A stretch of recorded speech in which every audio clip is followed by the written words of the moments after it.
Every variable holds a value, which is the information assigned and associated with that variable.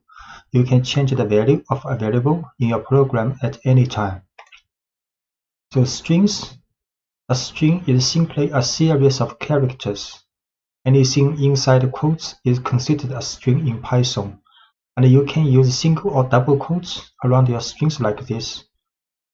So this is a string inside double quotes, and this is also a string inside single quotes, but there are also double quotes inside the single quotes.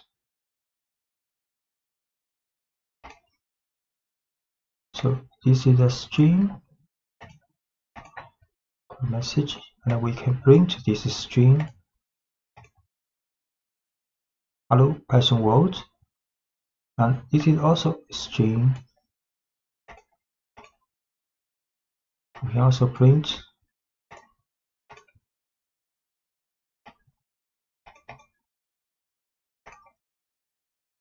and changing case in a string with methods. So this is a string with all lowercase alphabet. Then you can print name.title. So each word begins with a capital letter.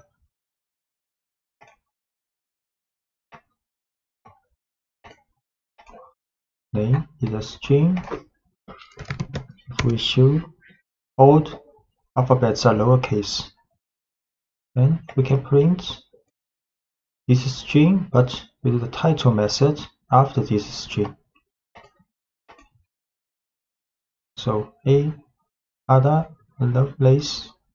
So these two alphabets will be uppercase.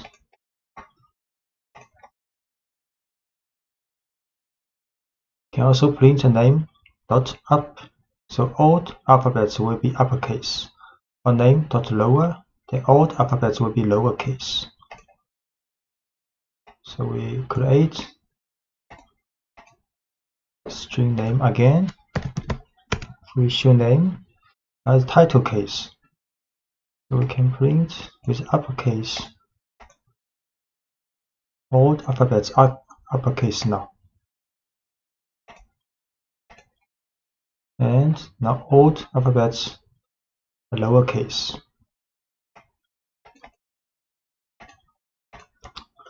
Combining or concatenating strings. So this is a string first name, and this is a string for last name. So you can create a string called full name using first name plus a space symbol and with last name. Then you can print out. So first name Ada, last name is Lovelace. Then full name is addition. So is the string concatenation of first name and last name and with a space. Then can print out his full name Ada space Lovelace.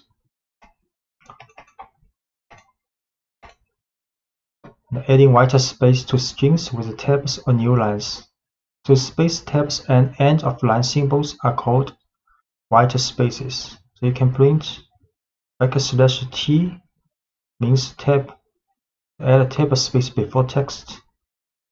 Then you can print also with \n new line, \n is a new line. And you can combine \n and \t. So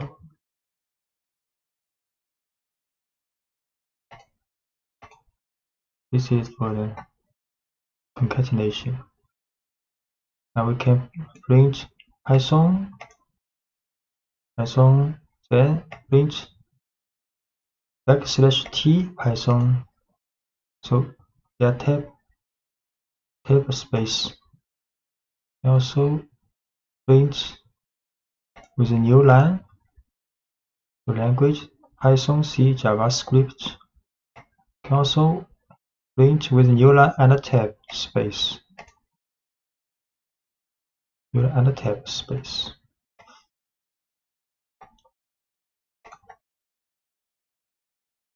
stripping white spaces. So favorite language is Python with a space. Then favorite language R strip will right side white space removed temporarily. And favorite language L strip will remove white space at the left side. Favorite language dot strip will remove white space at both sides. So favorite language Python, the space, and can print out. You see a space here. And if we use R strip, then no space here now. But favorite language has not been changed, so R strip is temporarily remove this space.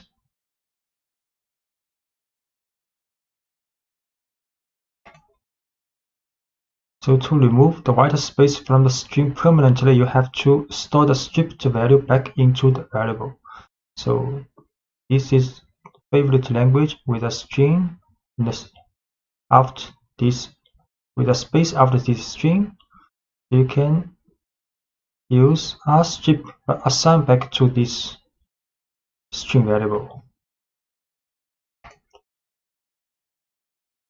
So create again favorite language with a string the right side, then we R strip this space and assign back to this variable. Then we show this favorite language again.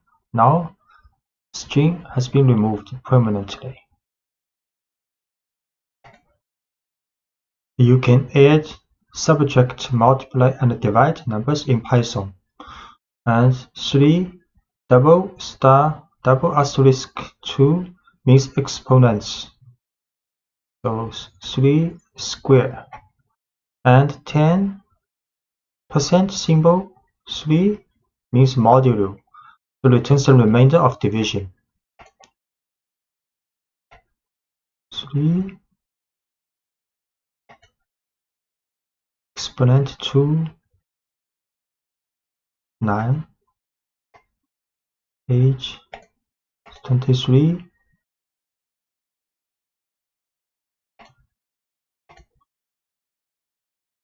and avoiding type errors with the str function. So age is 23.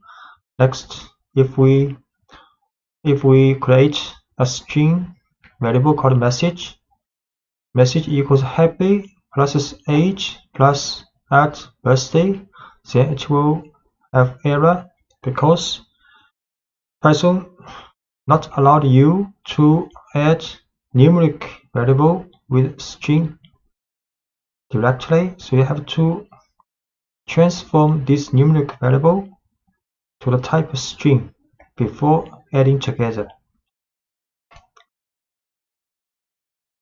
So now message happy plus strh and plus best birthday. Then we can print a message happy 23rd birthday. A list is a collection of items in a particular order. In Python, square brackets indicate a list, and individual elements in the list are separated by commas. So we can create a list called bicycles with 4 different types as the elements of this list. So we create another list called number list with 5 numbers in the brackets. So this is a string type list, and this is a numeric list. Create a list.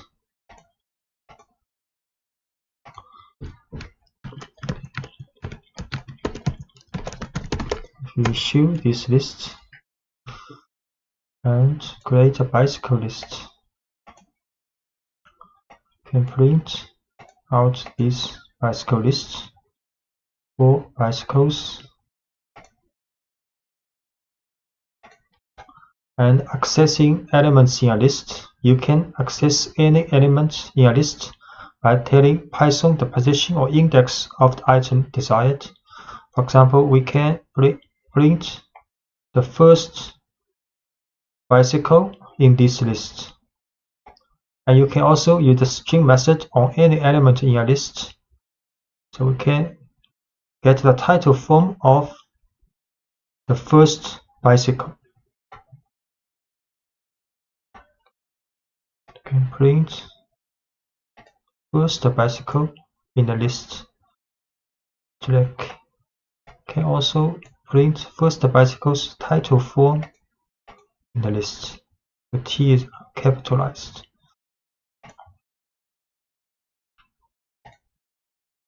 And note that index in the list starts at 0, not 1. And Python considers the first item in a list to be at a position 0, not position 1. The second item in a list has an index of 1. So if we print bicycle bracket 1, then the second item will be pulled out.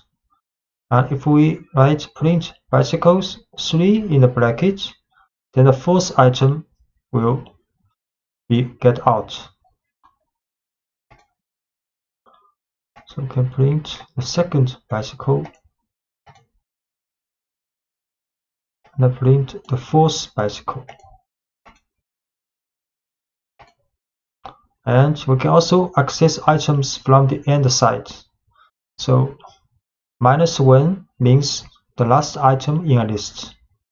-2, the second item from the end of the list, and so on. So we can print the last bicycle. We also print the second item from the end of the list.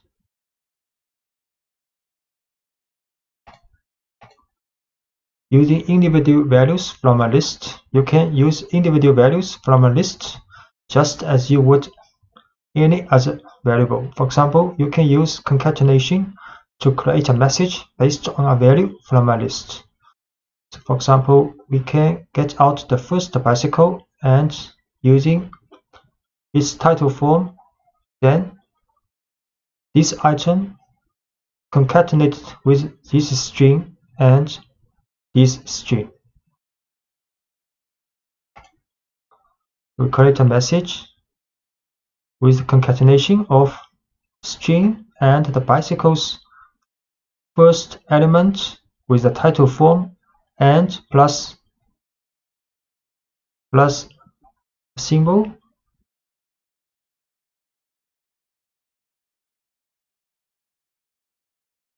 Then we print out this message.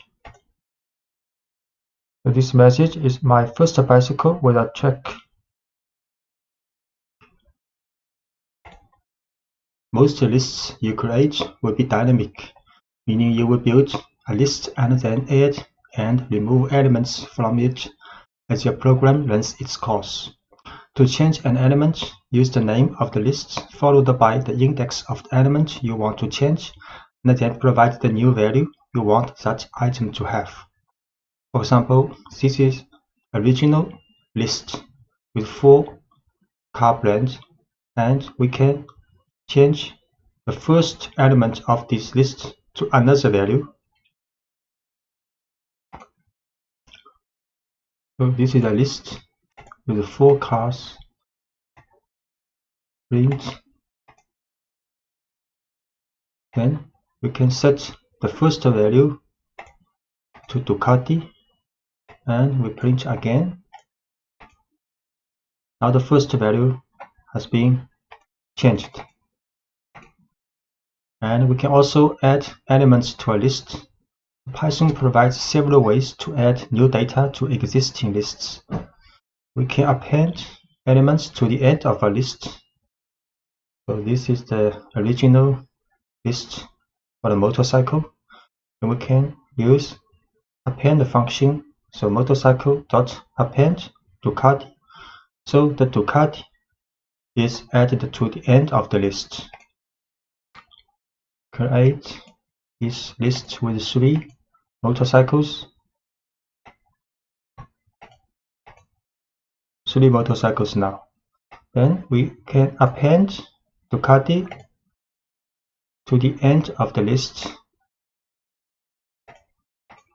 So now the list has 4 cars now, with Ducati at the last position. You can start with an empty list and then add items to the list using a series of append statements. So we can also create an empty list first with 2 brackets. Then motorcycles, append Honda, append Yamaha, and append Suzuki. Create first an empty list. Then we can append 3 motorcycles. We show this list again. So now the list motorcycle has 3 cars now. And you can also insert elements into a list. So you can add a new element at any position in a list by using the insert method. You do this by specifying the index of the new element and the value of the new item. So this is a list, and we can insert the first position, a new motorcycle here.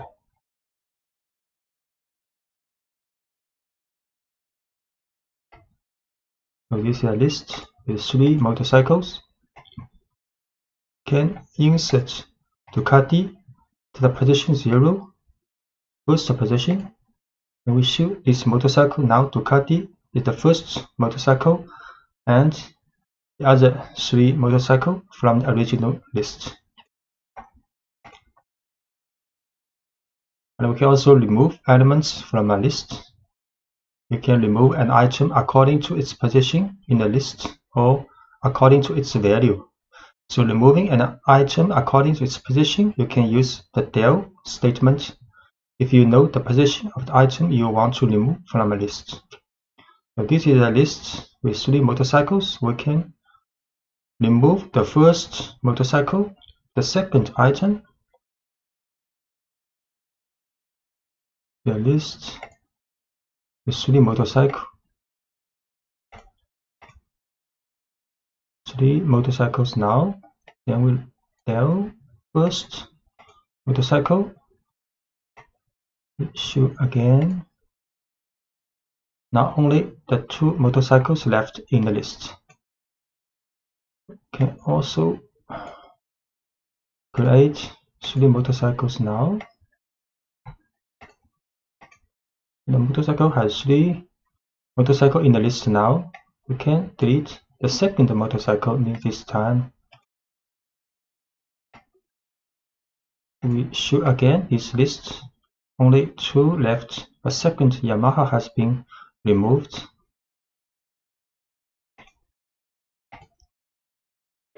You can use pop method to remove an item. Sometimes you will want to use the value of an item after you have removed it from a list. So the pop method removes the last item in a list, but it lets you work with that item after removing it. So this is a list with 3 motorcycles. So we can use pop method to remove the last one of this list. Then put this removed item in this object. So we can print this object later. So this is a list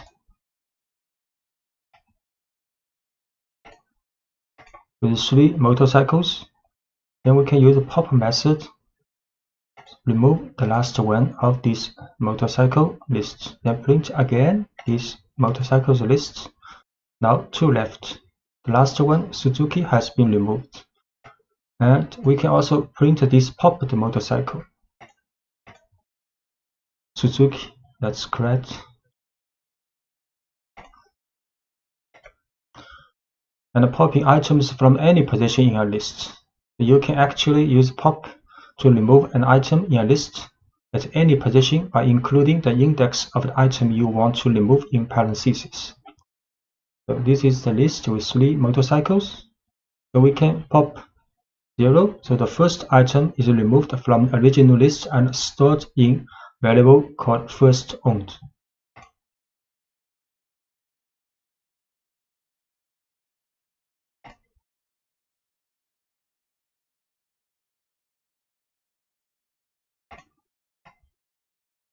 Create this motorcycle list again. So we pop the first one. Then we can print the first motorcycle I owned was here's the title. This message is the string concatenated with this popped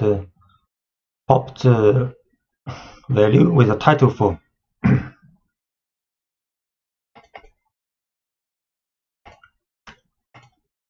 So when you want to remove from a list, if you know the value of the item you want to remove, you can use the remove method. So this is a list with 4 motorcycles. So if we want to remove the item with this value, so we can use motorcycle.remove Ducati. So Ducati is removed. But note the remove method deletes only the first occurrence of the value you specify. So if there is a possibility the value appears more than once in the list, you will need to use a loop to determine if all occurrences of the value have been removed. So this is a motorcycle list with 4 motorcycles. Then we can remove Ducati using remove function. Then print again. Now Ducati has been removed. Sometimes you will want to preserve the original order of your list, and other times you will want to change the order. Python provides a number of different ways to organize your lists depending on the situation. Sorting a list permanently with the sort method. So this is a list with 4 cars. Then you can use cars.sort.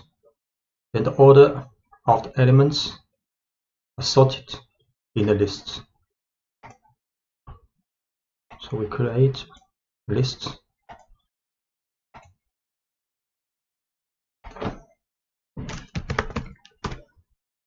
So the order of the elements in the cars, like now, you can use sort.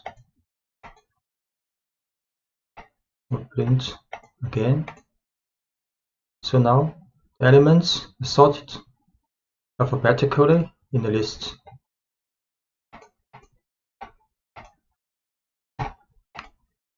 And you can also sort this list in reverse alphabetical order by passing the argument reverse equals true to the sort method.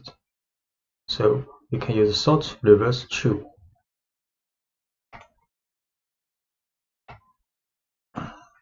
This is a car list with 4 motorcycles. You can sort reverse true. Then print again.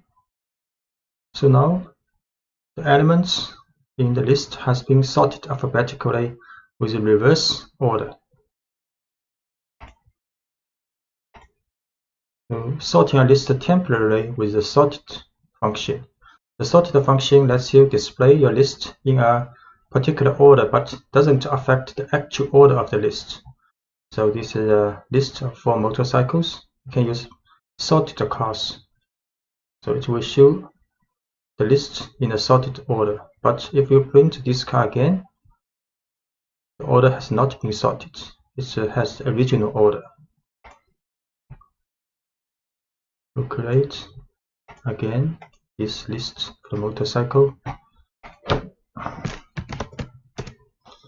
So this is the original order. Copy again. So here is the original list. Print with the sorted function. So this is the sorted list alphabetically. Okay, again print.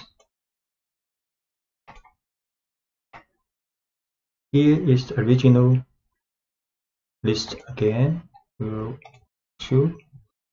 So the original order in the list has not been changed. We can also print the sorted cars in the reverse order. So this is the reverse alphabetical list if we use sorted.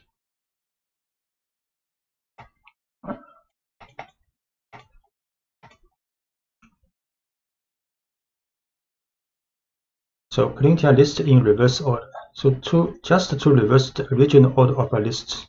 This may not be the alphabetical order. So just to reverse the original order of the list, you can use the reverse method. So this is the original list. If we use cast reverse and print a cast, then the order of the elements are reversed. So the last one will be printed first.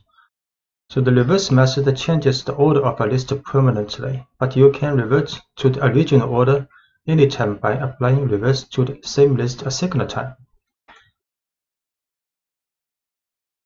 So we print. This is the. Okay, we create again this motorcycle list. So this is the original order, and we use cars dot reverse. Then print again. Then order of elements are reversed in the list. Okay, finding the length of a list. You can quickly find the length of a list by using the len function. So we can use len cars and it will return the number 4. So note that the Python counts the items in a list starting with 1, not from 0. So this is the list for cars with 4 elements. We use len cars. It will be 4. Looping allows you to take the same action or set of actions with every item in a list. So when you want to do the same action with every item in a list, you can use Python's for loop. Let's say we have a list of magicians' names, and we want to print out each name in the list. A for loop will let Python to handle this task easily. So in the for loop, Python pulls a name from the list magicians and store it in the variable magician. Then print the name that was just stored in magician. Python then repeats this operation for each name in the list. So this is a list of magician with 3 magicians. Then we can write 4 magician in magicians. So magicians is a list. In the for loop, for magician will take each element from the magicians, then store in this variable called magician. Then inside the for loop, we print each magician until there's no magician left in this list. So where the no more values are in the list, Python moves on to the next line in the program after the for loop. So this is the for loop. We create a list called magicians with 3 magicians. Then we can write 4 magician, print magician. So each magician has been printed out. It is helpful to choose a meaningful name that represents a single item from the list. For example, here is a good way to start a for loop for a list of cats, a list of dogs, and a general list of items. We can write, for example, for cat in cats, for dog in dogs, or for item in list of items. And using singular and plural names can help you identify whether a section of code is working with a single element from the list or entire lists. Doing more work within a for loop. So every indented line following the line for magician in magicians is considered inside the loop, and each indented line is executed once for every value in the list. So for example, this is a magician list. We can write for loop from the 4 magician in magicians, then these 2 lines indented considered inside the for loop. So we can write print magicians title form. That was a great trick. And print I can't wait to see your next trick, the magician's title name, then a new line. Then after this for loop finished, then we can print a single message that this statement not considered inside the loop. So any lines of code after the loop that are not indented are executed for once without repetition. We create a medicines list again, then a for loop with 2 print lines included in the for loop. Run this. So for each element, each medicine in list, we share 2 messages. So Alice, that was a great trick. I can't wait to see your next trick, Alice. And David, that was a great trick. I can't wait to see your next trick, David, and so on. Then after the for loop has been finished to run, then we can print one message. So this message, this print statement is not considered in the for loop, so print only once. Lists are ideal for storing sets of numbers, and Python provides a number of tools to help you work efficiently with lists of numbers. So we can use the range function. Python's range function makes it easy to generate a series of numbers. For example, you can use the range function to print a series of numbers like this. You can write a for loop, the for value in range 1 to 5. Can print a value. The result will print 1, 2, 3, 4. The range 1 to 5 will print a number from 1 to 4. Then for each value of this 1 to 4 will print out. So although this code looks like it should print the numbers from 1 to 5, it doesn't print the number 5. So in this example, range prints only the numbers 1 through 4. This is the result of off by 1 behavior you will see often in Python and many other programming languages. So if you want to print the numbers from 1 to 5, you would use range 1, 6. So for value in range 1, 6, print value. Can print out for value in range 1 to 5, print value. So 1, 2, 3, 4 has been printed out. Use a range to make a list of numbers. If you want to make a list of numbers, you can convert the results of a range directly into a list using the list function. So for example, we can create a list called numbers, and the value is 1 to 5. Then next we can print numbers. We create a list called numbers. Then print these numbers. So it's a list 1 to 5.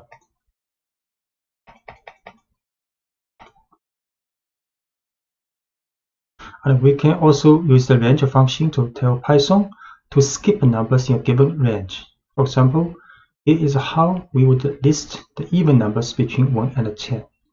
We can write even numbers is a list, create is a list, and the value is from 2 to 11, not including 11, and with a gap of 2. So the result will be 2, 4, 6, 8, 10. So even numbers is a list in the range 2 to 11 with a gap of 2. Then we print out this list. This list has 5 elements. And you can create almost any set of numbers you want to using the range function. For example, consider how you might make a list of the first 10 square numbers. So we start with empty list, then write a for loop. So for each value in the range 1 to 11, not including 11, then we write calculate the square of this value, then assign to square variable. Then in the list of squares, we append this square, and so on. Then when the for loop is finished, we print out this squares list.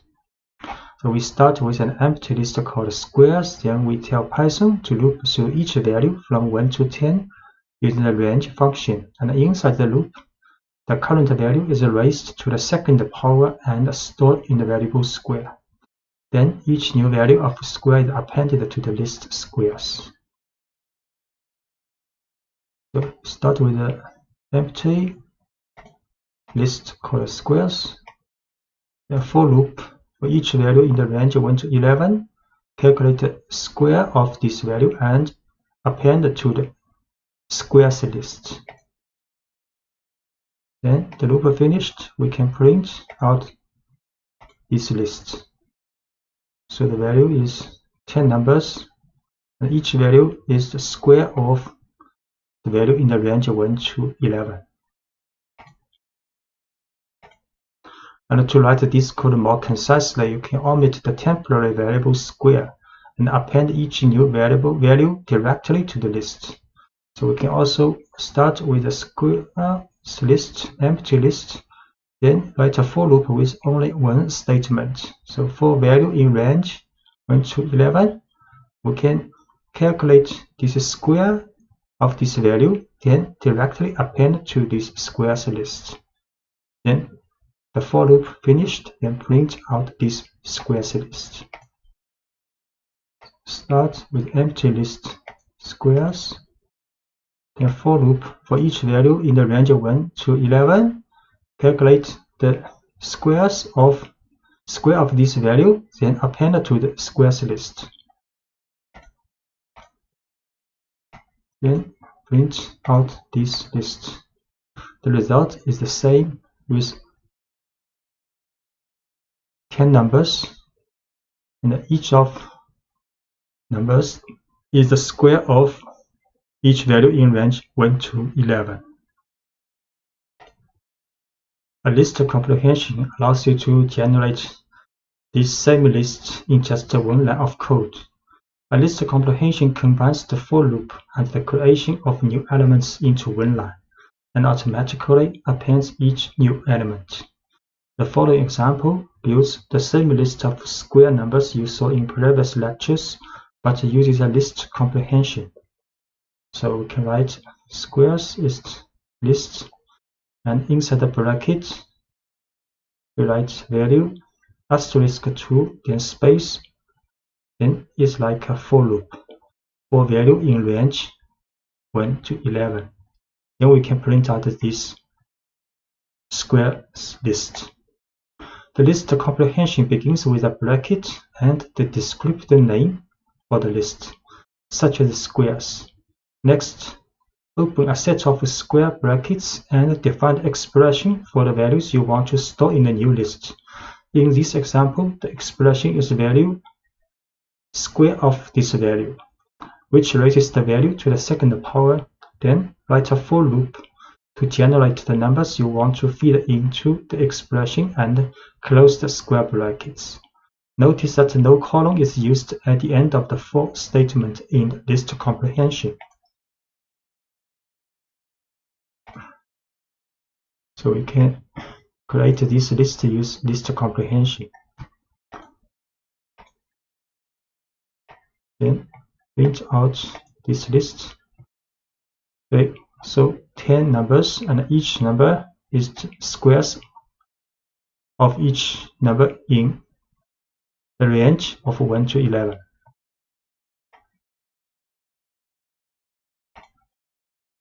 You can also work with a specific group of items in a list, which Python calls a slice. To make a slice, you specify the index of the first and the last elements you want to work with. As with the range function, Python stops one item before the second index you specify. So the following example involves a list of players on a team. So this is a list with 5 players, and we can print players bracket 0 to 3, then it will return the first 3 elements.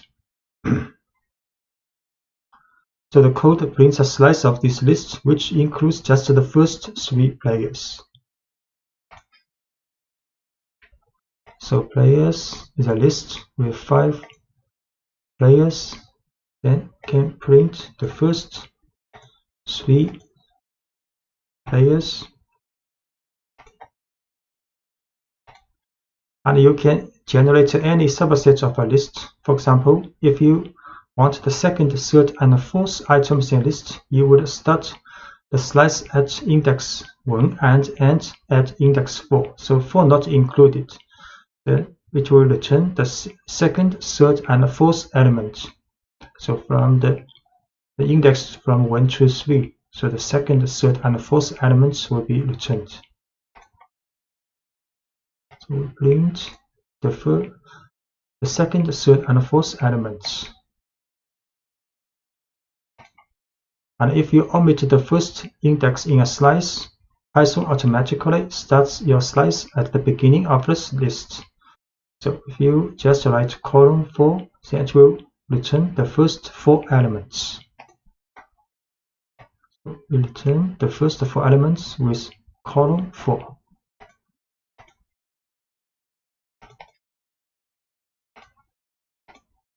And a similar syntax works if you want a slice that includes the end of a list. For example, if you want all items from the third item through the last item, you can start with index 2 and omit the second index in the bracket. So we can just write players to column. Then it will return all items from the third item and through the end of the list. We print players to column to return from the second to the last items in the list. The negative index returns an element a certain distance from the end of a list. So therefore, you can output any slice from the end of a list. So, for example, we can write players bracket -3, then column. Then it will return the last 3 players. So it will return the last 3 players with negative index.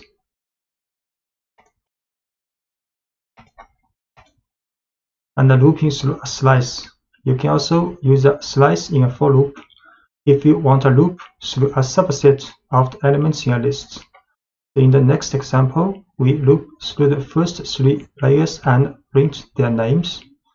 For example, you can write for player in players, the slice with column to 3, then from the first to the third element of this list. Then for each element of these 3 elements, we can print each element's title for. So players, 5 elements, print. So here are the first 3 players on my team. Then we can use a for loop for the slice of a list. So the first 3 elements played. And copy a list. To copy a list, you can make a slice that includes the entire original list by omitting the first index and the second index. So we just use a bracket and a column inside the bracket to copy all the elements of the list. Now this tells Python to make a slice that starts at the first item and ends with the last item, and producing a copy of the entire list. For example, imagine we have a list of our favorite foods and want to make a separate list of foods that a friend likes. This friend likes everything in our list so far, so we can create the list by copying ours. So this is my foods list, and we can also create a friend's foods list with using the bracket or column. So the list of my friend's foods have the same items of my foods list. So my foods list, pizza, farro, carrot cake. Then we can create my friends foods list. Then we print out So my favorite foods are this one, these three, then my friends' favorite food lists. Also these three items lists. To prove that we actually have two separate lists, we will add a new food to each list and show that each list keeps track of the appropriate person's favorite foods. So in the My Foods list, we append cannoli, and in the My Friends Foods list, we append ice cream. Then we print out the C. The My Foods append a new food, and My Friends Foods also append a different food. Then we print to see my favorite foods. So this one is appended to in the My Favorite Foods. And this one appended to the My Friend's Favorite Foods. So which means these two lists are independent, separate lists. If we had simply set My Friend's Foods equal to My Foods, we will not produce two separate lists. So for example, this is My Food list, and we just use equal. So My Friend's Foods list is equal to My Foods list. Then we append two different items to each list, and in this form, if to connect to lists, then append item in one list will also do for the other. We will see. So for example, My Foods list, create first with three items. Then we just use equal to assign the same value to My Friends Foods list. Then we append two items to these two lists. Then we print out My Foods list again.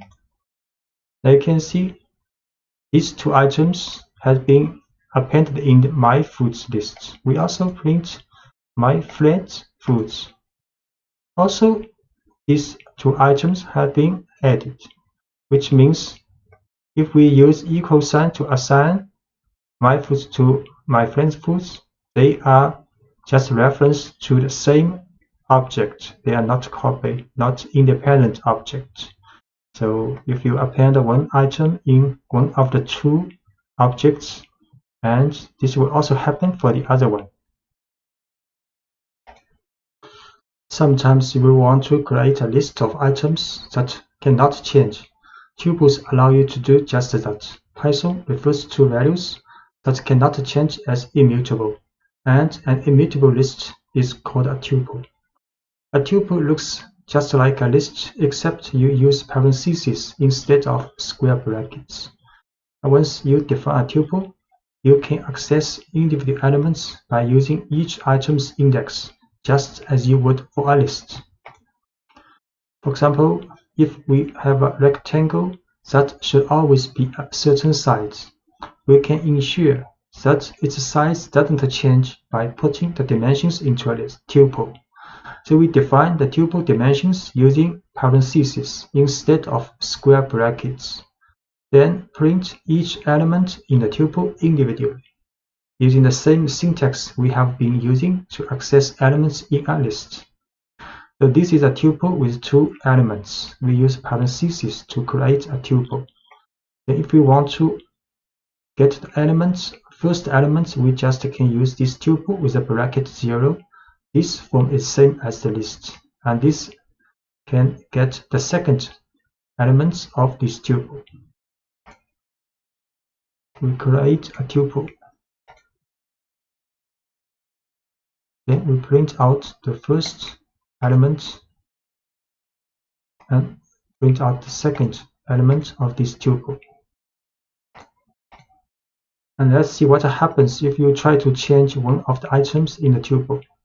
So if we set the first element to 250, and Python will raise an error. So we create this tuple first. Then we try to assign a new, change the value of one element. Then type array tuple object does not support item assignment. And the looping through all values in a tuple. You can loop over all the values in a tuple using a for loop, just as you did with a list. So this is a tuple. We can also use a for loop for dimension in dimensions, then print each element. Create a tuple. Then we print a message. And we print each element of the tuple using a for loop. So 2 elements printed out. So writing over a tuple. Although you cannot modify a tuple, you can assign a new value to a variable that holds a tuple. So if we want to change our dimensions, we could redefine the entire tuple. So you can. This is the original tuple. This is the new tuple we defined. So if you want to change the value, because you cannot change the element by element, so you can define the tuple again with the new value. You can define the entire tuple again with the new value you want. So we create this tuple again with the new value. Then we print out. Then using a for loop to print this tuple out. Conditional tests. At the heart of every if statement is an expression that can be evaluated as true or false, and is called a conditional test. Python uses the values true and false to decide whether the code in an if statement should be executed. So if a conditional test evaluates to true, Python executes the code following the if statement. If the test evaluates to false, Python ignores the code following the if statement. A simple example of conditional tests. The following example shows how if tests let you respond to special situations correctly. Imagine you have a list of cars and you want to print out the name of each car. Car names are proper names, so the names of most cars should be printed in title case. However, the value BMW should be printed in all uppercase. Following code loops through a list of car names and looks for the value BMW. Whenever the value is BMW, it is printed in uppercase instead of title case. So this is a car list with 4 cars inside, and we write a for loop. So for car in cars, if this car equals BMW, then we print out this car's uppercase. Else, so if the car is not BMW, we run statement inside the else, then print this car with title for. So we create car list, then write a for loop to print each car's name either in title form or in uppercase. So if the car is BMW, then print out in uppercase. So you can see Audi, Subaru, Toyota all in title case, but BMW is in uppercase 4. So checking for equality. Most conditional tests compare the current value of a variable to a specific value of interest. The simplest conditional test checks whether the value of a variable is equal to the value of interest. So if the value is BMW, then we check car equals BMW, then get true. And if the value is Audi, if we check car if equals BMW, then we'll get false. So we assign the value BMW to car, then we use double equal to check if its value is BMW, to get the value result true. And if we assign the Audi value to car, then we check again if the car's value is BMW, then you will get false. And ignoring case when checking for equality. The testing for equality is case sensitive in Python. For example, two values with different capitalization are not considered equal. If the car is Audi with title form, but we check car's value is Audi, we'll get a false. So if case matters, this behavior is advantageous. But if case doesn't matter and instead you just want to test the value of a variable, you can convert the variable's value to lowercase before doing the comparison. So we again assign the value Audi with the title form to car. Then we check the condition if the value is equal to Audi with lowercase, but before we run this equal sign double equal, we add car.lower to transform the car's case to lower before we do the condition test. Notice that the lower function doesn't change the value that was originally stored in car. So the car's case is still Audi. And this lower is just a temporary transform this value to lowercase to do conditional tests. So we see car's value is Audi with title form. Then we check its value equals to lowercase Audi to get false. And we set again, for example, car's value is Audi, but we use lower function before doing the conditional test to get a true now. The checking for inequality. So when you want to determine whether two values are not equal, you can combine an exclamation point and an equal sign. So this means not equal.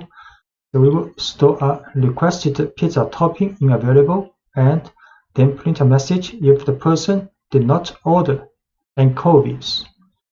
So this is request a topping called mushroom, this value. So if request a topping not equal to anchovy, then we'll print holded anchovies.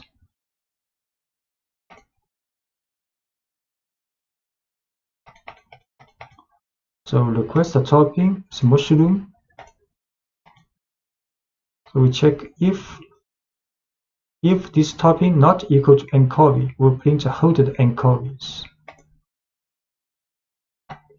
So this message printed out because this value is mushroom, and we test if this value not equal to anchovy. This test will get a true. Will get true, then this statement will be run in the for loop, in the if statement. And the numerical comparisons. So testing numerical values is pretty straightforward. For example, the following code checks whether a person is 18 years old. So if the person is 18 years old, then you test numerically if the age equals 18. You get a true result. You can also test to see if two numbers are not equal. So for example, the following code prints a message if the given answer is not correct. So answer is 17. So we test if answer not equal to 42. Then we print a message, this is not the correct answer, please try again. So age is 18. Then we test age, if age is 18 equals 18, the result is true. The answer is 17. Then we test if answer not equal to 42, then we show the message because answer is not equal to 42, the message is printed out. And the numerical comparisons, you can include various mathematical comparisons in your conditional statement as well, such as less than or equal to, greater than, and greater than or equal to. So age is 19, for example, we can run these tests. So each of the above mathematical comparisons can be used as part of an if statement, which can help you detect the exact conditions of interest. So age is 19. Then we can test if age less than 21. We can also run if age is less than or equal to 21, or if the age is larger than 21, we get false. If the age is larger than or equal to 21, we'll get the false. And you can use AND to check multiple conditions. To check whether two conditions are both true simultaneously, you can use the keyword AND to combine the two conditional tests. So if each test passes, the overall expression evaluates to true. If either test fails, or if both tests fail, the expression evaluates to false. For example, you can check whether two people are both over 21 using the following tests. So these two people has age 22 and 18. We can test if this age larger than equal to 21, and this one also older than 21. The result will be false because one is not larger than or equal to 21. But if we change the second one to 22, then we test again, then it will be true because both are older than 21. To write concisely, you can also add parentheses here, so it will be more clear.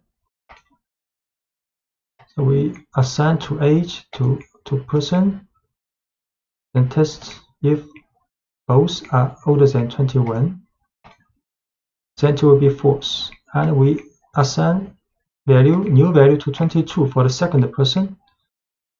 Then we test again, then it will be true. And you can also use the keyword OR, allows you to check multiple conditions as well, but it passes when either or both of the individual tests passes. So an OR expression fails only when both individual tests fail. So let's consider two ages again, but this time we will look for only one person to be over 21. So these two persons, 21, 22, 18 years old, then we test if one of the person is older than 21, the result will be true. And if we assign the first person to 18 also, then we test again, then the result will be false because none of the two people are older than 21 now. So we will set these two persons' age to 22, 18, then test if using auto test if one of the at least one is older than 21, get the result true. But if we set the first person also to 18 years old, then test again if at least one is older than 21, we'll get the false. And checking whether a value is in a list. So sometimes it's important to check whether a list contains a certain value before taking an action. So to find out whether a particular value is already in a list, you can use the keyword in. So let's consider some code you might write for a pizzeria. We will make a list of toppings a customer has requested for pizza, and then check whether certain toppings are in a list. So this is a requested topping with 3 elements, a list. Then we will run the conditional tests. Mushrooms in requested toppings. This is true because mushroom in. But if we run the pepperoni in requested toppings, we'll get false because this list does not contain pepperoni. The requested topping is a list called pizzeria. Then we run the conditional test. Mushroom in requested topping, get the true in results. If we run pepperoni in requested topping, the result is false. And you can also check whether a value is not in a list. So similarly, you might want to know if a value does not appear in a list. You can use the keyword not in this situation. For example, consider a list of users who are banned from commenting in a forum. You can check whether a user has been banned before allowing that person to submit a comment. So this is a list for the banned user with 3 people. So another user called Mary. So if user not in banned user will print user's title form, you can post a response if you wish. So because this Mary, user's value is Mary not in this list. So this conditional test will get the true. So this message will be printed out. So we create a list for the banned user, and we create a value. Object user is Mary. Then we run this conditional test. If she's not in banned user, then it's true because Mary is not in the banned user. So the print out message, Mary, you can post a response if you wish. A simple if statement. The simplest kind of if statement has one test and one action. We can write if, for example, the conditional test to do something. This is the typical form. So if the conditional test evaluates to true, Python executes the code following the if statement. If the test evaluates to false, Python ignores the code following the if statement. So let's say we have a variable representing a person's age, and we want to know if that person is old enough to vote. So the following code tests whether the person can vote. So assign 19 to this age variable. So this if test if age is older than 18, then the message you are old enough to vote will be printed out. And indentation plays the same role in if statement as it did in a for loop. So all indented lines after an if statement will be executed if the test passes, and entire block of indented lines will be ignored if the test does not pass. So you can assign age is 19. We can test this.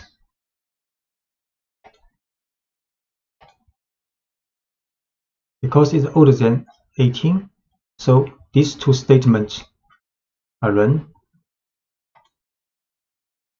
So you can have as many lines of code as you want in block following the if statement. So let's add another line of output if the person is old enough to vote, so asking if the individual has registered to vote yet.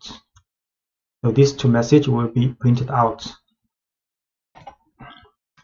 And if-else statement. And if-else block is similar to a simple if statement, but the else statement allows you to define an action or set of actions that are executed when a conditional test fails. So we will display the same message we had previously if the person is old enough to vote, but this time we will add a message for anyone who is not old enough to vote. So if we assign 17 to the age, then test if age is 18, is larger older than 18, we will print these two messages. But if this test fails, so we will run the else statement.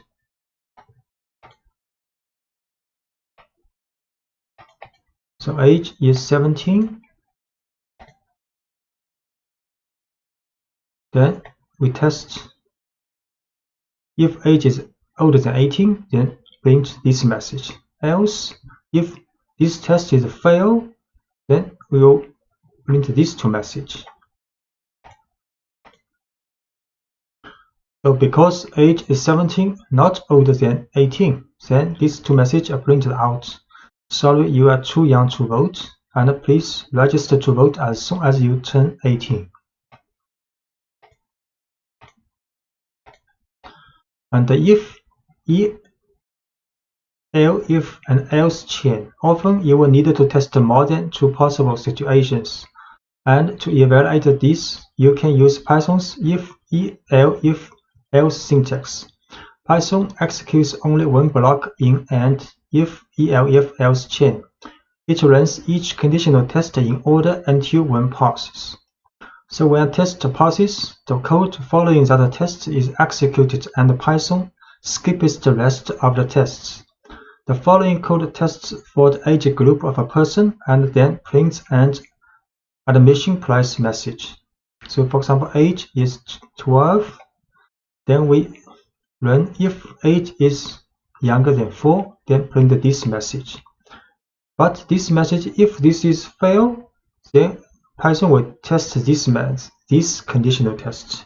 If it is younger than 18 but older than 4. If this passes, gets a true result, then this message will be run. Then the if test, then the statement after the if test will be run. So if both of these conditional tests fails, then Python will run this message. We see age is 12. We'll test using if, elif, and else. The admission is 5 now because 12 is not younger than 4. Then this gets false. Then Python will test the next. Next will be true because younger than 18. So the statement inside the elif will be run. Then Python will finish this if statement, if, elif, else statement.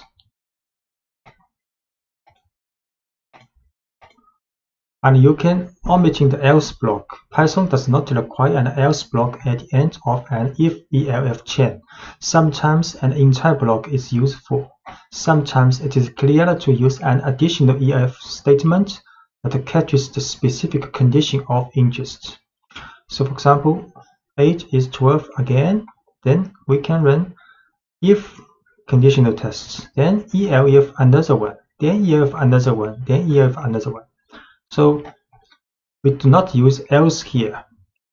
We just use very specific conditional test for each age group.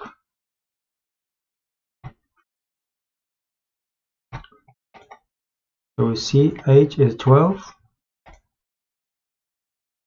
Then we use a multiple if, elif tests.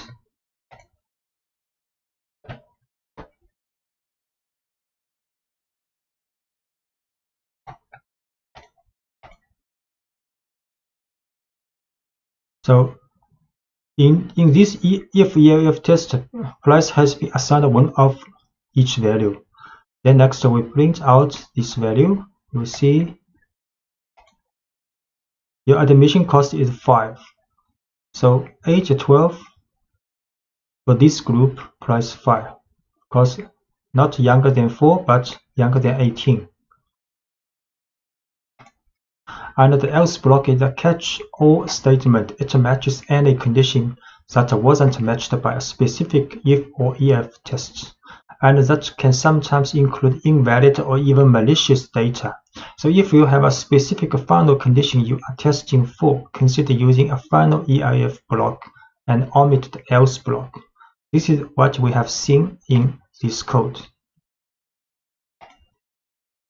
You can do some interesting work when you combine lists and if statements. You can watch for special values that need to be treated differently than other values in the list. You can manage change conditions efficiently, such as the availability of certain items in a restaurant throughout a shift. You can also begin to prove that your code works as you expect it to in all possible situations. So checking for special items. So let's continue with the pizzeria example. The pizzeria displays a message whenever a topping is added to your pizza as it is being made.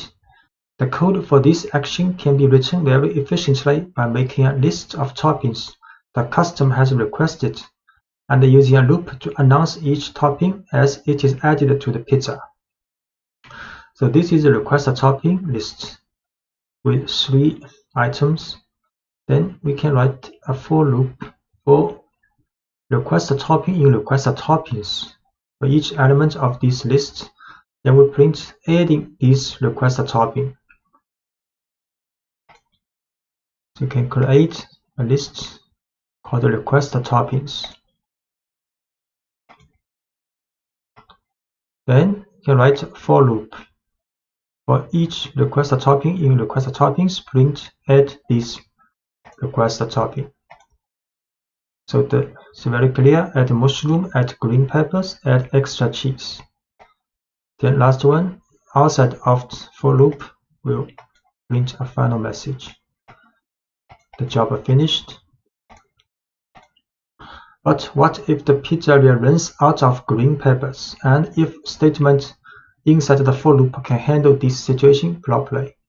So this is request topping, and in the for loop we can test using if statement. So if request topping equals green peppers, then a message, sorry, we are out of green peppers right now, will be printed out. Otherwise, if this test is a fail, which means if the request topping is not equal to green peppers, then the message adding this request topping will be printed out. So create a request topping again. Then this for loop. In the for loop, we use an if statement to test if it is a green pepper. So the message is like this. So adding mushroom, and for the green peppers, the message will be like, sorry, we are out of green peppers right now. And for the extra cheese will be printed like adding extra cheese. So this is the last message of the for loop.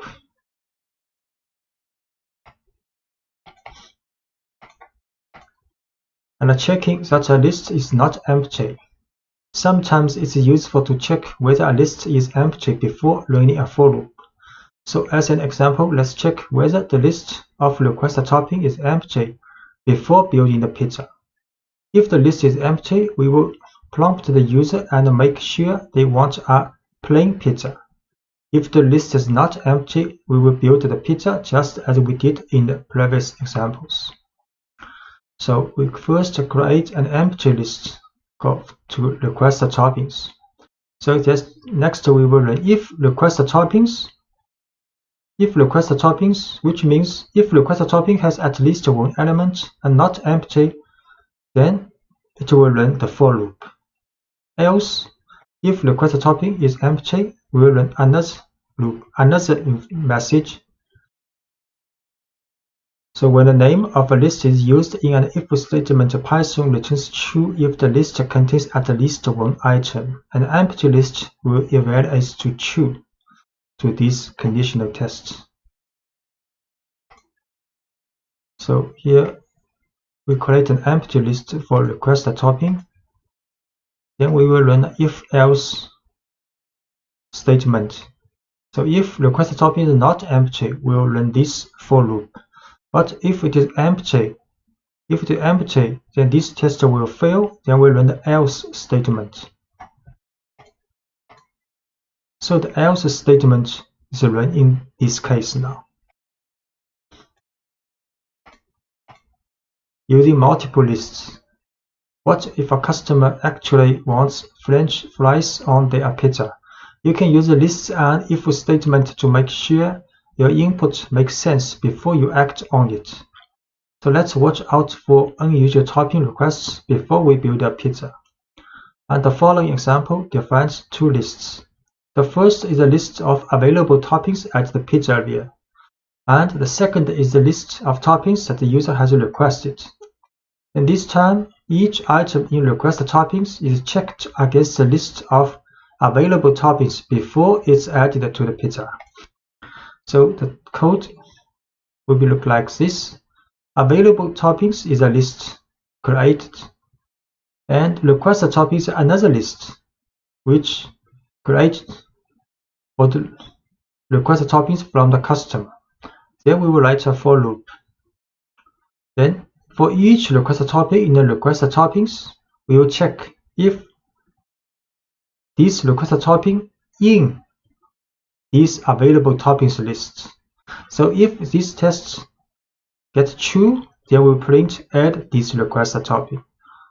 Otherwise, if this request topping item is not in available toppings list, then we will run another message. We ask customer, say, sorry, we don't have these toppings. So we create two lists. One is available toppings and one is requested toppings.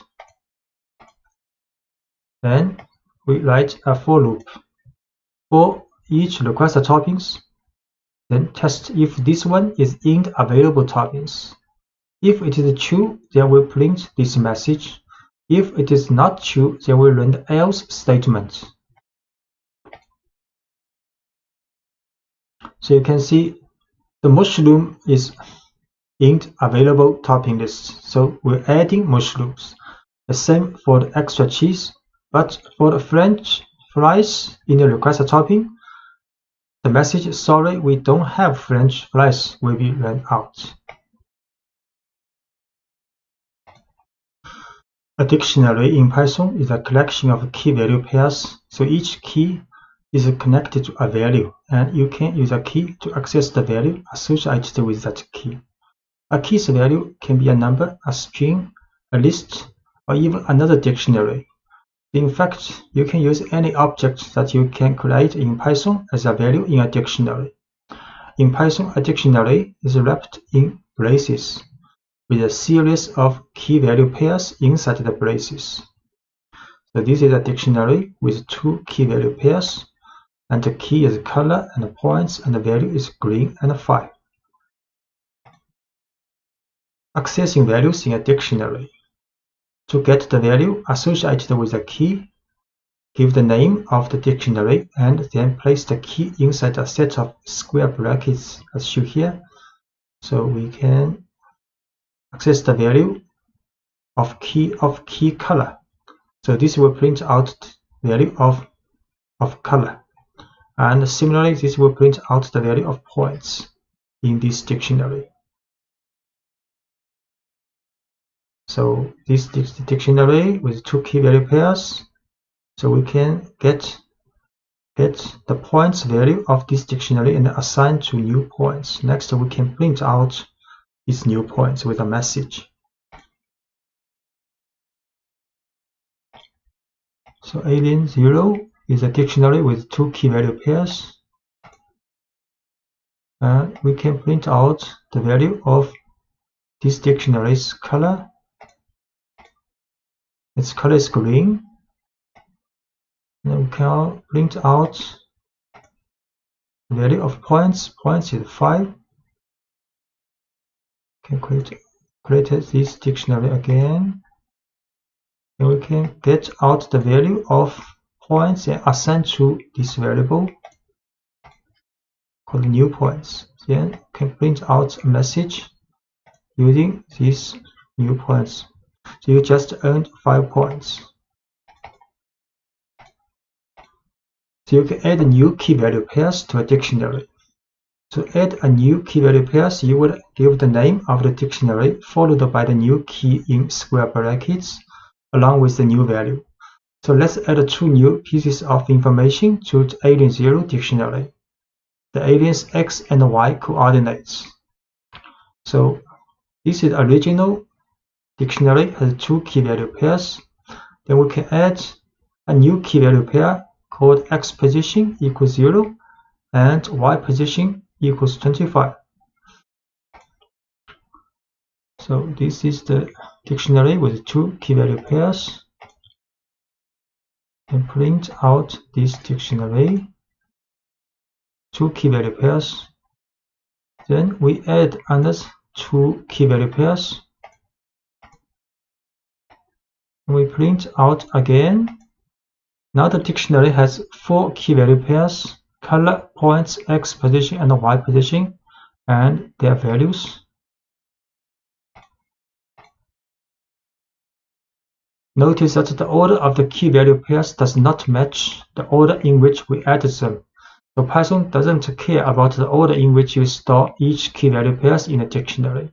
It cares only about the connection between each key and its value. And you can start with an empty dictionary. sometimes convenient or even necessary to start with an empty dictionary and then add each new item to it. To start filling an empty dictionary, can define a dictionary with an empty set of braces and then add each key value pairs on its own line. So we can start with an empty dictionary with 2 braces. Then we add 1 key value pairs using alien0, brackets color equals green, and points equals 5. So add these 2 key value pairs into this dictionary. We start with an empty dictionary. Then we add these 2 key value pairs into a dictionary. Then print out again. Now the dictionary has 2 key value pairs. Can modify values in a dictionary. To modify a value in a dictionary, give the name of the dictionary with the key in square brackets and then the new value you want associated with that key. So for example, consider an alien that changes from green to yellow as a game process progress. So we create a dictionary with only 1 key value pair, color is green. Then we can modify the value of this key color to yellow. So we create first key value pair green in this dictionary, and we print out the alien's color. The alien is green now. Then we modify the color to yellow in this dictionary. Then we can print out again. The alien is now yellow now. And you can set dictionary with, for example, for X position, Y position, and a speed medium. Can print original position for this alien X position. So position is 0 now, original. Then we can move the alien to the right. So if alien 0 speed is slow, X increment is 1. And else if speed is medium, then increment to 2, and else increment to 3. So because X speed is medium now, so the increment is 2. And we can also we can run this test first. So X increment will be assigned with a 2 value now. Then we can modify the position X position with current position plus X increment. So we run this to modify the value of X position. So print new X position. Now we see new position 2 because have increment with 2 value to the X position. And we can also remove key value pairs. So when you no longer need a piece of information that is stored in a dictionary, you can use the del statement to completely remove a key value pair. All del needs is the name of the dictionary and the key that you want to remove. For example, let's remove the key points from the alien0 dictionary along with its value. So this is a dictionary with 2 key value pairs. Then we can remove the points, the key value pairs with the points. Use del alien0 points in brackets. So we can create these key value pairs dictionary first.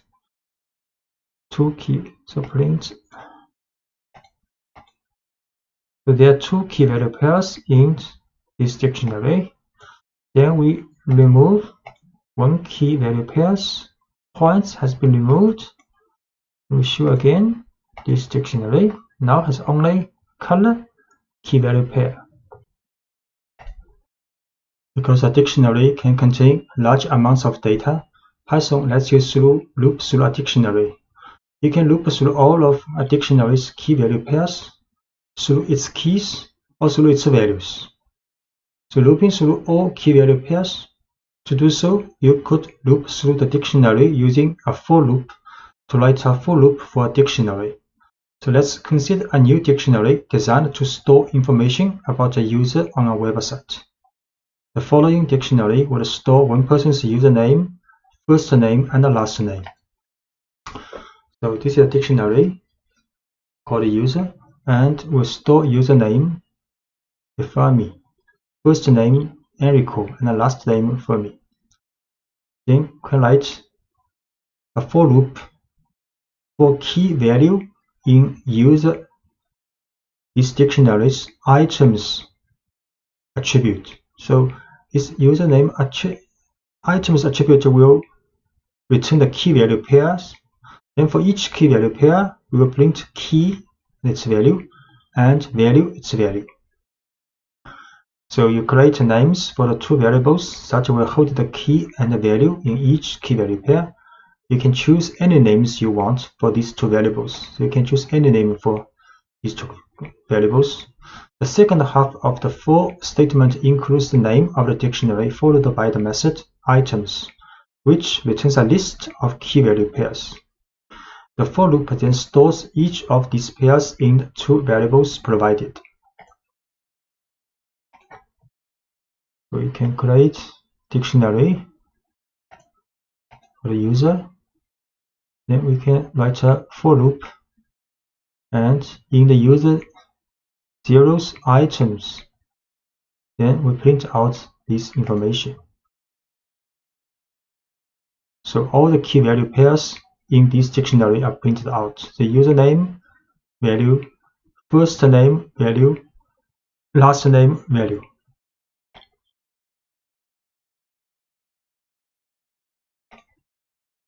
Another example of looping through all key value pairs.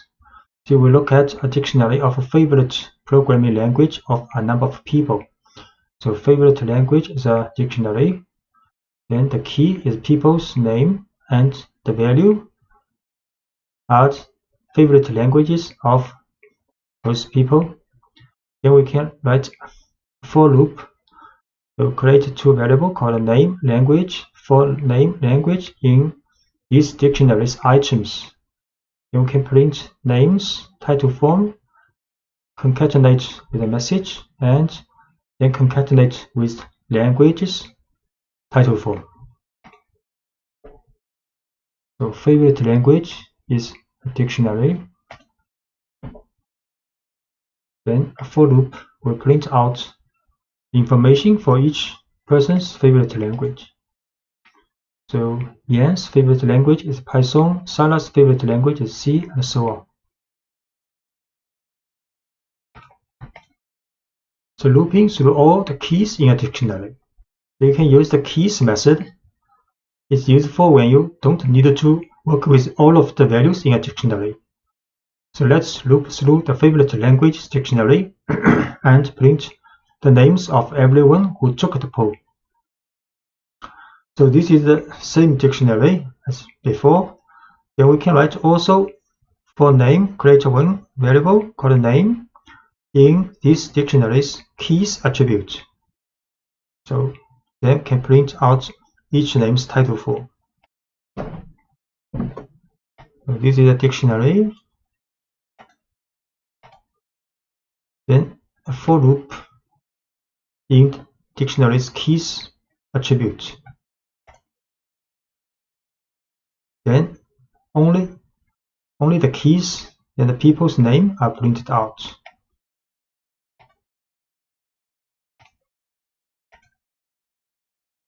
So looping through the keys is actually the default behavior when looping through a dictionary. So the following two codes would have exactly the same meaning. We can write for name in favorite languages.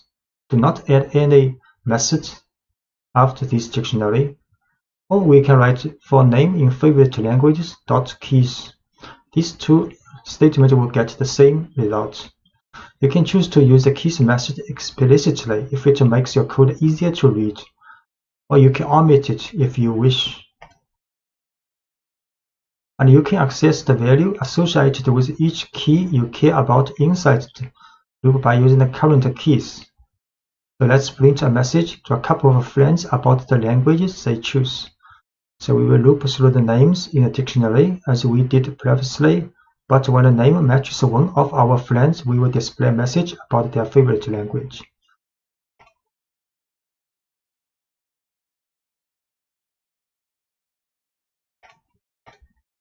So this is the code. So we create same dictionary as before. Then we have friends, a list, 2 people of our friends. Then write a large for loop for name in favorite language to keys. So this name represents each name in this dictionary. Then print this name's title form first. Next, we write an if conditional test. So if this name in friends is this list. So if one of these keys is in this list, then we will print another message, hi, the name's title form, and a message, I see your favorite language is your favorite language's value, which language is title form. So we show this. Create this dictionary first. Then we create another list called friends with 2 items. Next, write a for loop to print out each people in the favorite languages list first. Then, if this person matches in this list, then we'll print another message for this friend. So first, Yang print out, then Sarah print out. Because Sarah is in the friend list, then Sarah will have another message printed out. Then Edward print out. Then Phil, because Phil also in the friend list, then Phil will also have another message printed out.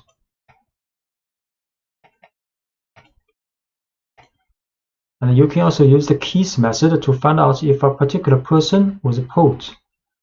So this time, let's find out if Erin took the poll. Same dictionary we produce. Then if Erin not in favorite language keys, we use not in. So favorite language.keys will return a list of these keys in the dictionary. Erin if not in, so print Erin, please take your poll. And the keys method isn't just for looping, it actually returns a list of all keys, and the line simply checks if Erin is in this list. Because she is not, a message is printed inviting her to take the poll. We can create this dictionary first. Then check if Erin not in this dictionary's keys list, will print a message. Because Erin is not in, so the message is printed out.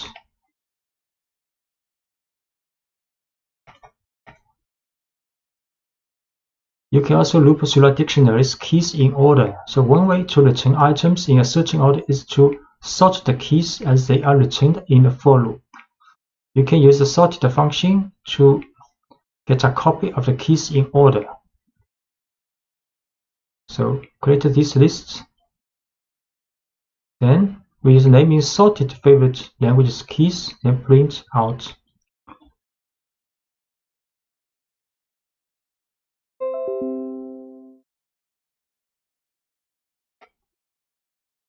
Then choose this one, then create this first dictionary.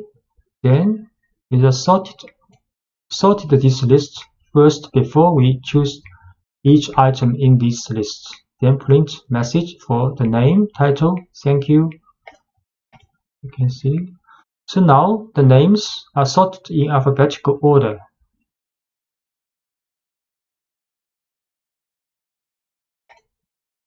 And looping through all values in dictionary. If you are primarily interested in the values that the dictionary contains, you can use values method to return a list of values without any keys. For example, say we can loop through loop and print out programming language pool without the name of the person who chose each language. So this is the same dictionary. Then we can print a message following language has been mentioned. Then write a for loop. In this time, we use the values method for this dictionary, and then for language, the values method will get all values parts in the dictionary. Then we print out these old languages title for.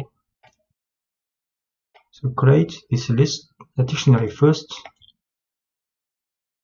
then print a message. Then we use a for loop to print out all languages in this list. Sometimes you want to store a set of dictionaries in a list, or a list of items as a value in a dictionary. This is called nesting. You can nest a set of dictionaries inside a list of items inside a dictionary, or even a dictionary inside another dictionary. So first, look at a list of dictionaries. In the last lecture, the Alien Zero dictionary contains a variety of information about one alien, but it has no room to store information about a second alien, so much less a screen full of aliens. How can you manage a fleet of aliens? One way is to make a list of aliens in which each alien is a dictionary of information about that alien. For example, the following code builds a list of 3 aliens. So we create 3 aliens with different information, for example, different colors. Then we can store these 3 aliens in a list called aliens. Then next, we can write a for loop for alien in aliens, print out each alien. Actually, each alien is a dictionary's information with key value pairs. A more realistic example will involve more than 3 aliens with code that automatically generates each alien. So in the following example, we also can use range to create a fleet of 30 aliens. So we can start with an empty list. Then next, use a for loop. For loop in the range from 0 to 30. For each alien number, we create each alien, new alien. Then append this new alien in the aliens list. Actually, each alien's information is the same.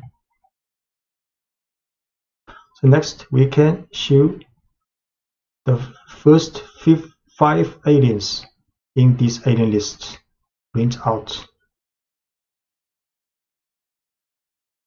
We should create 3 aliens first.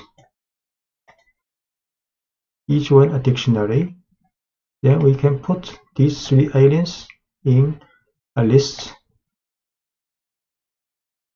Then next, using a for loop for alien in aliens, print out each alien.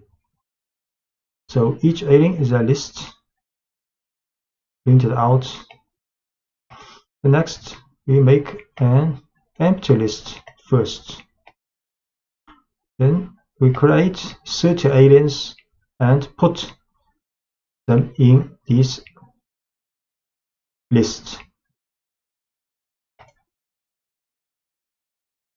Then we can print out the first 5 aliens in this aliens list. Actually have the same values, key value pairs for these 5. And we can also print the length of aliens, how many aliens in this list. So the total number of aliens is 30. So these aliens all have the same characteristics, but Python considers each one a separate object, which allows us to modify each alien individually. So imagine that one aspect of a game has some aliens changing color and moving faster as the game progresses. For example, to change the first 3 aliens to yellow, medium speed aliens worth 10 points each. We can do this. We write a for loop for the first 3 aliens in this list, then the if test, if alien's color is green, then we change it to yellow and change the speed to medium and change the alien's point to 10. So we can set alien's color speed points to this value if alien's color is green in the first 3 aliens.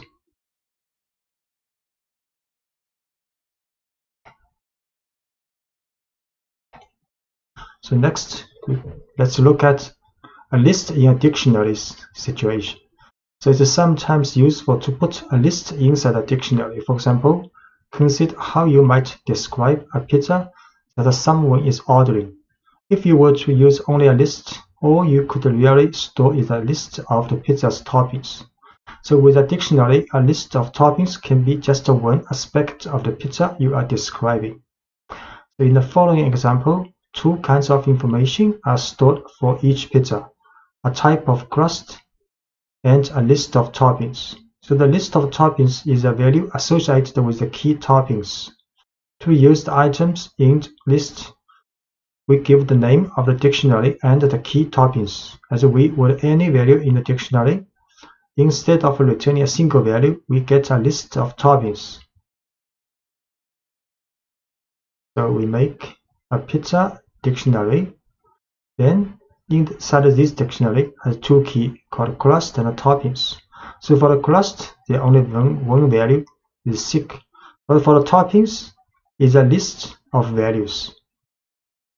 Next, we can print out information. You order the pizza's crust. You put this type of pizza with the following toppings. Then inside the toppings, print each topping. So we create a dictionary, pizza, and with 2 keys, especially for the toppings, the keys is a list. Then we can print out information. You order the pizza. Which kind of pizza? The crust, thick pizza.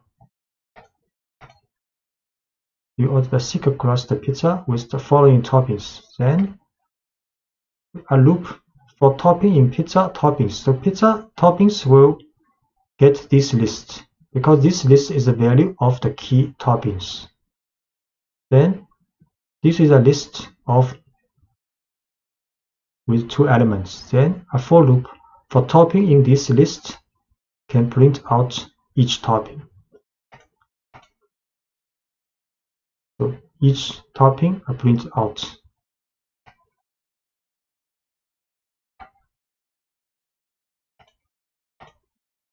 You can nest a list inside a dictionary anytime you want more than one value to be associated with a single key in a dictionary.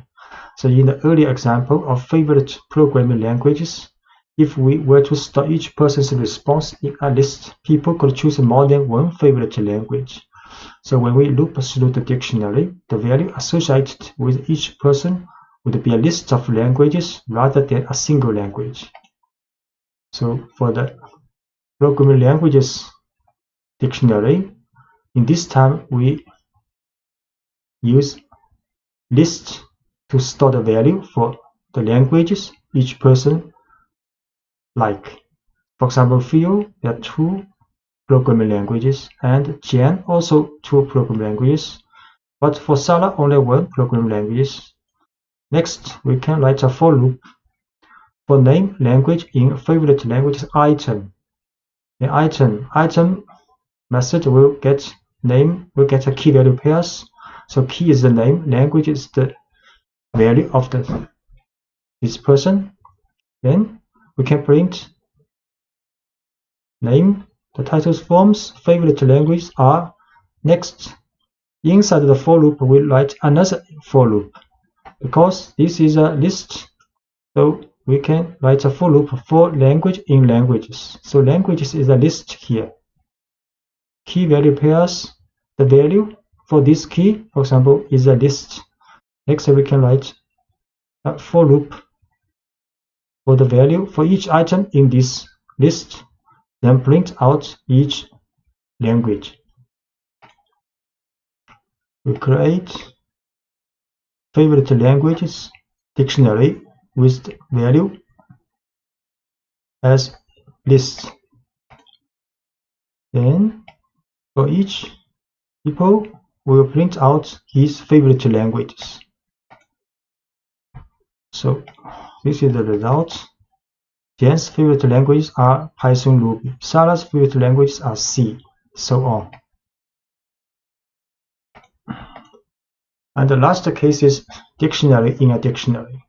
So you can nest a dictionary inside another dictionary, but your code can get very complicated quickly when you do this. For example, if you have several users for a website, each with a unique username, you can use the usernames as the keys in a dictionary. You can then store information about each user by using a dictionary as the value associated with their username. So in the following listing, we store 3 pieces of information about each user: their first name, last name, and the location.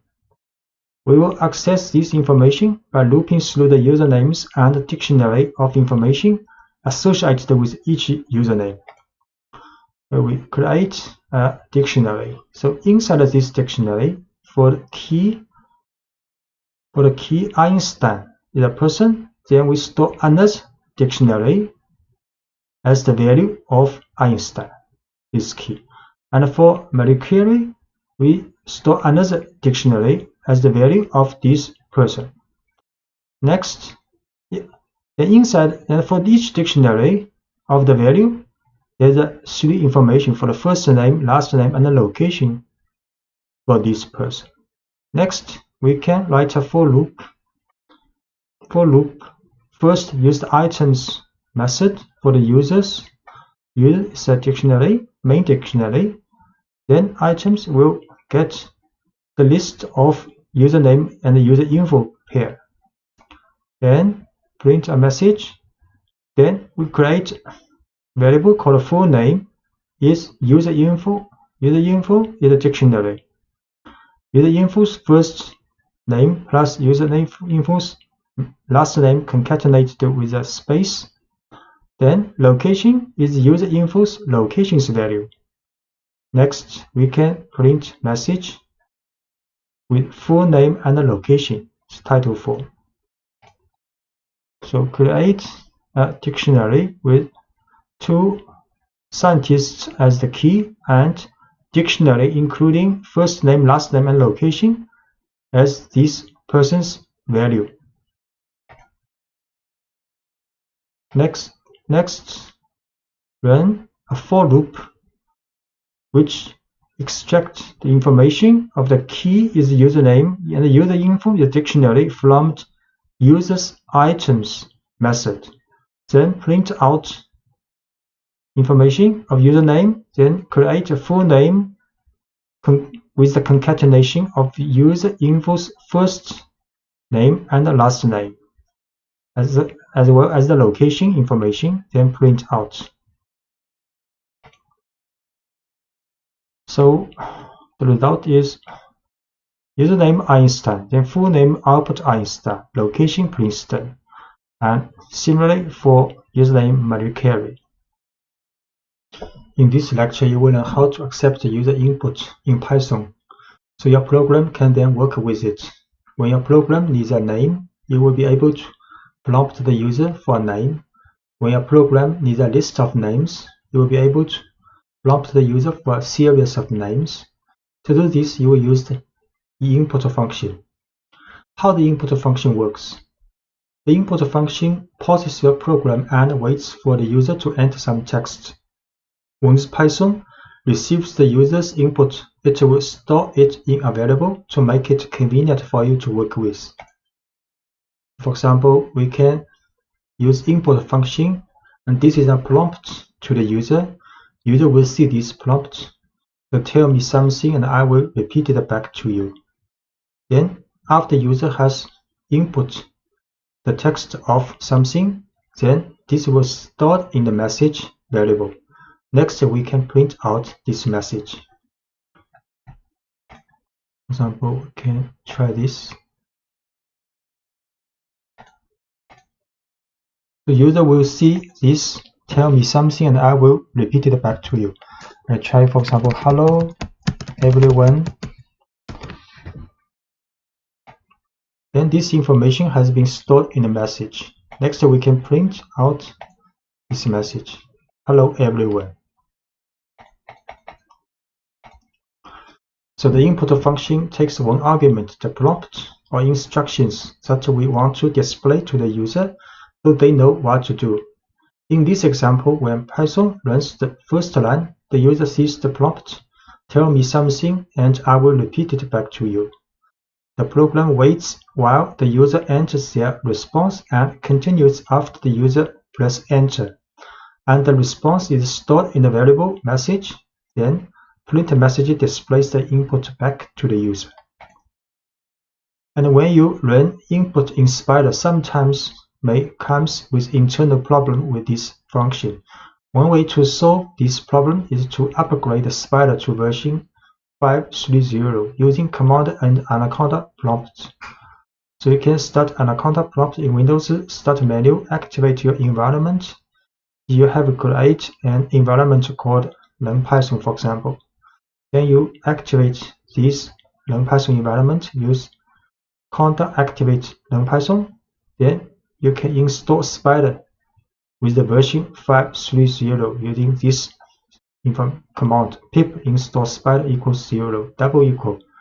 After it is successfully finished, then check if the version of Spider is 5.3.0. You can use conda list Spider will show this information. Then you start Spider from Windows. You start menu Anaconda. So writing clear prompts. Each time you use the input information, you should include a clear, easy-to-follow prompt that tells the user exactly what kind of information you are looking for. Any statement that tells the user where to end should work. For example, add a space at the end of your prompt after the colon in the preceding example to separate the prompt from the user's response and to make it clear to your user where to end their text. So for example, you can set the prompt to input as please enter your name, here with a space.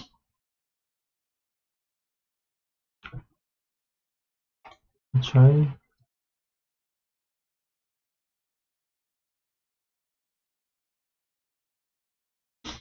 And build a multi-line string for the prompt. Sometimes you will want to write a prompt that's longer than one line. For example, you can store your prompt in a variable and pass that variable to the input function. This allows you to build your prompt over several lines, then write a clean input statement. For example, we can store prompt first with this message. If you tell us who you are, we can personalize the messages you see. Then we can use plus equal to add a new line with another information to this prompt variable. So next we can use input function and passing this prompt. So user will see if you tell us what you are, what's your first name, 2 lines information prompt. So we create prompt this line first. Then we add another line to this prompt.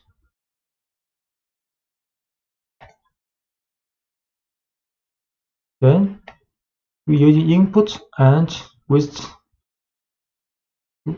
this prompt to the user.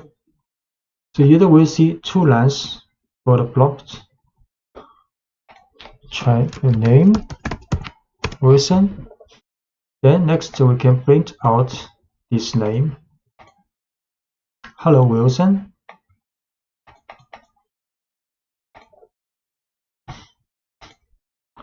Using int to accept a numerical input. So when you use the input function and the user inputs a number, Python interprets it as a string. If all you want to do is print the input, this works well. But if you try to use input as a number, you have to use the int function, which tells Python to treat the input as a numerical value. The int function converts a string representation of a number to a numerical representation as shown here. So user will see this prompt, how old are you? So if, for example, if he inputs 21, then the age will store this 21, but this value is a string. So next, you can use int function to change this string value to a numerical variable. Then we can use some numerical comparison. For example, if his age is older than 18. We tried, how old are you in inches?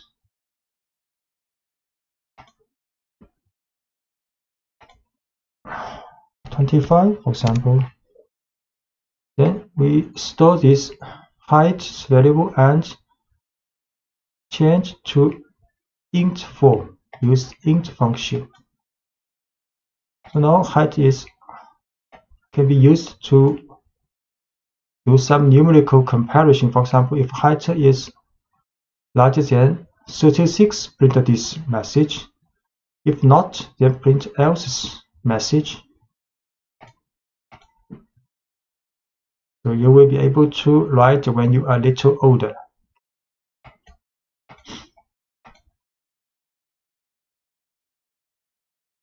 Yeah, this is the code what we have used. The modulo operate. A useful tool for working with numerical information is the modulo operate, which divides one number by another number and then returns the remainder. So we use the percent symbol for the modulo operation. For example, 4 modulo 3 will get 1, and 5 modulo 3 will get 2 here. Get 2 here. The following program will tell the input value is even or odd using modulo operation. So user will input something according to this prompt, enter number, and I will tell you if it's even or odd. Then use int function to change this number as a numerical variable. Then we can use an if statement test to test if the number is modulo 2 will be 0. If modulo 2 0, then this number is an even number. We'll print is even information. If not, then this number is odd number. So first we'll accept a user input. For example, input 19. Then use int function to set number as numerical value. Then we can run this if-else statement. So the number 19 is odd. The for loop takes a collection of items and executes a block of code once for each item in the collection. In contrast, the while loop runs as long as or while a certain condition is true. You can use a while loop to count up through a series of numbers. For example, the following while loop counts from 1 to 5. We set current number to the first initially. Then we do a while loop, check if current number less than or equal to 5, then print this current number. Then inside this while loop, we also increase this current number with 1. Then it will go back, check again if this condition still true. So and so on until run the current number if not less than or equal to 5, then the while loop stops. So in the first line, we start counting from 1 by setting the value of current number to 1, and the while loop is then set to keep running as long as the value of current number is less than or equal to 5. The code inside the loop brings the value of current number and then adds 1 to that value with current number equals 1. And this operator is shorthand for current number equals current number plus 1. For Python repeats the loop as long as the condition current number less than equal to 5 is true. We show current number with 1, assigned with 1 first. So while loop, while this condition is true, will print out this number and then increase this number with 1. So this 5 number is being printed out. So letting the user choose when to quit. So in the following program, we define a while loop. We then define a quit value and then keep the program running as long as the user has not entered the quit value. So prompt, we create prompt value message, the 2-line, tell me something and I will repeat it back to you. And enter quit to end the program. So we start with an empty string called message. Then our message is not quit, is not equal to quit. If this is true, then we will let user to input some message with this prompt. Next, then print message. So this while loop will run until user input quit. So if user do not input quit, this while loop will always run forever to end to print the message you have input. But if you input quit, then while loop will stop immediately.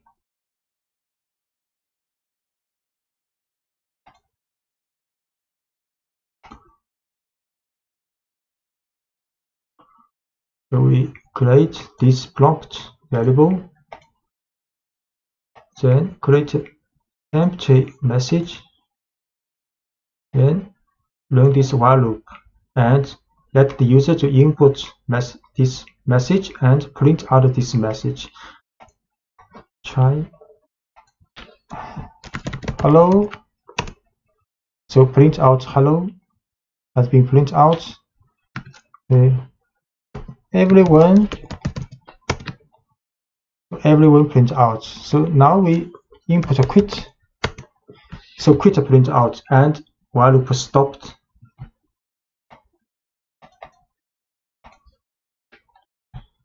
This program works well, except that it prints the word quit as if it were an actual message. So actually quit is not the message you wanted to be printed out.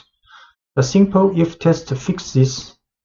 This is same 2-line prompt and same for start with an empty message. Then inside the while loop, we can get the input from the user. Then we will test if this message not equal to quit, then we can print this message. So if this message is quit, we will not print out this message.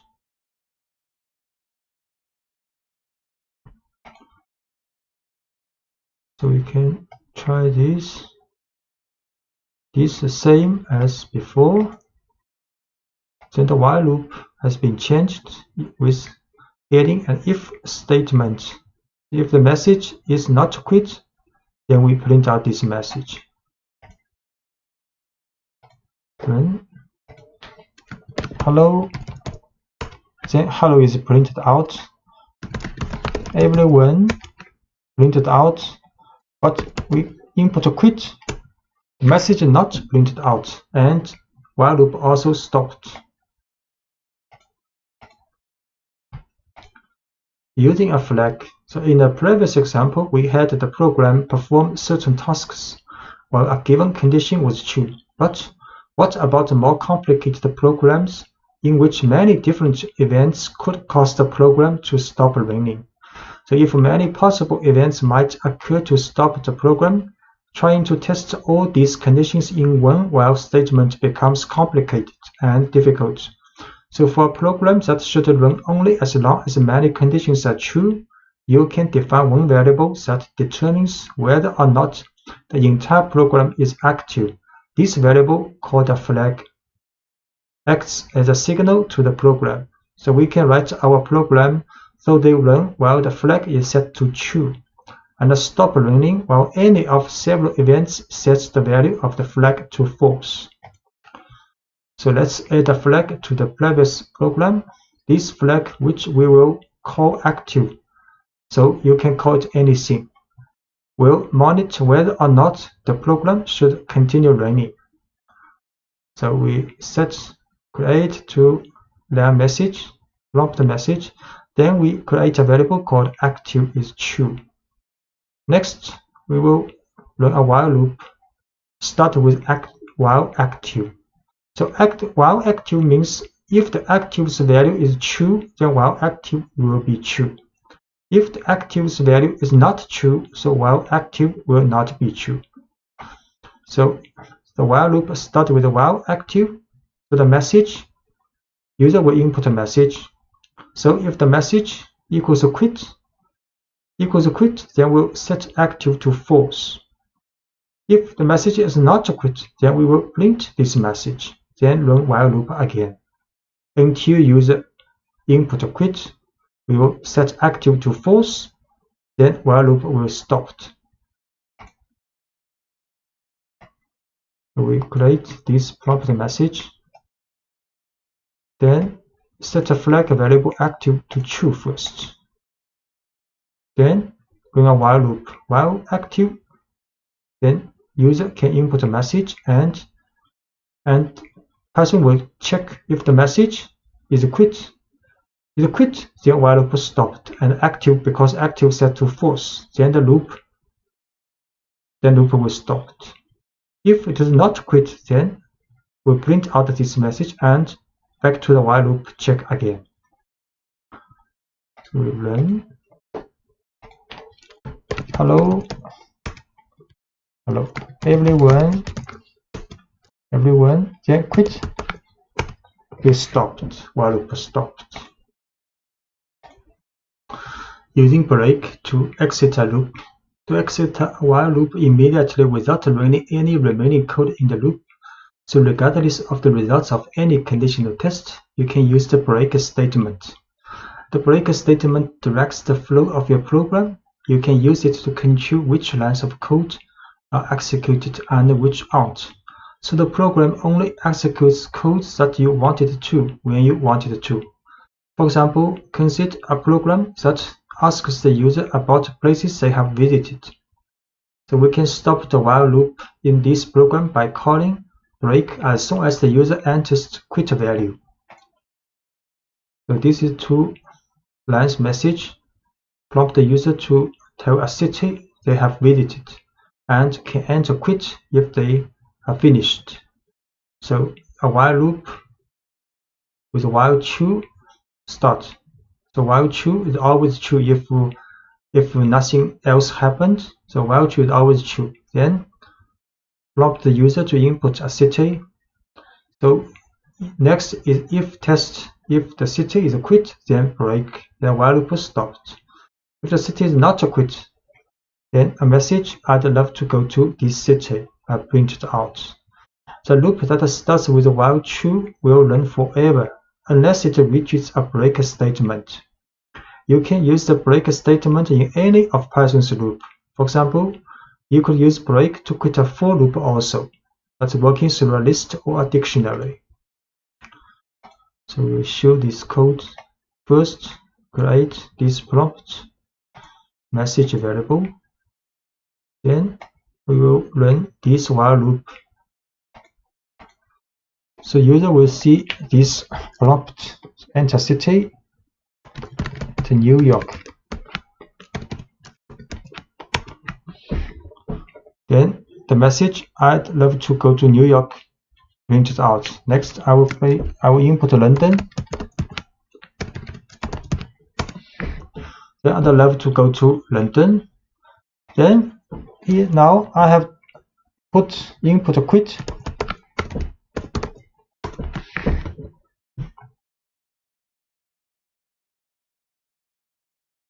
So the while loop stopped.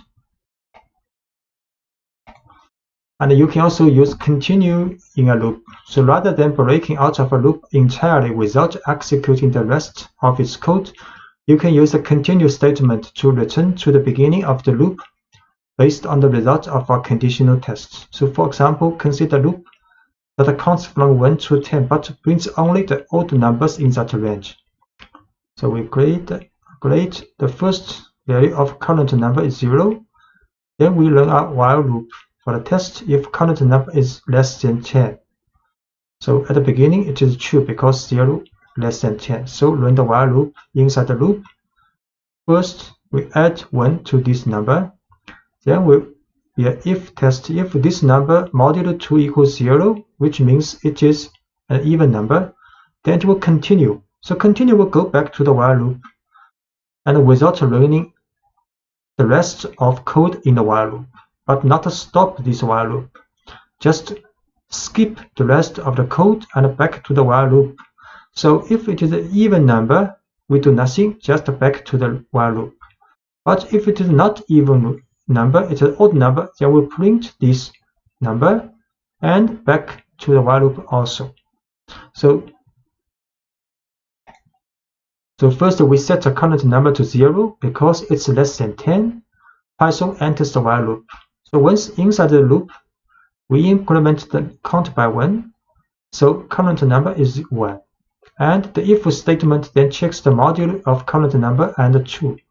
If the modulo is 0, which means current number is divided by 2, the continue statement tells Python to ignore the rest of the loop and return to the beginning. So if the current number is not divisible by 2, the rest of the loop is executed and Python prints the current number and back to the while loop again. So we will show current number is 0. Then a while loop will print out only odd number. So only odd number 1, 3, 5, 7, 9 are printed out, and the even number not printed out, and the code using continue. So you will not stop the while loop, just skip the rest of the code in this run. To keep a track of many users and pieces of information, we will need to use lists and dictionaries with our while loops.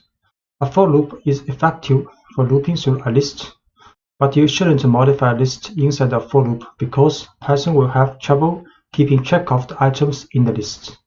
To modify a list as you work through it, use a while loop.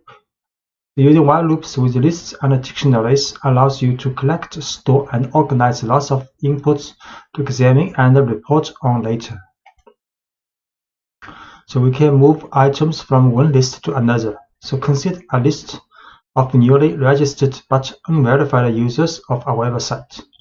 After we verify these users, how can we move them to a separate list of confirmed users? One way would be to use a while loop to pull users from the list of unconfirmed users as we verify them, and then add them to a separate list of confirmed users. So this is a list of unconfirmed users. Then we create an empty list called confirmed users. The next use a while loop. So while loop, the purpose of this while loop is to move each unconfirmed users to verify and then to confirm the users list. So while unconfirmed users means if unconfirmed users list is not empty, there are users in this list, then we will run the while loop. So we use a pop function to take the last one of this list, last item of this list out, then store in a current user. Then we print a verifying message. Then in confirmed users list, we append this current user. So this process will run until there are no items left in unconfirmed users. Then next, we can write a for loop to print out each confirmed users from this confirmed users list. We set a unconfirmed users list first. Then create confirmed user list with empty. So run a while loop to move every unconfirmed user out, verifying them, and put in confirmed users list. So verifying user, each being done. Then we print following users have been confirmed. Then for loop for the confirmed users list, each item will be printed out.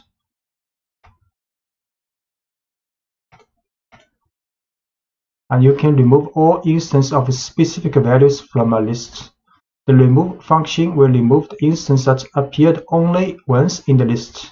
But what if you want to remove all instances of a value from a list?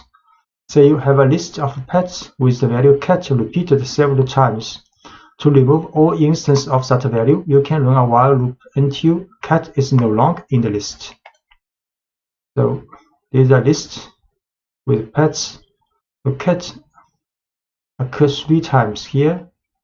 Then we can write a while loop. So while cat in pets, then we will remove cat. So while cat in cat means while cat exists in this list, it still have cats list exists in this list, then we'll remove this cat. So until there are no cat in these pets, then the while loop will be finished. So we create these pet lists and print cat, cat, cat. Then a while loop will remove each one cat in the list, and we print pets again. There are no cats now in the list. So filling a dictionary with user input. You can prompt for as much input as you need in each pass through a while loop. So let's make a pooling program in which each pass through the loop prompts for the participant's name and the response. We can store the data we gather in a dictionary. So first we create an empty dictionary, then set a pooling active flag to true. So while pooling active, then user will see prompt what is your name. Then the response is input and user input name to name variable.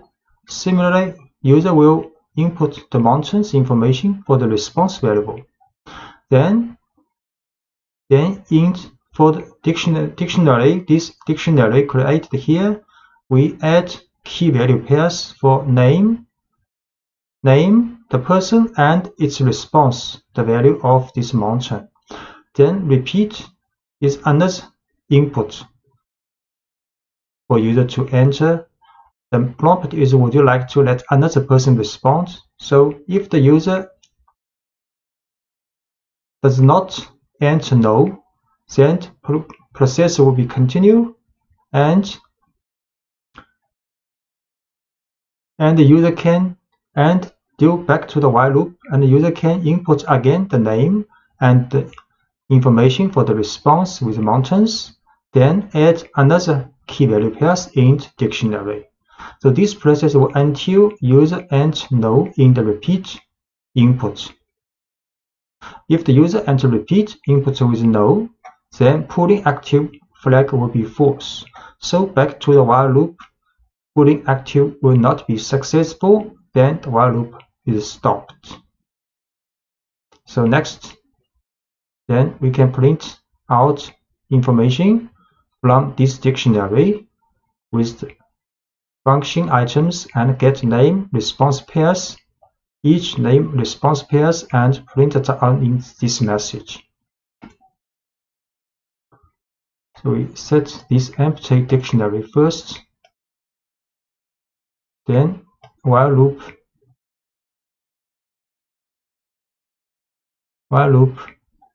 In the while loop, user will enter name and response of the mountain, and while loop will set key value pairs in this dictionary. Then user will see another prompt. Would you like to let another person respond? If the user does not enter no or enter yes or other input, then the while loop will continue on, and user then enter another name and mountain, and so on until user has entered no here. Then the key pulling active flag will be false. Then the while loop will be stopped. So we run this process. Okay, we have to define pulling active first. Then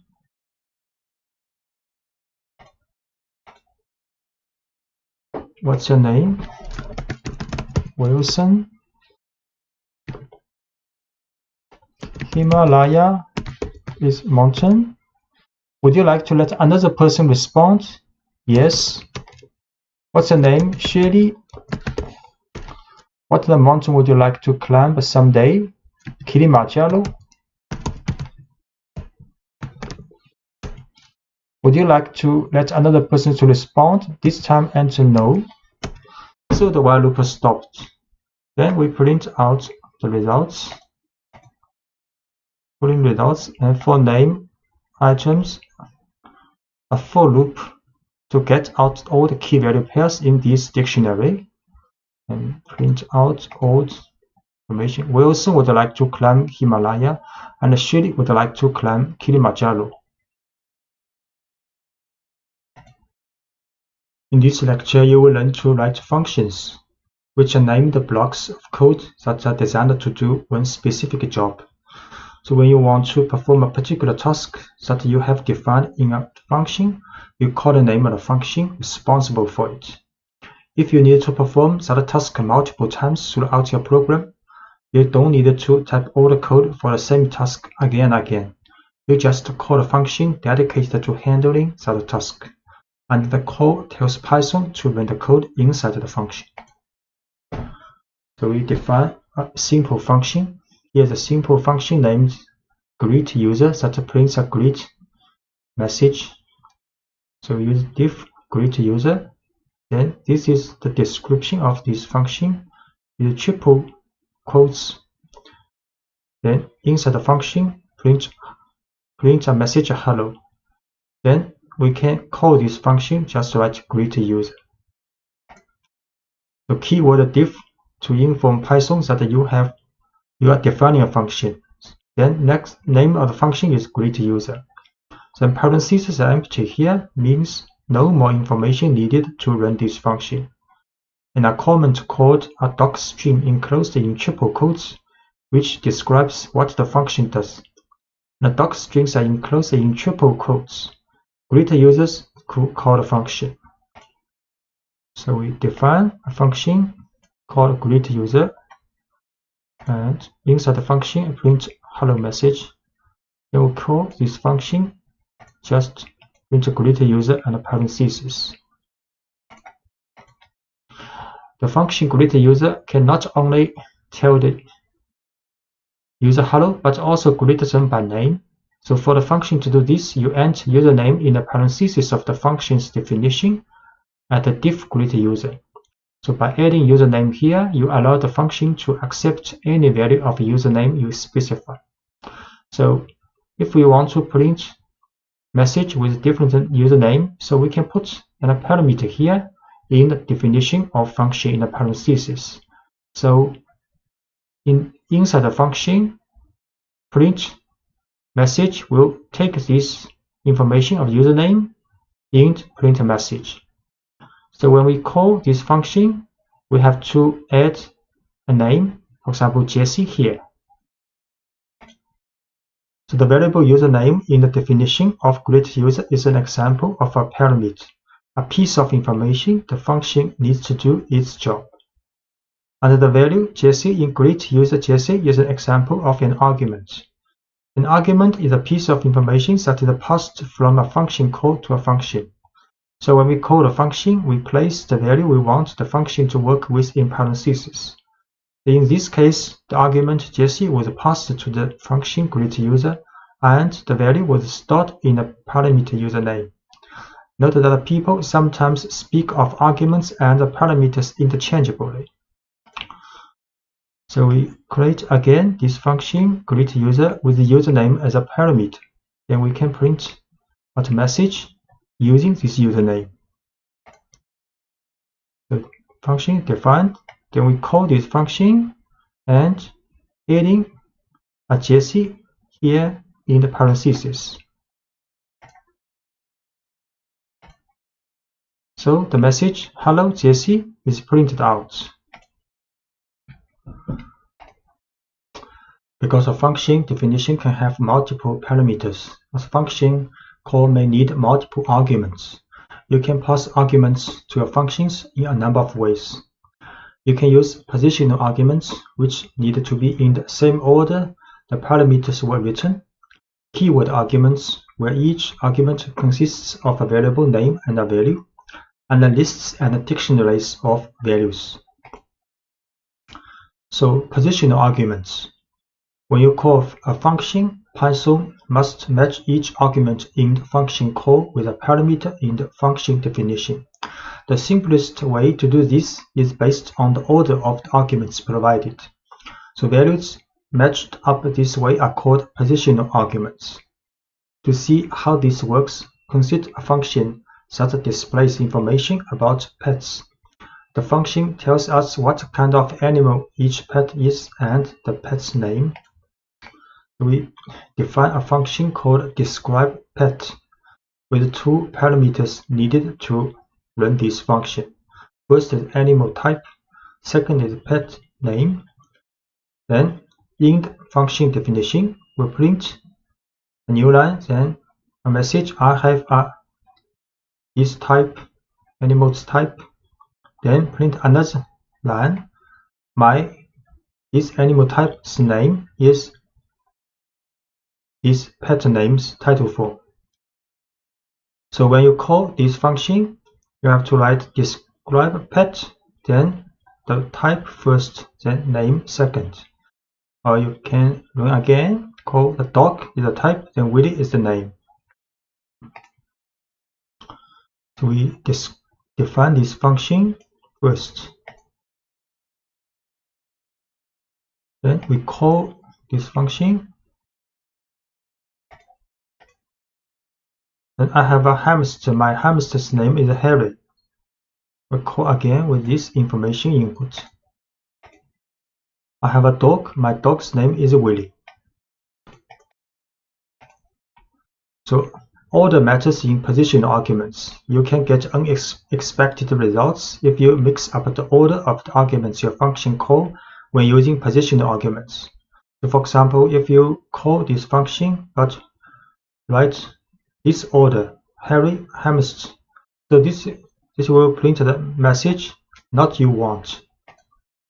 And a keyword arguments. A keyword argument is a name-value pair that you pass to a function. You directly associate the name and the value within the argument. So when you pass argument to the function, there is no confusion. Keyword arguments free you from having to worry about correctly ordering your arguments in function call. So let's rewrite the pets examples using keyword arguments to call describePets. So we can also call this function. Then in the parentheses we write key value. So you can write any order if you input the key value pairs. And we can also call a pet name right first, Harry, and animal type second. It's correct. So the order of keyword arguments doesn't matter because we explicitly tell Python which parameter each argument should be matched with. So we call using keyword arguments. So I have a hamster. My hamster's name is Harry. Then call again with this keyword order. So I have a hamster. My hamster's name is Harry. The return result is the same. And default values. So when writing a function, you can define a default value for each parameter. If an argument for a parameter is provided in a function call, Python uses the argument value. If not, it uses the parameter's default value. For example, if you notice that most of the calls to describe a pet are being used to describe dogs, so you can set the default value of animal type to dog. Now anyone calling describe pet for a dog can omit that information. We can define this function with pet name, but animal type we set a default value as dog. So when you print, when you call this function, if it is a dog, you can just input the name of this pet. You need not input a dog, but the function definition with the default value have to be put after the argument parameter without default name, without default value.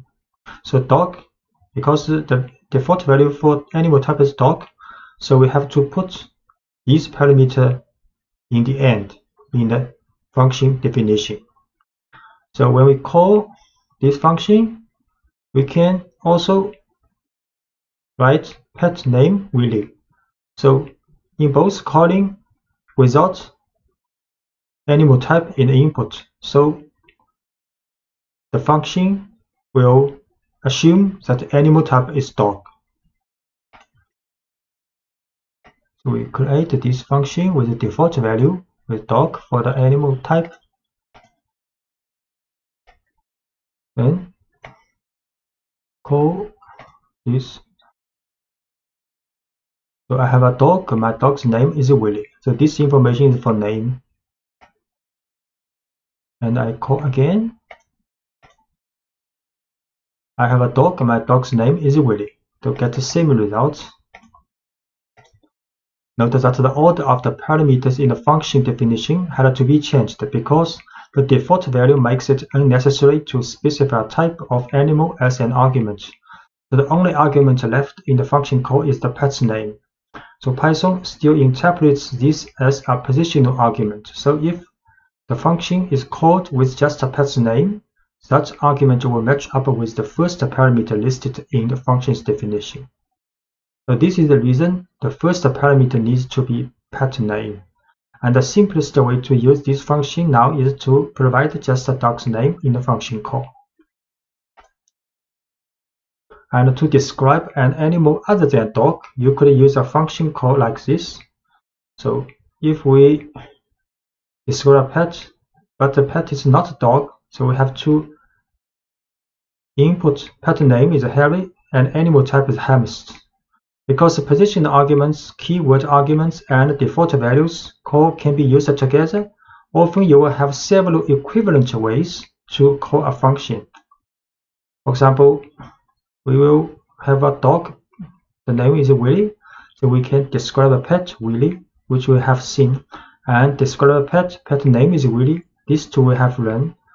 And if a hamster name is Harry, we can write Harry here, hamster second, because this is in the definition is the second place for the type, but with a default value because the hamster is not dog, so we have to input hamster here. But you can also write pet name is Harry, animal type is hamster. This is very clear. And because we use keyword and value type, so we can also write animal type first, hamster, then pet name Harry second. No problem. This it works correctly. So we will try this equivalent calls. So these two we have run. I have a dog, my name is Willy. Then if I have a hamster named Harry, I can run this first. Then can run this calling. We get the same result. My hamster's name is Harry, and this one also correct. My hamster's name is Harry. Return values. A function doesn't always have to display its output directly. Instead, it can process some data and then return a value or set of values. The value the function returns is called a return value. The return statement takes a value from inside the function and sends it back to the line that called the function. So returning a simple value. Let's look at a function that takes a first and a last name and returns a neatly formatted full name. So this is a function definition. Get formatted names with two parameters, first name and the last name. Then inside the function, a full name variable is created with a concatenation of first name, space, and the last name. Then a return statement return full names title form. So when we call this function get formatted name with input information for first name and the last name, then the return value of this full names title form will be saved back to musician. Then next we can print this musician. We create this function and call this function and store return value full name to musician. And we print out this musician, Jimi Hendrix, exactly same as what we have inputted. So making an argument optional. Sometimes it makes sense to make an argument optional so that people using the function can choose to provide extra information only if they want to. You can use default values to make an argument optional. For example, say we want to expand get formatted name to handle middle names as well. The first attempt to include middle names might look like this. So we need middle name in this function. So normally people may write like this: first name, middle name, last name in as the parameters. Then inside the function definition, a full name is concatenated from first name, space, middle name, space, and last name. Then return this full name's title form. When people call this function, just write get formatted name with first, middle name, and last name.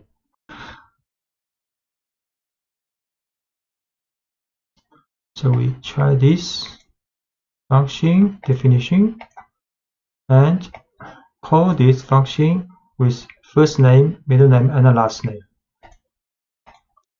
This is a positional argument. Passing position argument. So then after calling this function, the musician will get the value of this returned value full name. Then we print this musician. So first name John Hooker Lee printed out. This function works when given a first, middle, and a last name. The function takes in all three parts of a name and then builds a string out of them. But middle names aren't always needed, and this function as written would not work if you try to call it with only a first name and a last name. So this function does not work when people have not middle name to input. The better solution would be to make middle name optional. So we can give the middle name argument an empty default value and ignore the argument unless the user provides a value. So this is a better solution for definition of this function. So inside the parenthesis position, we write first name, last name, then middle name at last with a default value of empty string. Then inside the function, we use if-else test. So if middle name means if the middle name is not empty, which means if user inputs a middle name, then the full name is the concatenation of these three names together. Else means if user did not input a middle name, So full name is only first name concatenated with last name. Then in the end, function will return full name, the title form. So when we call this function, no matter whether the people has middle name or not middle name, this function works. So in this case, we call this function with only first name and last name. Then in this case, we can call function with first name, last name, and middle name. Just note middle name have to be put in the last place, because in the definition, first name, last name is a middle name. We create this function first with middle name as default, has a default empty string. Then we call this function with only first name and last name. Then we print so only first name, last name. And we call this function with first, last, and middle name input. Then print this musician. Now three name, first name, middle name, and last name. A function can return any kind of value you need it to, including more complicated data structures like lists and dictionaries. For example, the following function takes in parts of a name and returns a dictionary representing a person. We define a function called buildPerson. And information in parameters are first name, last name. So the person is a dictionary created in the function. And for this dictionary, there are two key value pairs. First is the first value is the first name from the parsing of this first name, and key last, the value is last name passed from these positions parameter. So then function return person, this dictionary, when you call this function.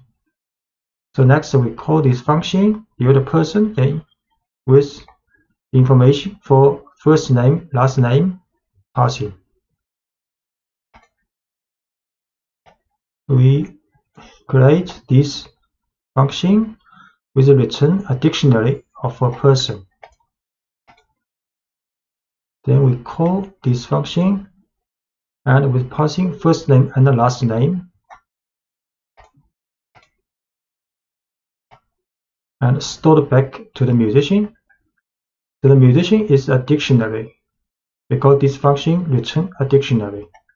So we print out this musician is a dictionary with first two key value pairs. Key first value is Jimmy, last is key, the value is Hendrix.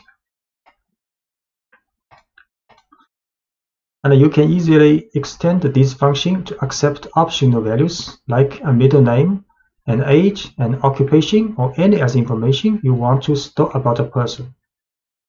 For example, the following change allows you to store a person's age as well.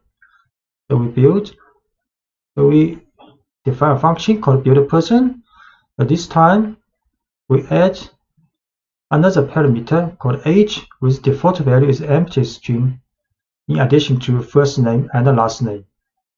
So inside the function, we create a dictionary called person with two key value pairs, first and last first. Then we run a if test if age. So if age means if user input age when calling this function, then we create another key value pair for this person's dictionary. Then key is age and the value is the age user input. Then in the end, we return this person dictionary. So when you call this function, you input Jamie, Hendrix, first name, last name, then you add a key value pair like age equals 27. Then the musician will be a dictionary include information with a key value pair for first name, last name, and age. We define this function with age as a default empty string value in addition to first name and last name, and return this person. If age is input with a value, then the person has key value pair for age also. And we call this function, and the return person's dictionary will be stored in the musician with input JMake, Hendrix, and age 27. Then we print out this musician. So now musician is a dictionary with 3 key value pairs: first name, last name, and age. Using a function with a while loop, you can use functions with all the Python structures you have learned about so far. For example, let's use the getFormatTheName function with a while loop to greet users more formally. It is the first attempt at greeting people using their first and last names. So you can define a function with 2 parameters, first name, last name. Then inside the function, create variable called full name with the concatenation of first name, space, and last name. Then return these full names title form. Then we write a while loop. So while true, it will be always true if nothing happens. So in the while loop, print message for the user to input a name, and if user input a Q, then it will be quit. Then the while loop will stop. Then next, create 2 variable called fName, get the information of the first name, the lName get information of last name user input. Then format the name, calling this getFormatTheName function, and store the return value of full name to format the name. Then print message including this formatted name. In the previous example, we use a simple version of getFormatTheName that doesn't involve middle name. And the while loop asks the user to enter their name, and we prompt for their first and last name separately. But there's one problem with this while loop. We haven't defined a quit condition, and the while loop will be run infinitely. We want the user to be able to quit as easily as possible, so each prompt should offer a way to quit. The break statement offers a straightforward way to exit the loop at either prompt. In the following example, we add a message that informs the user how to quit, and then we break out of the loop if the user enters the quit value at either prompt. So the program will continue greeting people until someone enters Q for either name. So we change the while loop here. After user see the input for the first name, after user input, there will be a if conditional test. So if user inputs Q for the first name, then it will be break, then the while loop will stop. So if the next for L last name input from the user also will be a if test. If this time user input Q, then also will be break.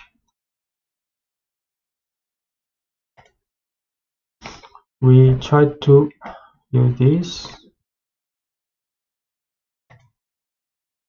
Create this function first, then we run a while loop which include Q if user inputs.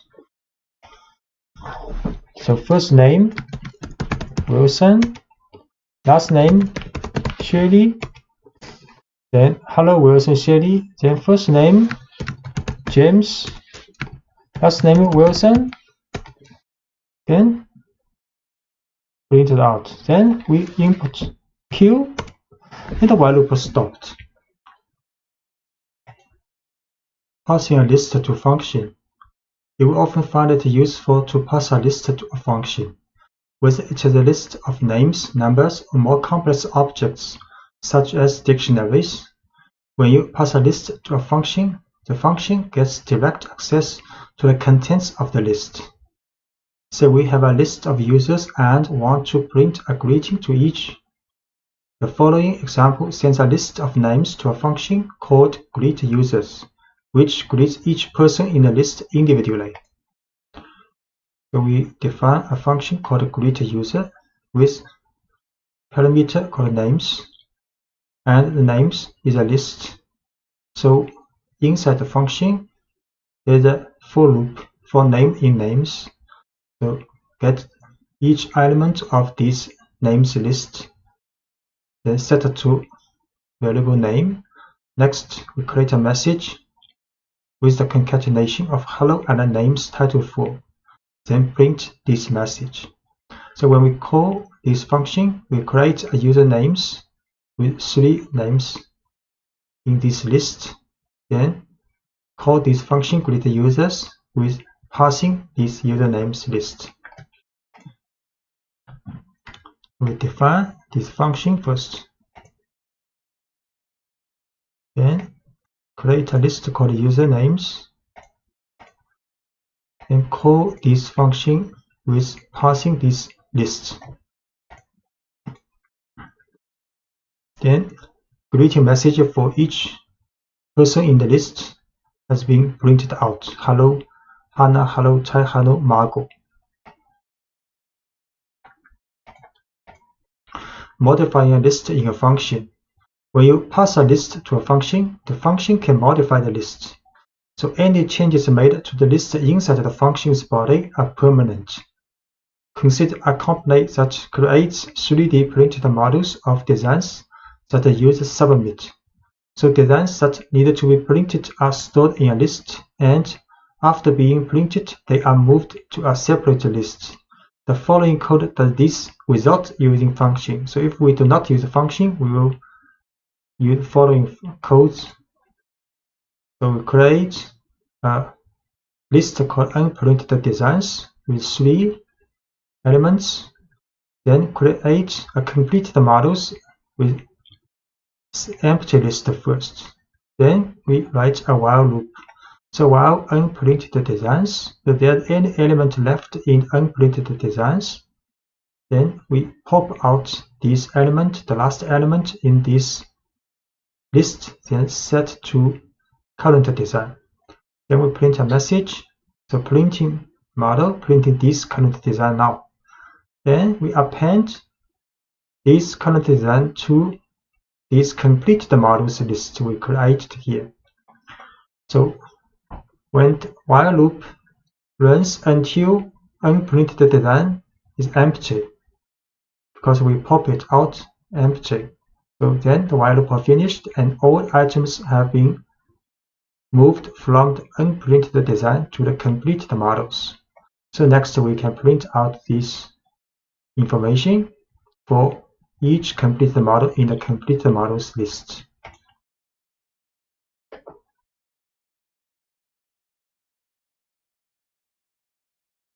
So we create these 2 lists, then use a while loop to move all items from unprinted design to completed models.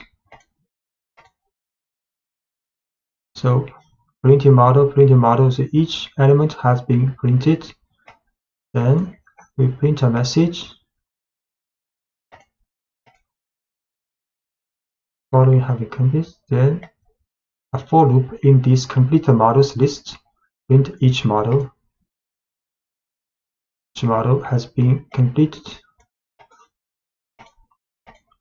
So we can recognize this code by writing 2 functions, each of which does one specific job.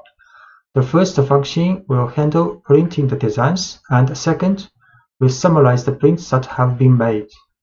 So we define the function print models with 2 parameters, a list of design that need to be printed and a list of completed models.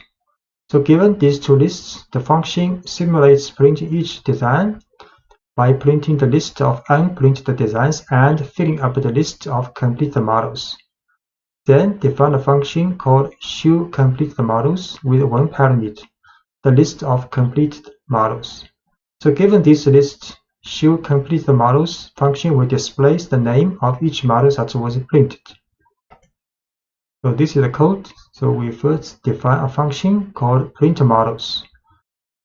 So there are two parameters, unprinted designs and completed models. Both are lists. So then inside the function is a while loop, very similar to the while loop we see in the previous pages.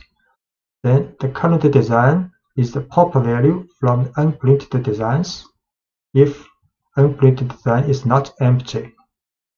Then we print a message, we print this current design now.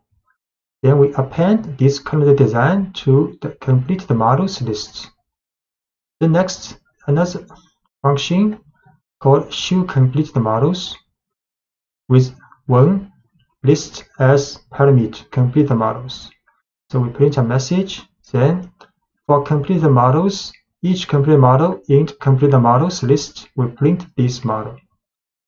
So when we call this function, we first define two lists. One is unprinted designs with 3 elements. One is completed models with empty value, initial empty value. Then we call printModels function with unprinted design and completed models as input to the parameter. Then we call showCompleteModels with completed models as input. So we run first define these two functions called printModels and showCompleteModels.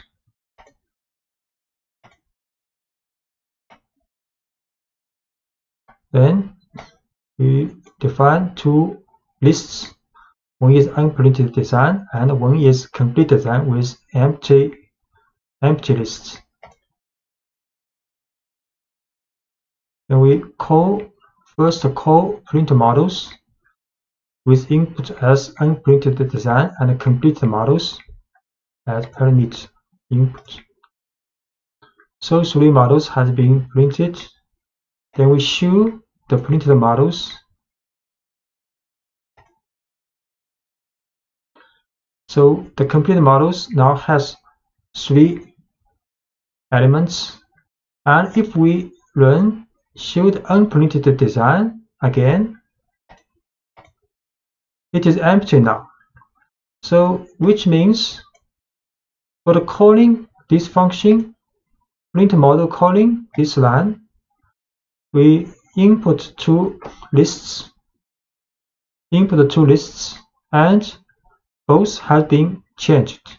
So for the unprinted designs, it's empty now, and for the complete models, it's now full of 3 complete models.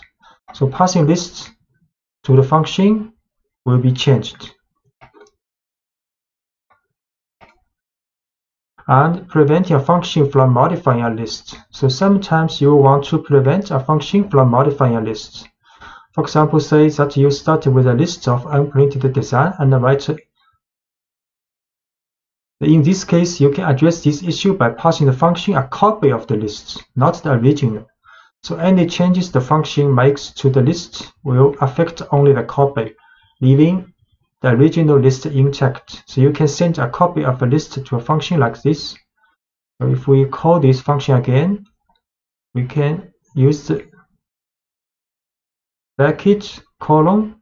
This is a copy of this list. So this list will not be changed after running the function.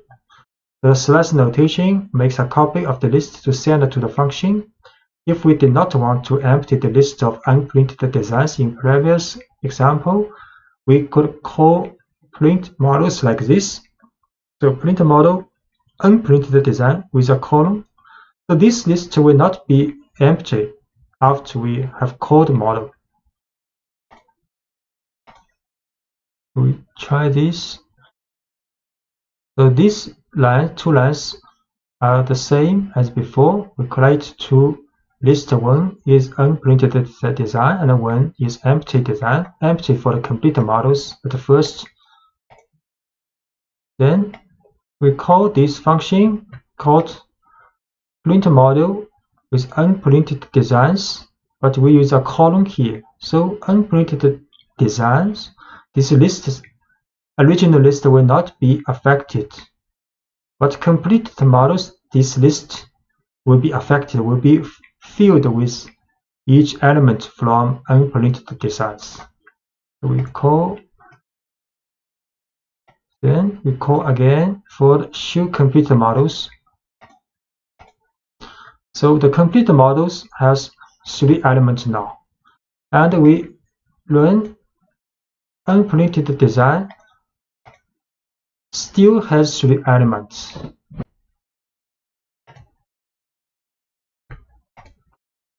Passing an arbitrary number of arguments to function. Sometimes you won't know ahead of time how many arguments a function needs to accept. Fortunately, Python allows a function to collect an arbitrary number of arguments from the calling statement.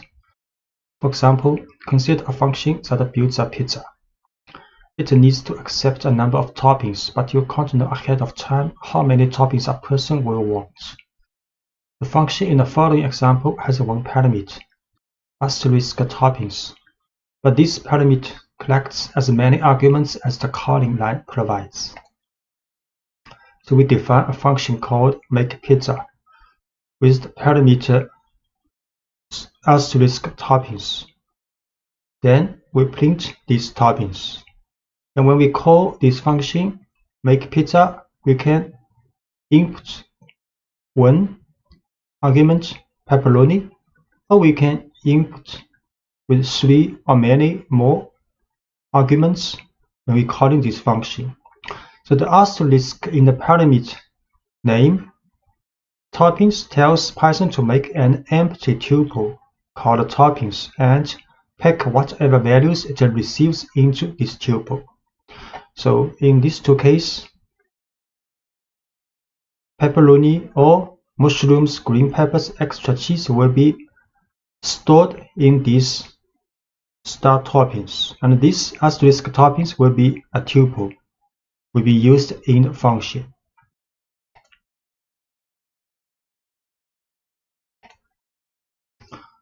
We make function called makePizza with asterisk toppings as the parameter.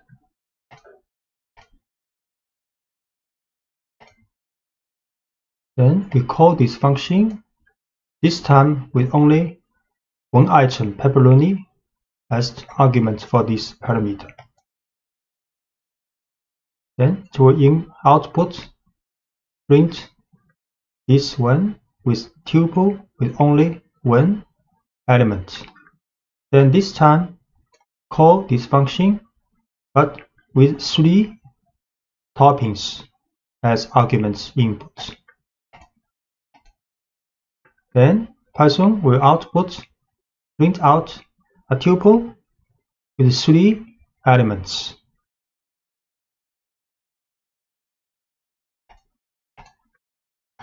Now you can replace the print statement with a loop that runs through the list of toppings and describes the pizza being ordered. We can make some change for this function. Then we can print a statement and then a loop for each topping inside this toppings list. So this tuple is also a list. Then print out each topping. We create this function again. Then we call with the same argument as before. Now the message, make a pizza with the following toppings, pepperoni. And call this function with 3 arguments passing.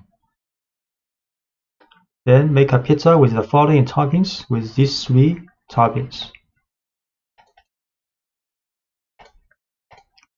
And mixing positional and arbitrary arguments. If you want a function to accept several different kinds of arguments, the parameter that accepts an arbitrary number of arguments must be placed last in the function definition. Python matches positional and keyword arguments first and then collects any remaining arguments in the final parameter. So for example, if the function needs to take in a size for the pizza, such parameter must come before the parameter asterisk toppings. So in the function definition, Python stores the first value it receives in the parameter size. All other values that come after are stored in the tuple toppings. So the function calls include an argument for the size first, and followed by as many toppings as needed. So we make modification for this function definition. Then this time there are two parameters. The first is the size for the pizza. The next is an arbitrary number of arguments will be stored in this toppings tuple because there are asterisk here. Then inside the function we print a message using the string value of this size. Then in the for loop, same as before, we print out this topping. So when we call this function, the same form for the calling as before, but this time we add size first. Have to add size first because size is stay the first position in the parameter in the function's definition. So size first, then next either is 1 items or 3 items will be stored as this toppings tuple. So we make a new function with size and this toppings tuple as parameter. Then we call this function again with the size first, then pepperoni second. Then a message, we make a 16-inch pizza with the following toppings, pepperoni. We call again this function with size 12 first, then 3 items second.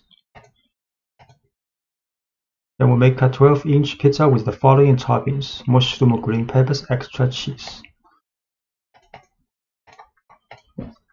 And using arbitrary keyword arguments. Sometimes you will want to accept an arbitrary number of arguments, but you want to know ahead of time what kind of information will be passed to the function. In this case, you can write functions that accept as many key value pairs as the calling statement provides. One example involves building user profiles. You know you will get information about a user, but you're not sure what kind of information you will receive. The function build profile in the following example always takes in a first and a last name, but it accepts an arbitrary number of keyword arguments as well.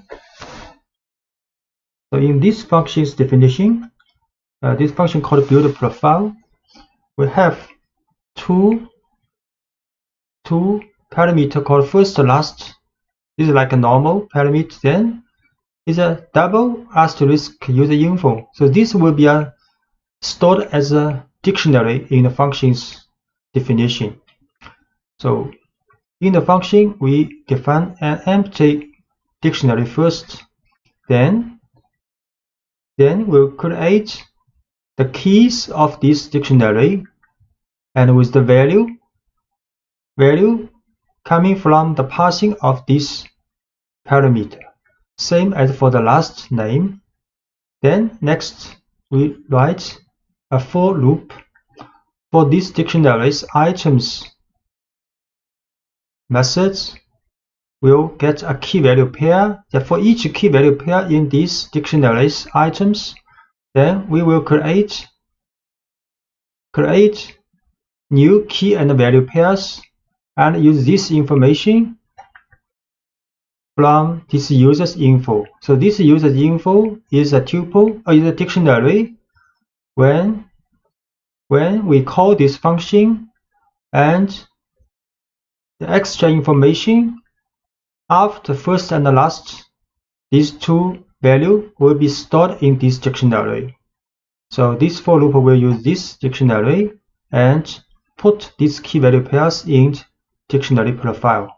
Then in the end, function returns this profile, the dictionary, which include all the key value pairs from last name, first name, last name, and user infos. So when we call this function, we will add first, last name's value first. Then we will add several key value pairs as we want.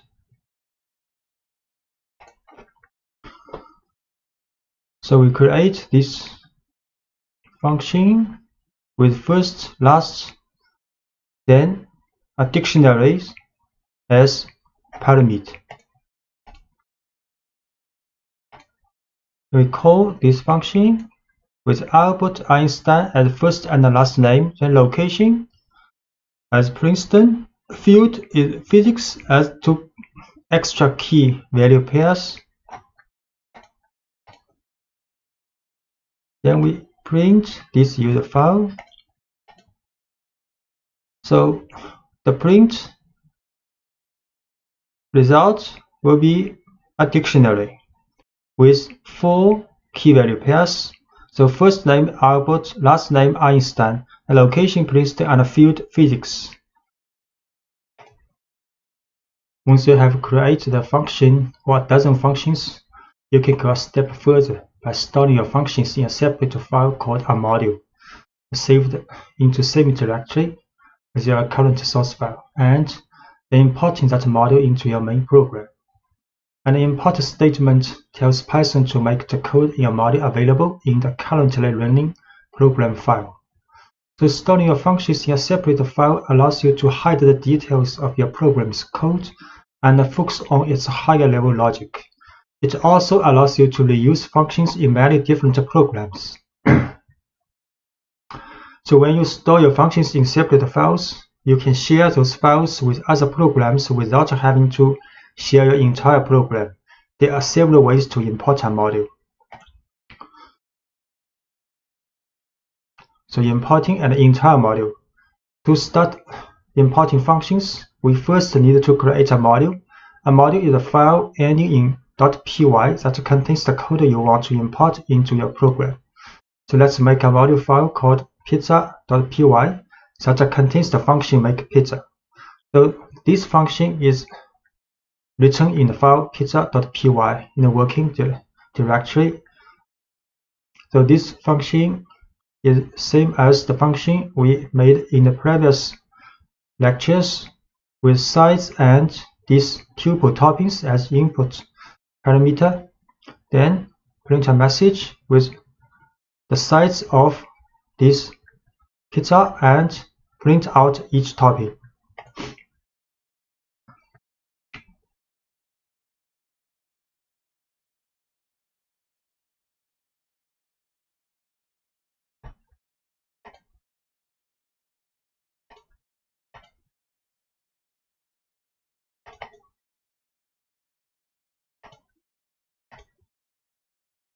So this file called pizza.py is a module file stored in the working directory, and their own function in this file called make pizza. Then first we set the working directory.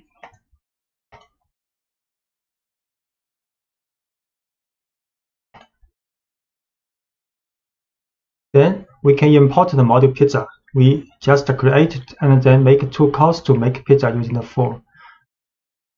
So we can first import this module called import pizza. Pizza is a file pizza.py, but we need not add extension here, just import pizza. Then we can call this function make pizza using pizza.makePizza. Then is the argument for the input. Similarly, we can use pizza.makePizza and input with size, then more than 1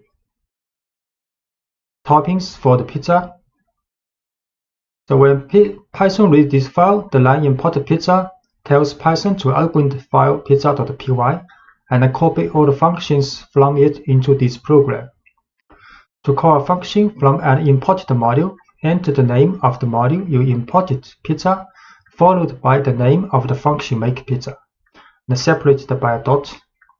This code produces the same output as in the previous lecture, that without storing function into a module. So we import pizza first.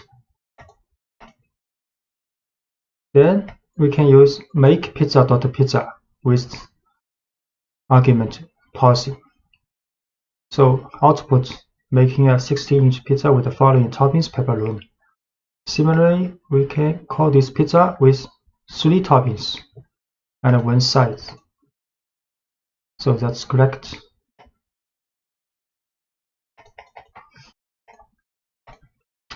And you can also import specific functions from this module file. You can also import a specific function from a module.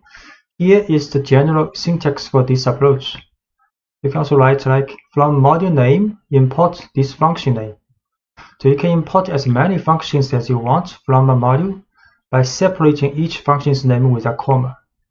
So if the module file contains more than 1 function and you want to import these functions, you can write from module name, this file, import the function, first function, second function, third function, and so on.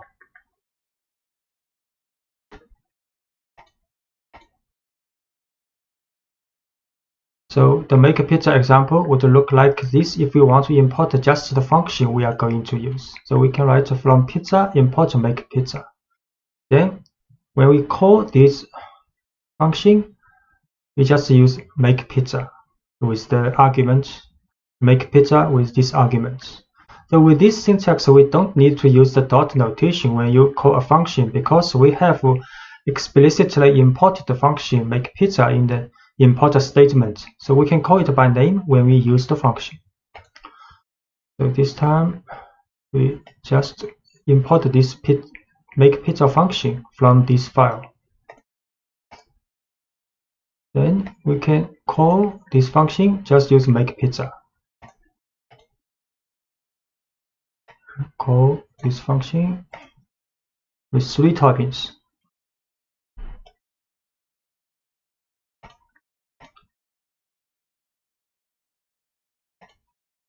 And using s to give a function an alias. So if the name of a function you are importing might conflict with an existing name in your program, or if the function name is long, you can use a short unique alias, an alternate name similar to a nickname for the function. You will give the function this special nickname when you import the function. The general syntax for providing an alias is like, so from module name, import function name is an alias. So here we give the function make pizza an alias np. So by importing make pizza as np, so the s keyword renames a function using the alias you provide. So you can write from pizza import make pizza as np. Then we can call this function using np now with the parameter parsing. np now with the parameter parsing. We can from pizza import make pizza as np. Then we can use np16 pepperoni to call this function. You can make a call with np12 mushroom, green peppers, extra cheese. So the output of this calling is the same. We use s to give a module an alias. You can also provide an alias for a module name. The general syntax for this approach is import module name as an alias. So giving a module a short alias, like p for pizza, allows you to call the module's functions more quickly. So calling p.makePizza is more concise than calling pizza.makePizza. So we can import pizza as p. So we can call module with p.makePizza. p.makePizza. So we can import module as p. Then call module with p.makePizza 16 pepperoni. p.makepizza 12 and with 3 topping. So the result is the same in the printing. And you can also import all functions in a module. You can tell Python to import every function in a module by using the asterisk operator. So we can write from pizza import this asterisk, means all the function. Next, we can also use make pizza with the parsing. The asterisk in the import statement tells Python to copy every function from the module pizza into this program file. Because every function is imported, you can call each function by name without using the dot notation. However, it's best not to use this approach when you are working with large modules that you didn't write. If the module has a function name that matches an existing name in your project, you can get some unexpected results. Python may see several functions or variables with the same name, and instead of importing all the functions separately, it will overwrite the functions. So this is not a good approach. We write here just to let you know if in the later time you may see such approaches in other people's code. So we can try this, make from pizza import with the asterisk. Then we can call this function with just make pizza. The result is the same. So the best approach is to import the function or functions you want, or import the entire module and use the dot notation. Class object-oriented programming is one of the most effective approaches to writing software. In object-oriented programming, you write classes that represent real-world things and situations, and you create objects based on these classes. When you write classes, you define the general behavior that a whole category of objects can have. And when you create individual objects from the class, each object is automatically equipped with the general behavior. You can then give each object whatever unique traits you desire. Making an object from a class is called instantiation, and you work with instances of a class. You can also specify the kind of information that can be stored in instances. So creating a dog class. So let's start by writing a simple class, dog, that represents a dog, not one dog in particular, but any dog. So they have all a name and age. We also know that most dogs sit and roll over. These two pieces of information, name and age, and those two behavior, sit and roll over, will go in our dog class because they are common to most dogs. After our class is written, we will use to make individual instances, each of which represents one specific dog. So this is a dog class. So class dog. Then this is a description of this class. Then we define df initial method.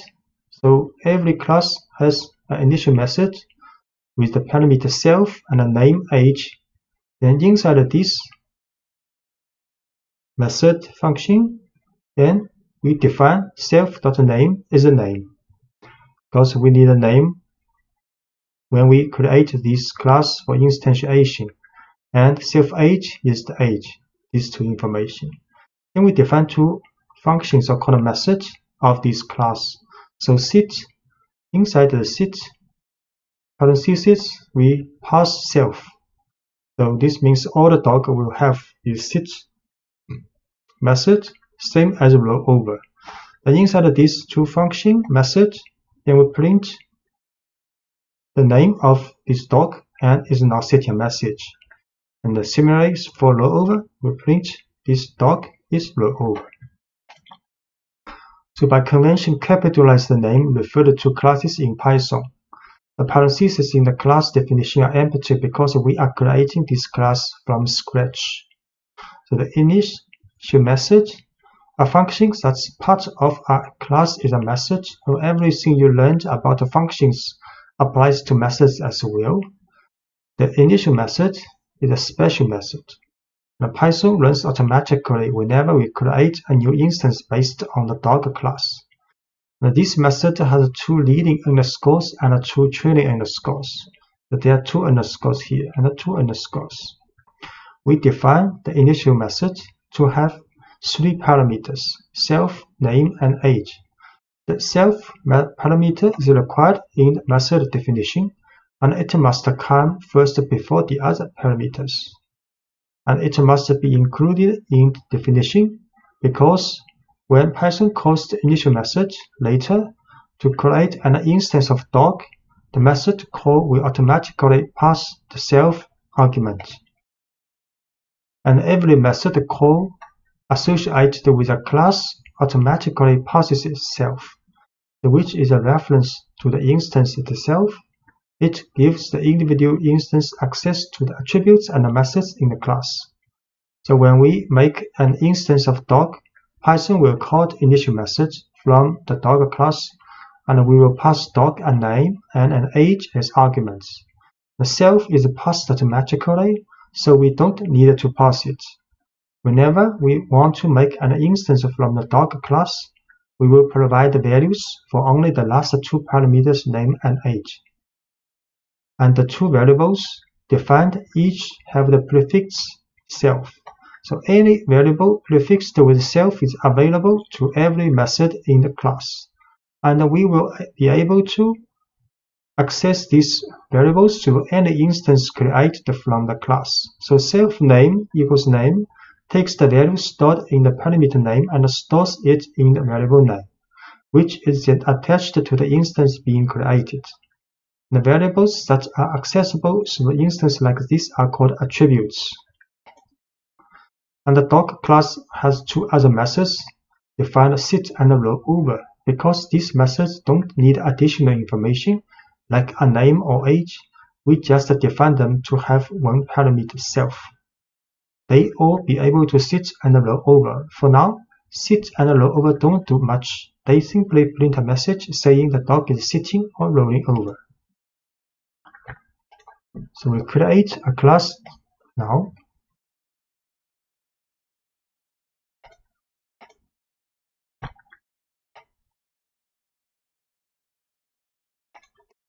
Then making an instance from class. The class dog is a set of instructions that tells Python how to make individual instances representing specific dogs. So let's make an instance representing a specific dog. So we can create a specific dog, use dog equals, then this dog is the class name, and inside parentheses is the name and age, 2 parameters needed when we define initial function in the class definition. So we tell Python to create a dog whose name is Willy and whose age is 6. When Python reads this line, it calls the initial method in dog with the arguments Willy and 6. The initial method creates an instance representing this particular dog and sets the name and age attributes with the values we provided. The instance is stored in variable myDog. We create an instance myDog with Willy and 6 age old. And we can create another dog called your dog, named Lucy and 3 years old. Then can access attributes. To access the attributes of an instance, you use dot notation. So we can get the name and age of my dog using myDog.name and myDog.age. For example, we can print a message using myDogs.names title4 and print a message of myDogs.age years old. You can print a message. So my dog's name is Willy. Then print message using the attribute of age. My dog is 6 years old. And we can also print your dogs. Your dog's name is Lucy. And print using your dog's age attribute. Your dog is 3 years old.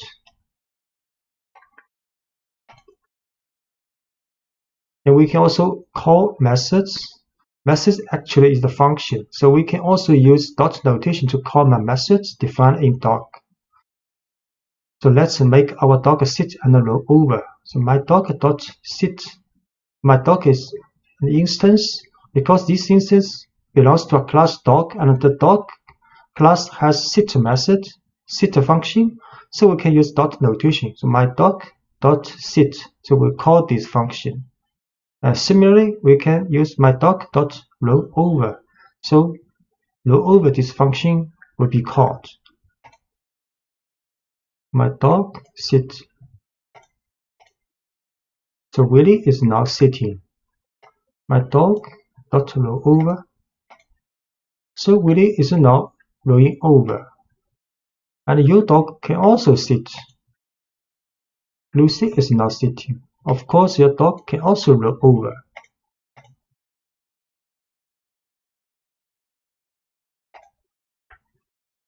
So let's write a new class representing a car. Our class will store information about the kind of car we are working with, and it will have a method that summarizes this information. So we defined initial method with the self parameter first. We also give 3 other parameters: make, model, and year. A method called getDescriptiveName that puts a car's year, make, and model into one string neatly describing the car. Then we make an instance from the car class and store it in variable myNewCar. Then we call getDescriptiveName to show what kind of car we have.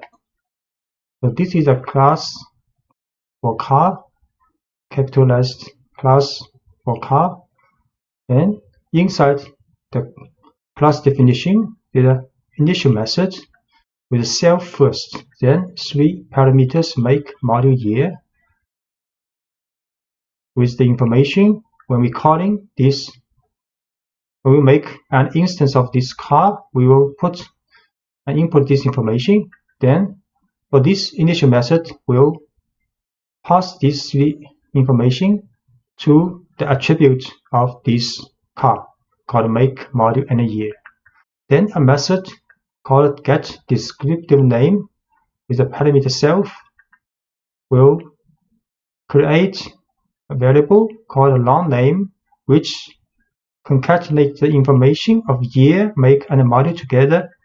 Then we'll return these names title form. So next we can make an instance of this car class called myNewCar with 3 information for make, model, and year. And we can also call this method getDescriptiveName for myNewCar. So we see create this class.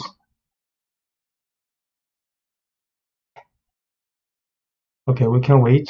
There are lots of other methods.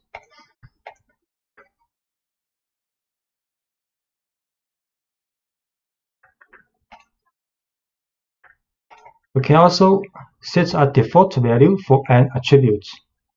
So every attribute in a class needs an initial value, even if that value is 0 or an empty string. So in some cases, such as when setting a default value, if you do this for an attribute, you don't have to include a parameter for that attribute. So let's add an attribute called odometer reading that always starts with a value of 0. So inside the initial method, we can create another attribute called odometer reading. Odometer reading, but with the initial value 0. So in this function, initial function, we do not need other information for this attribute, which means when we call this class to make an instance, we do not need to add odometer reading when we calling. when we make an instance of this class. So you can see class definition, initial method with make module year coming from the instance information, but odometer reading was at initial value 0. Then this is the function for get descriptive name.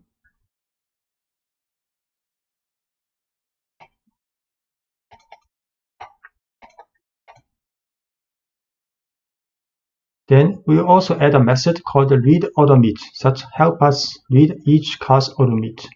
So read odometer function with self as parameter will print this car's odometer reading attribute in the message. So when we have this instance called my new car, we can use this method with dot notation, my new car dot read odometer. So calling method read odometer will read a car's current mileage. So we can this function define read odometer self, then we print out this car's odometer reading attribute in the message. And we can also modify attribute values. You can change an attribute values in 3 ways. You can change the value directly through an instance, set the value through a method, or increment the value, add a certain amount to it through a method. So modifying an attribute value directly, the simplest way to modify the value of an attribute is to access the attribute directly through the dot notation of an instance. So here we set the odometer reading to 23. But because the odometer reading's initial value for each car is 0, so now we can modify this reading use this way. We can use my new car dot odometer reading is 23. So next we use my new car dot read odometer will get this new value. We will try this. We create this car class.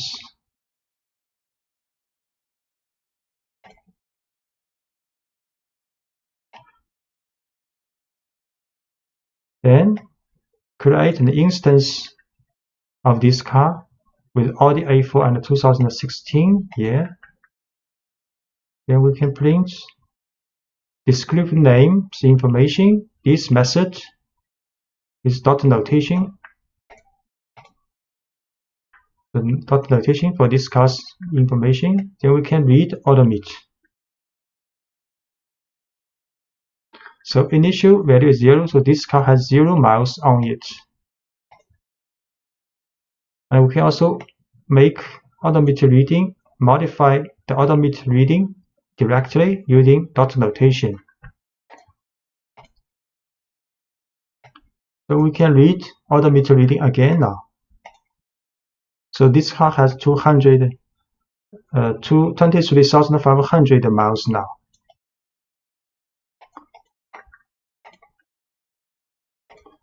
So you can also modify an attribute value through a method. So instead of accessing the attribute directly, you can pass the new value to a method that handles the updating internally. Here is an example showing a method called update odometer. So we can also write a method called update odometer with 2 parameters. First is self for this car, then the miles. So next, int function definition of update odometer. You can write self dot odometer reading. Self is this car dot odometer reading is this attribute. Then equals the miles we passing for this function with the new value. So next, when we make an instance called my used car, post car, put in 3 information, make module year, then we can update this odometer reading to a new value, use the dot notation of my used car dot update odometer with new value. Then we can read odometer again. So we create an instance of this car, Subaru Outback 2013. So then print the get information name of this car dot notation. So the information is being printed out 2013 Subaru Outback. Next, we can update the odometer reading of this car to 23,500. Use this method. Then we can read odometer reading. So this car has 23,500 miles on it.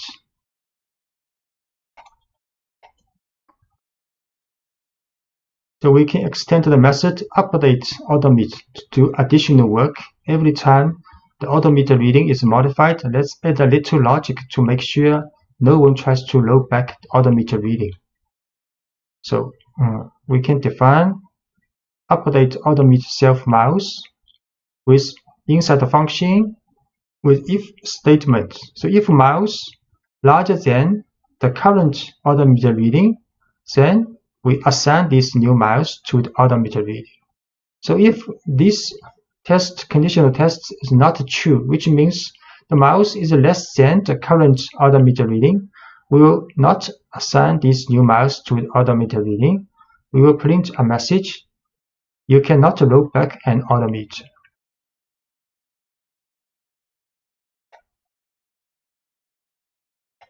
So this is the function for update odometer reading in the class definition. So only the miles larger than the current odometer reading we can update with this value. So for example, when we try my user car.update odometer with 20,000, you will get a message you can't roll back in odometer because current value is 23,500. So 20,000 is less than this current value. So incrementing an attribute value through a method. So sometimes you will want to increment an attribute value by a certain amount rather than set an entirely new value. Say we buy a used car and put 100 miles on it between the time we buy it and the time we register it. Here is a method that allows us to pass this incremental amount and add that value to the odometer reading. We can define a function called increment odometer, with self is the car and miles is increment the value with two parameters. So inside the function, we can write self means that this car dot odometer reading plus equal means odometer readings attribute of this car will be incremented with this value miles, which have been passed for the function. So when we create this instance called my used car of car class with the information Subaru Outback 2013, we can use a function, use dot notation with my used car dot increment odometer this function, and with input value was 100. So then the car's odometer reading will be incremented with 100 miles upon the current value. Then we can also read odometer reading. So we'll try create an instance first called my used car. Then we print out the information of this car. Then we read odometer of this car is 0 miles now. Then we can update this car's odometer reading. Then we read odometer reading again, 23,500 now. Then we increment odometer with 100. Then we read again this car. Now has 23,600 miles on it. Inheritance of classes.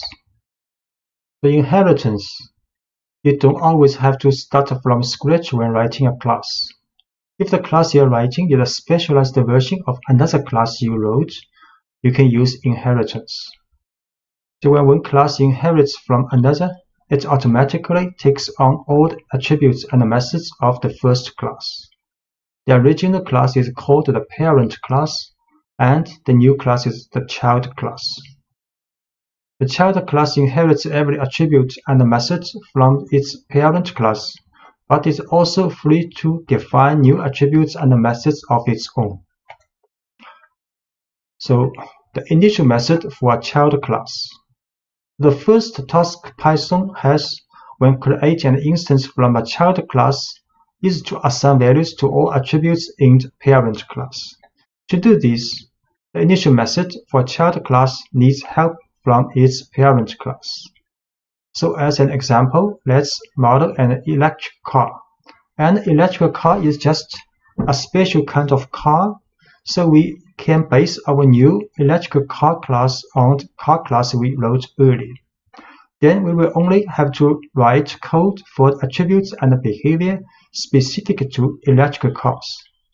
So let's start by making a simple version of the electric car class which does everything the car class does. So this is the car class. Part of the car class called is a parent class in this case. We have seen car class with 3 input information for make, model, year when you create an instance of this class, and inside the initial method we also define odometer reading with beginning value 0, and there are several methods. We only show 2 methods here. For example, get descriptive name of this car's information and can read odometer for this car's odometer information. So making a simple version of the electric car class which inherits from parent class car, then we can define an electric car class like this. So inside the electric car class, the parameter we have to write car class, which means electric car class inherits from car class. And in definition of initial function, we also write self, make, model, year, the same as the parent class. But the definition of this function, we have to write super.initial. Sup means the parent class, so which means the definition of these variables, attributes for the electric car class is based on the definition of these attributes in car class. So when we call or make instance of electric class, we can just write electric car, then with the information Tesla Model S 2016, and we can also use the method, for example, get descriptive name, same as we using this function method for a normal car. So when you create a child class, the parent class must be part of the current class and must appear before the child class in the file. So we define the child class electric car, and the name of the parent class car must be included in parentheses in the definition of the child class. And the initial method for a child class. The initial method takes in the information required to make a car instance, and the super function is a special function that helps Python make connections between the parent and the child class. This line tells Python to call the initial method from electric car class's parent class, which gives an electric car instance all the attributes of its parent class. And we make an instance of the electric car class with the same kind of information we had provided when making a regular car, and store it in my Tesla. The initial method defines an electric car, which in turn tells Python to call the initial method defined in the parent car class. So let's see. Because we have to create the car class before this line, so we can create an electric car class now. So electric car, and in the parentheses is a car class. So this means electric car class is inherited from car class. Okay, so initial method self, model, make, year, and super, have to write a super.initial make, model, year.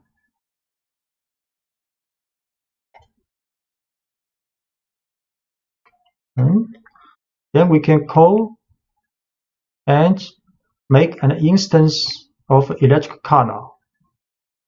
With Tesla Model S 2016, then we can use this method which defined in the parent class. So get descriptive name. Although we do not need to create this function in electric car class definition because we inherit from car class, and the car class has this method defined in car class definition. So we can use this. The information is 2016 Tesla Model S. Working with attributes and methods for the child class.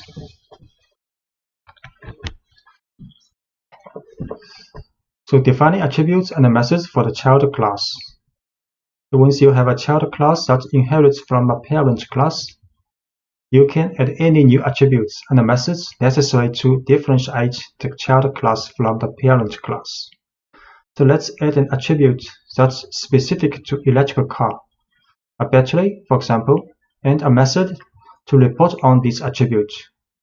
And we will store the battery size and write a method that prints a description of the battery. This attribute will be associated with all instances created from the electric car class, but won't be associated with any instance of car. We create the electric car inherits from car class. Then inside its definition of initial function, in addition to make module year, which inherits from the soup of which means from the car class, then we define using self here the battery size attribute. So this attribute is only applied to electric car class with a 70 initial value. Next, we define a function called describe battery with self, which means this function only applies to electric car also. Then we print out this electric car's batteries information in message. So next we can create an instance of electric car with these three information. Then we can print and to call this function get descriptive name. Then next we can call this method called describe battery, which can get the battery's information of this electric car. We create this first. Create this electric car class. Then make an instance now. Then can print out car's information. Then we can also call the describe battery function of this car. So this car has a 70 kWh battery.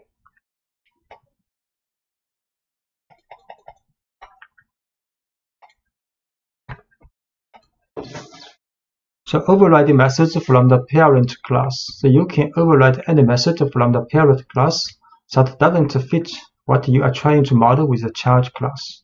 To do this, you can define a method in the child class with the same name as the method you want to override in the parent class. So Python will disregard the parent class method and only pay attention to the method you define in the child class. Say the class car, the parent class, the method called fuel gas tank. And this method is meaningless for an all-electric vehicle, so you might want to override this method. So here is one way to do that.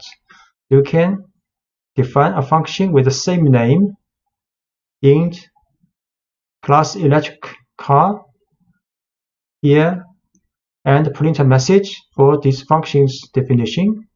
Then if for the electric car instance, when you call this function, then the information will be printed out like this.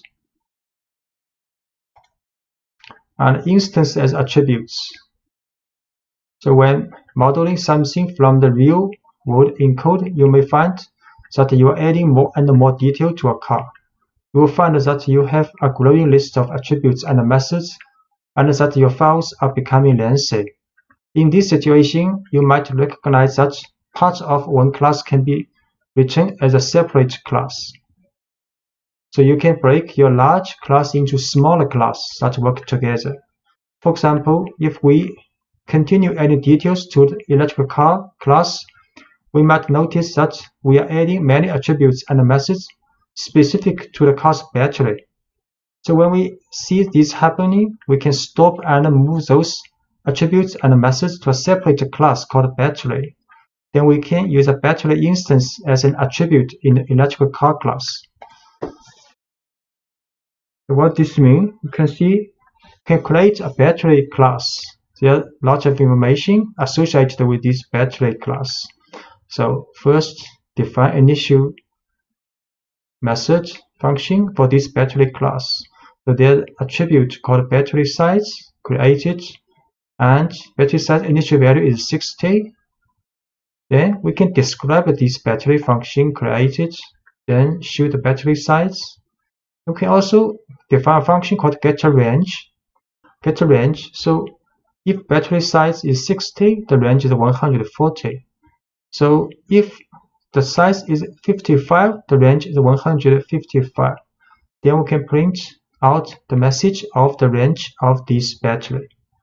So this is a battery class with battery size as attribute and two functions.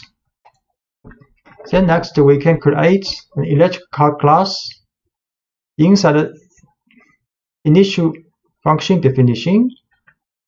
In addition to this make module year information, we can add an attribute battery, but this time the attribute's value is the instance of battery class now. So this electrical car class has attribute make, module year, and battery. And the make, module year are the information we input when we make an instance of electrical car. But the battery is an instance of the battery class. So next, when we make instance of electrical car, we can print information of this car. Then we can use this car's attribute battery to describe a battery function. We can also call this car's battery's attributes getRange function. These two functions defined in class battery in the previous page. So in the electrical car class, we now add an attribute called battery.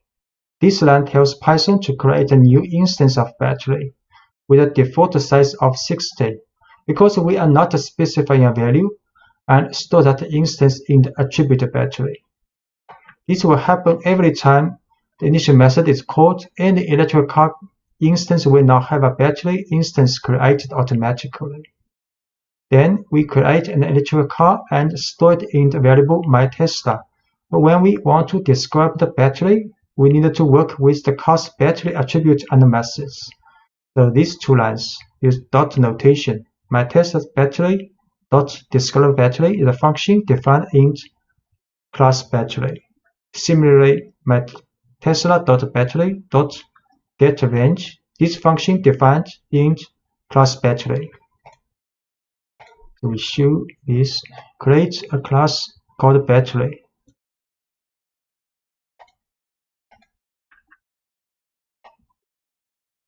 Then create a class, and attribute battery will be the instance of battery class.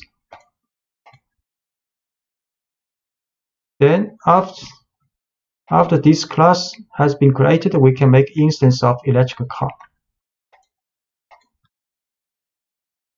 Then we show this class name information.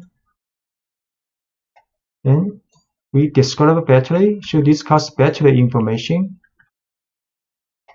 and we'll getRange information of this electrical car. The car has approximately 140 miles on a full charge. Importing classes. As you add more functionality to your classes, your files can get long, even when you use inheritance properly.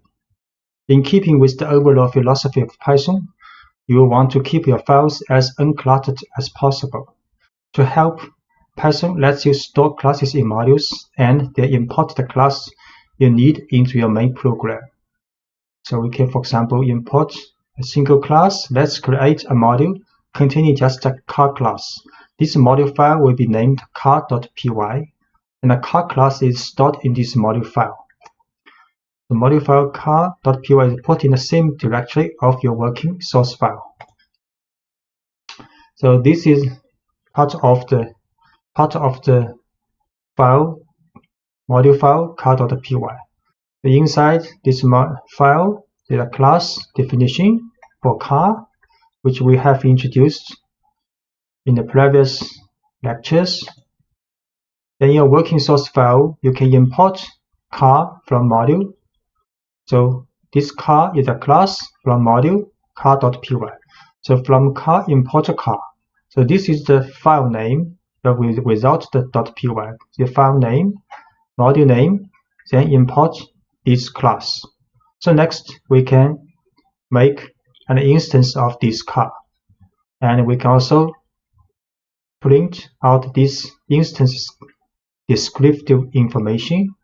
We can also add automated reading for the function automated reading attribute to this car with 23, then use the function of this car to read automate.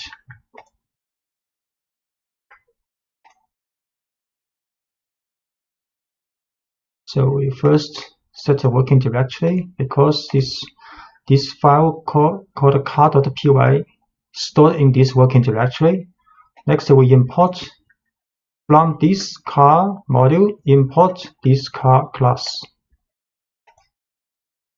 Then can create an instance of the car class. We can print out descriptive information of this car. Then we can set automated reading attribute of this car to 23. Then we can call this function read automate of this car. So this car has 23 miles on it. We can also store multiple classes in a module, so you can store as many classes as you need in a single module file, although each class in a module should be related somehow. The class battery and electrical car both help represent cars, so let's add them to the module car.py. So in the file car.py we add class battery also, which we have introduced in the previous lectures. And for the battery class, we also has getRange, for example, getRange function.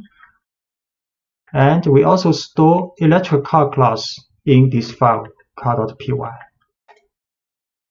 So when you import multiple classes from a module, you can use from car import car class, then comma electrical car class. So next, in our program, we can make instance from car, or we can make instance from electrical car.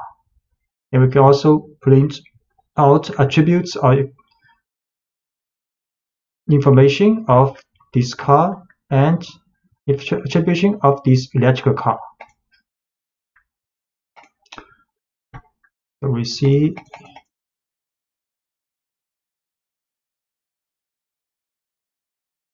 can import electrical car from this car module. Can create an instance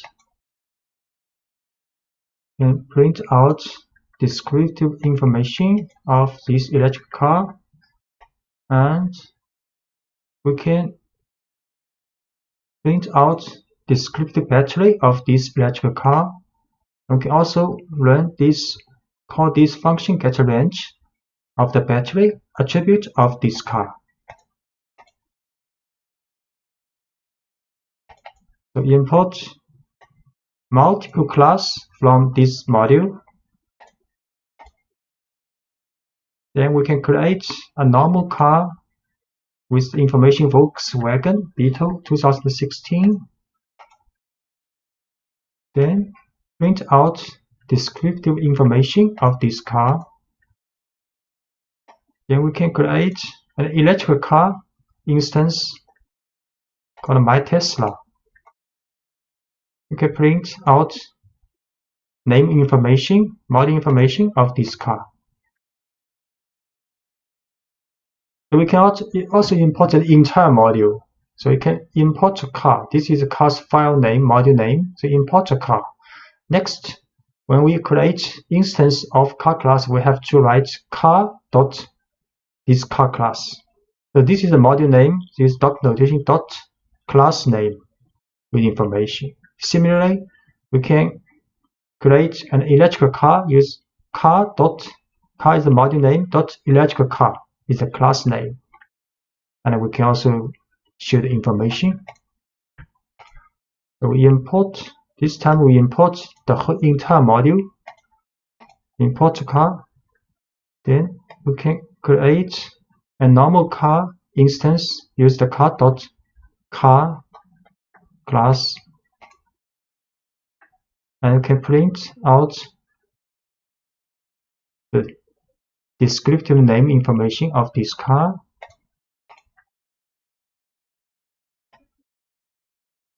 And we can also create an electrical car. Use the car dot notation electrical car. And print out information of this electrical car.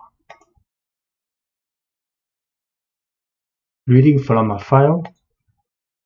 So when you want to work with the information in a text file, the first step is to read the file into memory. You can read the entire contents of a file, or you can work through the file one line at a time. So reading an entire file. So let's start with a file saved in the same working directory that contains pi to 30 decimal places with 10 decimal places per line. So this file is the pi digits like this, stored in this txt file. And the following code opens this file, reads it, and prints the contents of the file to the screen. So start with a then with open this file as a file object. Then inside this block, with block, we write contents is this object dot read function. Then we can print contents, and the result will be like this.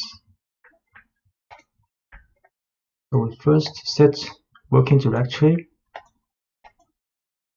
Then we read this file. Use with open this file as file object. Then contents is this object to read. Then print this information, but we use strip here. We will talk about it later. So output like this. And the open function returns an object representing the file. The read method then reads the entire contents of the file and stores it as one long string in variable contents. Notice close is not needed because Python will close it automatically when the time is right. And the only difference between this output and original file is the extra blank line at the end of the output. The blank line appears because read returns an empty string when it reaches the end of the file, and this empty string shows up as a blank line. So if you want to remove the extra blank line, you can use strip in the print statement. So that's why we use strip here. Strip here because we want to remove this blank line in the reading.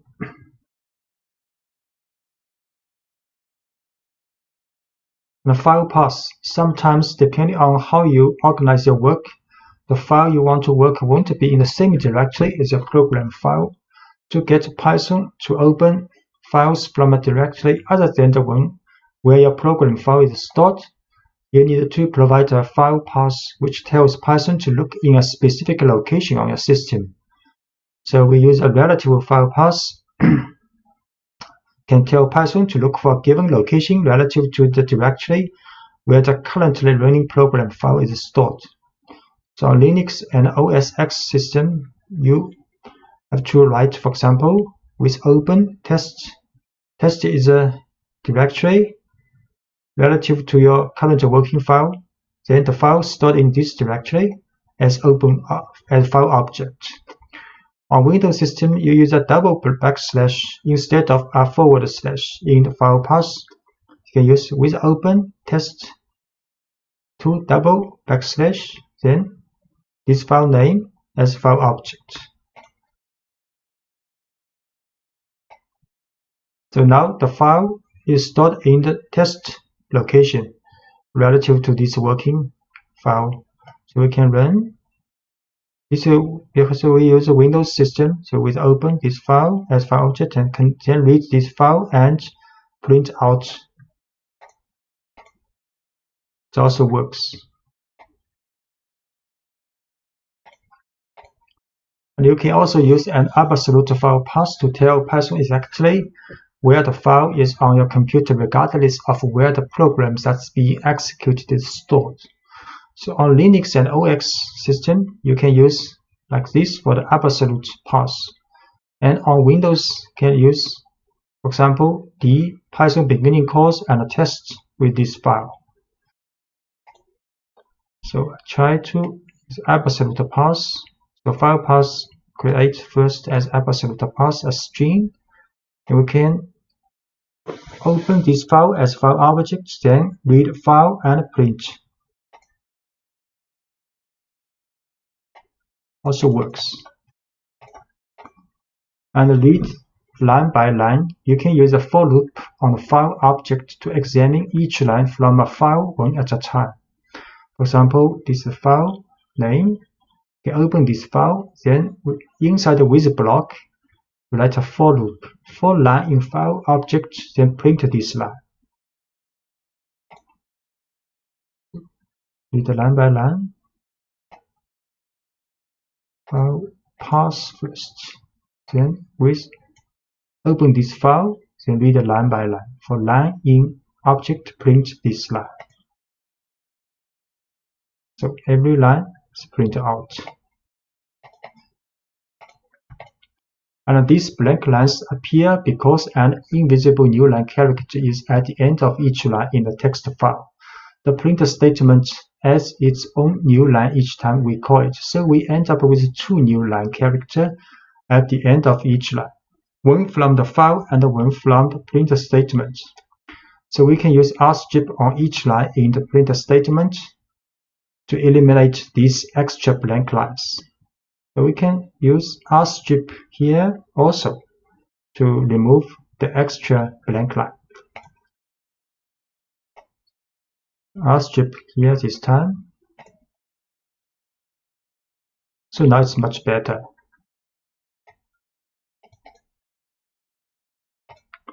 Make a list of lines from a file. So when you use with, the file object returned by open is only available inside the with block that contains it. So if you want to retain access to a file's content outside the with block, you can store the file's lines in a list inside the block, and then you can work with that list later. And the following example stores the lines of pi-digit text in a list inside the with block, and then prints the lines outside the with block. So we can read this file with block, then use read lines and save these lines to a list called lines. Then outside of the with block, we can next print out each line with a for loop. So first, this is the file name. Then we use a with block to read the lines, then save to the lines. This lines is a list. Then next, outside of the with block, we can use a for loop to read each lines and print out.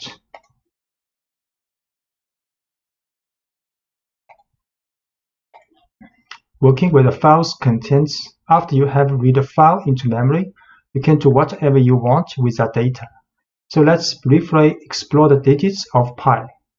First, we will attempt to build a single string containing all the digits in the file with no white space in it. So file name, then we open this file, then read the lines and store back to the lines list. Next, we can create an empty string called pi string. Then for inlines this list, we will use concatenate with odd lines with this string. Then print out a long string. Next, we can print out the length of this string.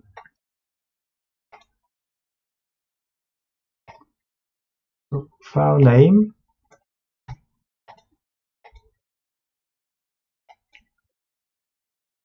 So,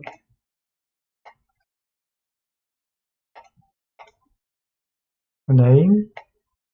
Then read the lines and store to this list lines, each line. Next, pi string. It's a space string. Then for each line, we can take this lines string, then use rstrip, then concatenate the to pi string. Then we print out this long string. And we print out the length of this string. 36 elements.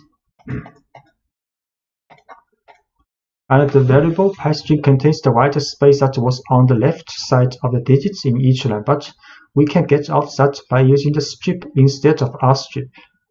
So here we use strip. Strip can get the white space on the left side also. File name, read the lines, but use strip this time. Then print pi string. So it is a long string without white space. Then length of this string 32 now. And the larger files, 1 million digits, the code in previous example would work just as well on much larger files. If we start with a text file that contains pi to 1 million decimal place instead of just 30, we can create a single string containing all these digits. We'll print just the first 50 decimal place. The file this time the file name is pi million digits. We open this file and read the lines. Then we create a pi string, empty string. Then for each line, we will concatenate all the strings for each line. Then we will print out the first 52 decimal place of this string. And we will print the length of all the string.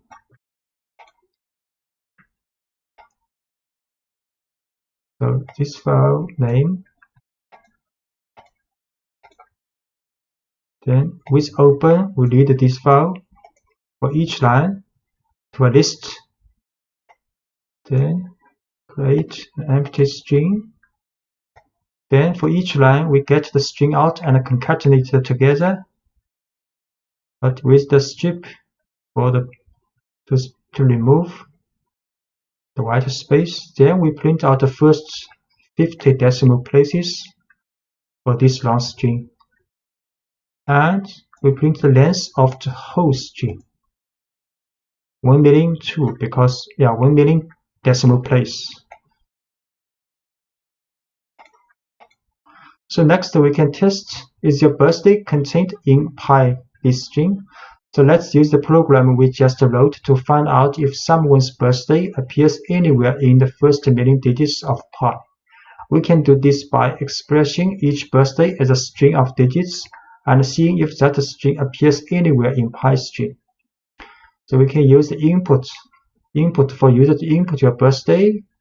Then we test if birthday in PyString will print out this message. If birthday not appear in the PyString, we'll print another message. So create and read is the same as before. Then next we can let the user to enter birthday. For example, okay, birthday. Then is your birthday in string, and if not in string, we'll get a message. Your birthday appears in the first million digits of pi. So this birthday appears in the first million digits of pi. Write into a file. To write a text to a file, you need to call open with a second argument, telling Python that you want to write to the file. To see how this works, let's write a simple message and store it in a file instead of printing it to the screen. So first, we set a file name in the working directory. Then we open this file with W mode, write mode as file object. Then we can write file object.write this message inside this with block. So the argument W tells Python that we want to open the file in write mode.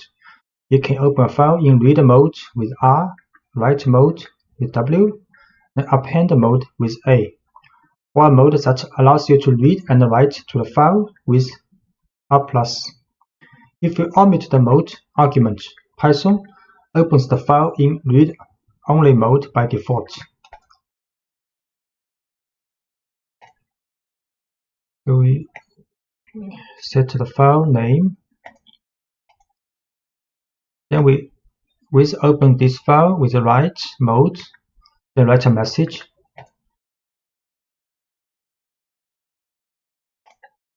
Then we open this file in the working directory, create it.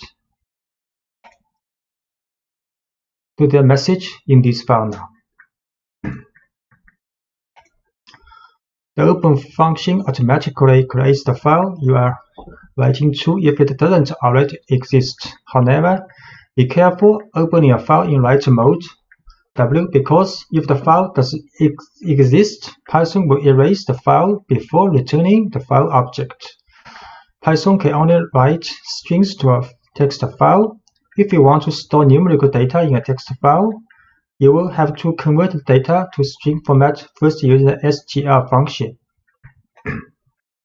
So we can also write multiple lines. The write function doesn't add any new lines to the text you write. So if you write more than one line without including new line character, so including new lines in your write statement. For example, we write this file again. We open this file with the write mode. Then first we write this message. Then we add a new line. Then we write next message, new line. We try this.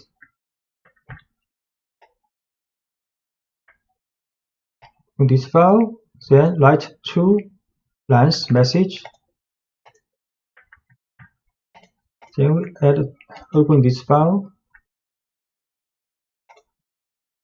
Now there are two lines message in this file now. And we can also append to a file. If you want to add content to a file instead of writing over existing content, you can open the file in append mode. Let's modify this file by adding some new reasons why we love programming to the existing file programming txt, so file name. Then open this file with append mode. So we write two more lines in this file. Try this. We open this file to the same file with append mode. Then write to message. Then we see this file again. So now there are four lines in this file. So two lines appended to the first two lines. Introducing try except blocks exception. Try except blocks. Python uses special objects called exceptions to manage errors that arise during a program's execution. Whenever an error occurs that makes Python unsure what to do next, it creates an exception object. If you write code that handles the exception, the program will continue running. If you do not handle the exception, the program will halt and show a traceback, which includes a report of the exception that was raised. Exceptions are handled with try except blocks. A try except block tells Python what to do if an exception is raised. So when you use try except blocks, your programs will continue running even if things start to go wrong. Instead of traceback, which can be confusing for users to read, users will see friendly error messages that you write. So, for example, we're handling the zero division error exception. So let's look at a simple error that caused Python to raise an exception. You probably know that it is impossible to divide a number by 0, but let's ask Python to try it first. So if we print 5 divided by 0, there will show an error. Print 5 divided by 0, so there will be an error called zero division error. But the error reported in the traceback zero division error is an exception object. Python creates this kind of object in response to a situation where it cannot do what we ask it to. So when this happens, Python stops the program and tells us the kind of exception that was raised. So we can use this information to modify our program. We will tell Python what to do when this kind of exception occurs. Here is what a try except block for handling the zero division error exception looks like. So we can use a try except block for handle this error. First, we will try this statement. Then we'll see except if zero division error occurs, then we check except if the error happens, then except block will check if it is zero division error. If this matches, then the statement inside except block will run. So we put print 50, the line that causes the error, inside the try block. If the code in a try block works, Python skips over the except block. And if the code in the try block causes an error, Python will look for an except block whose error matches the one that was raised and runs the code in that block. So in this example, the code in the try block produces a zero division error. So Python looks for an except block and telling it how to respond. So Python then runs the code in that block and the user sees a friendly error message instead of a traceback. So we try print this one, then check except zero division error. We run. So the message has been printed out, so except the block is run.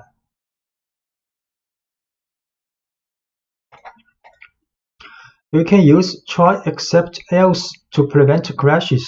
So in some cases, we can use try except else block, handling errors smoothly when the program has more work to do after the error occurs.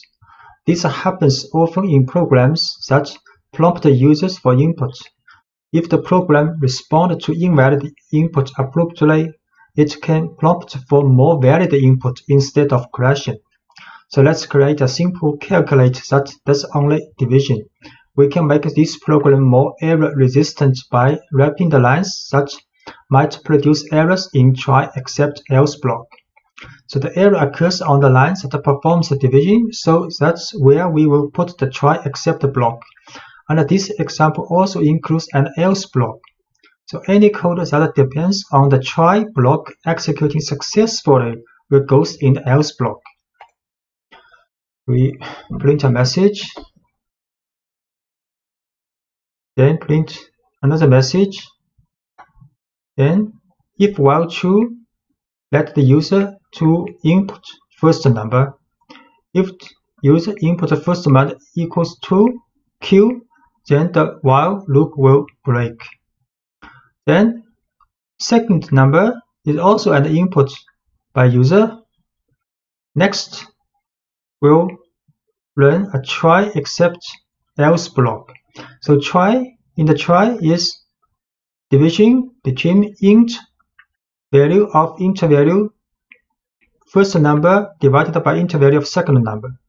So if this statement runs successfully, then the else block will run. Print this answer. If it raise an error except block object, then Python will check except statement if this error is zero division error. So then we'll print if matches this error, then we'll print you cannot divide by 0. So we should first we print the two messages on the screen. Then we will run this while true, while loop. So let user to input first number and second number. If user in the first number enters Q, then the while block running will stop. And if user enters 0 in the second number, then the error will come and will print out this message. If both number cause the division runs successfully, then we print answer. First number 10, second number 5.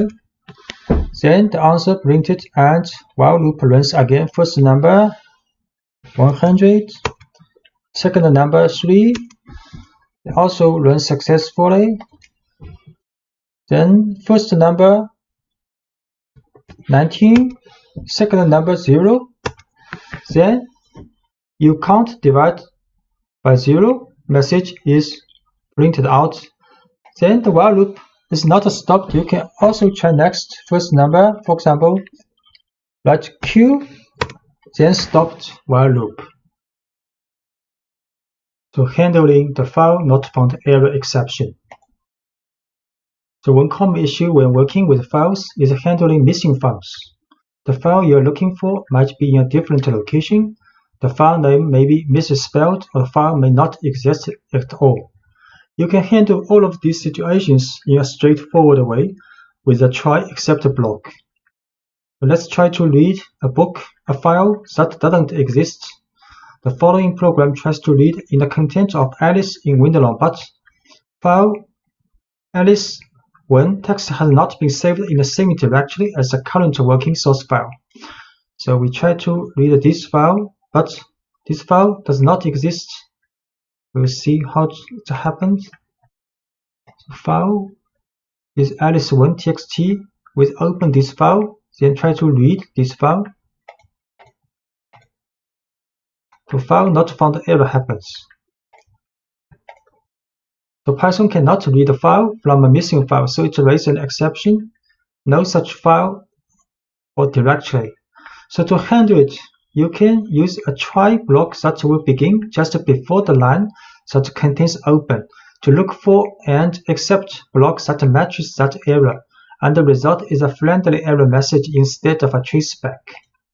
We can change with the try except block, then open this file, then read. So if this block successful, the accept block will be skipped. And if try block raise an exception object with error, so the accept block will be checked if the error matches file not found error. If it matches, then the message and this block will be run. So the code in the try block produces a file not found error. So Python looks for an accept block that matches that error. Python then runs the code in that block, and the result is a friendly error message instead of a traceback. So we try this file name. Then use try except block. So now the message is run. The file, this text does not exist. So we can also analyze text using try except else block. So for example, you can analyze text files containing entire books. The texts used in the following example come from Project Gutenberg, which maintains a collection of literary works that are available in the public domain. Now let's pull in the text of Alice in Wonderland and try to count the number of words in the text. We will use the string method split, which can build a list of words from a string, then count the items in the list to get a rough idea of the number of words in the text. So this is the file we want to work with, and we try to read this file. If it's not successful, then except block will be implemented to check if the error is found not found error. And we'll run this message if it matches. If try block successful, then the else block will be run. We'll split the text first, then count the words, then print out the message how many words this book has. We try this. Alice, this book, then try except else block to read and count the words. So to run successfully, this text has about 29,000 words. And we can also create a function holding the whole try except else block. We can move the try except else block to a function called count words. So it will be easier to run the analysis for multiple books. And the missing this file has no effect on the rest of the program execution.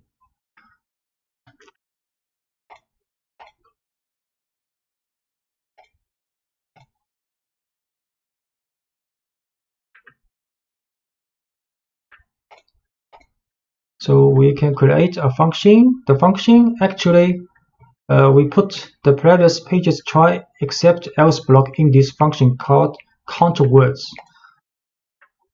Then next we can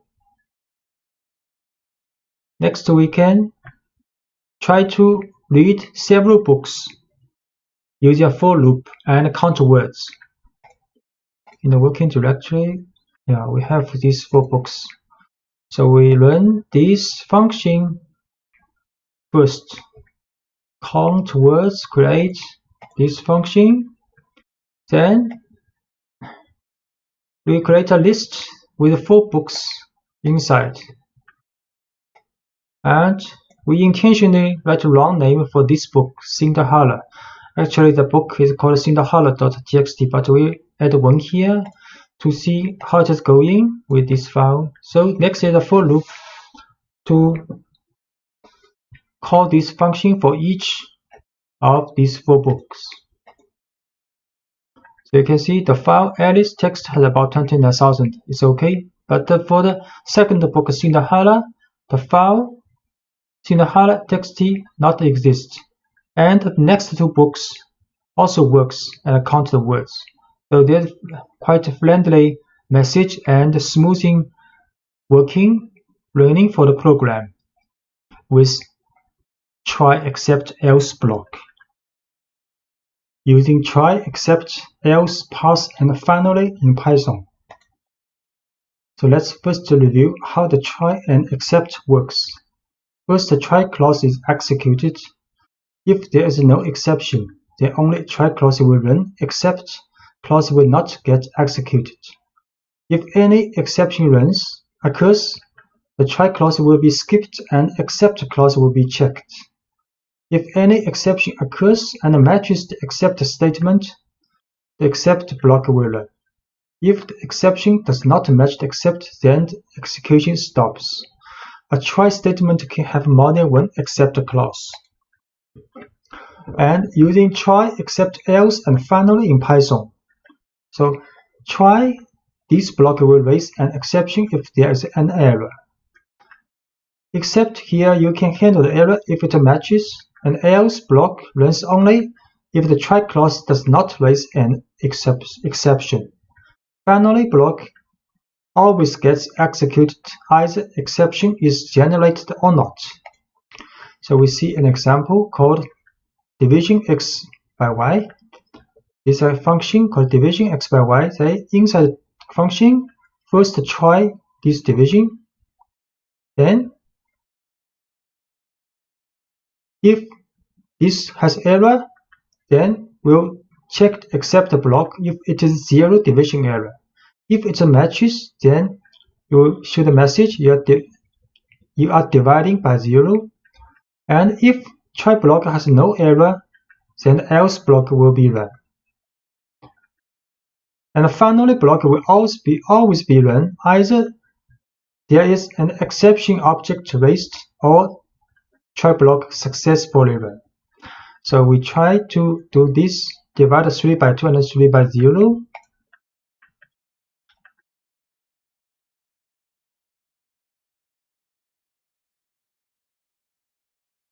This is called floor division. See, create this function, then try to run this. 3 by 2, the answer is 1, and this always executed. So finally block also run, and the answer is run. So answer is run, else block is run because there is no error in the try block. If we try to divide 3 by 0, the message is sorry you are dividing by 0, so accept the block is run. And this is always executed, so finally block is also run.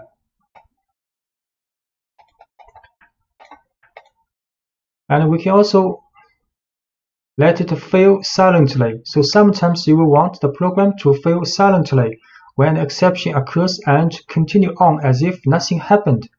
To make a program fail silently, you write a try block as usual, but you explicitly tell Python to do nothing in the except block using a pass statement.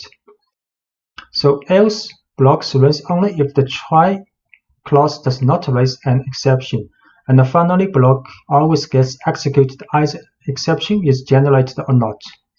So this is the pass function. So we change this function called count words in the previous lectures. Count the words of text. So inside this function, the try to read this book.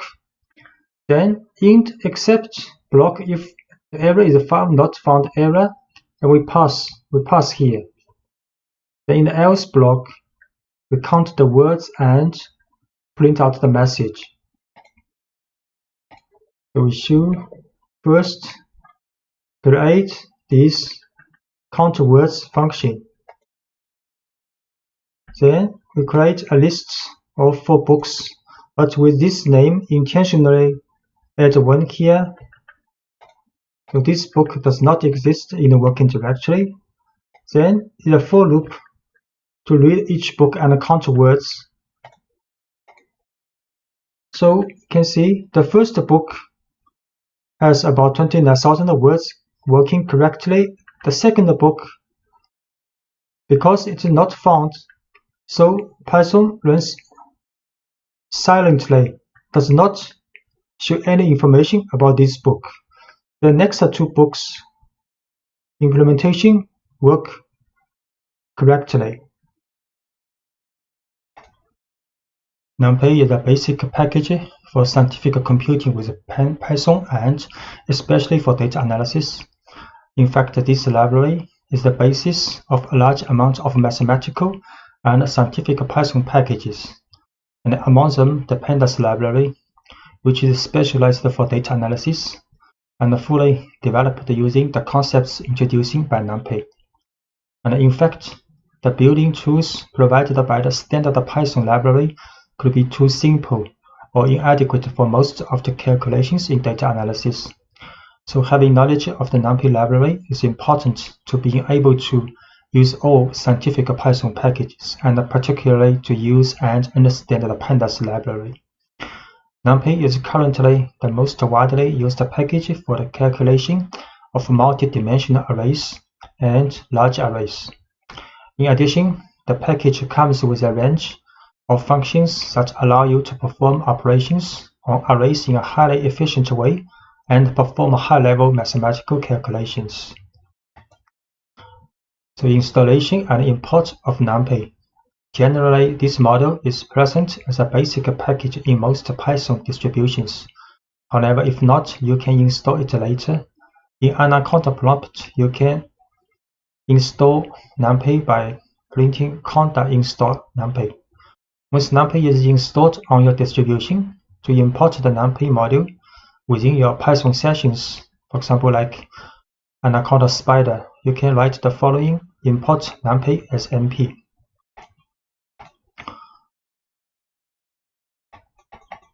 So we can import numpy.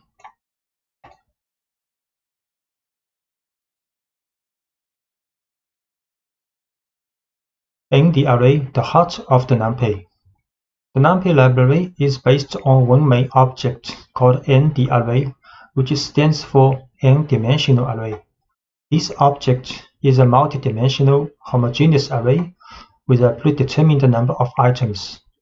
Homogeneous because virtually all the items in it are of the same type and the same size.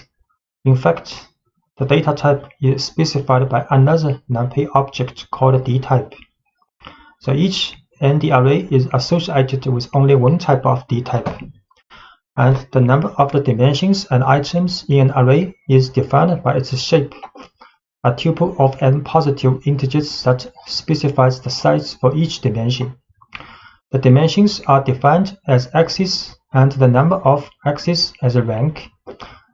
Moreover, another peculiarity of numpy arrays is that their size is fixed, that is, once you define their size at the time of creation, it remains unchanged. And this behavior is different from Python lists, which can grow or shrink in size.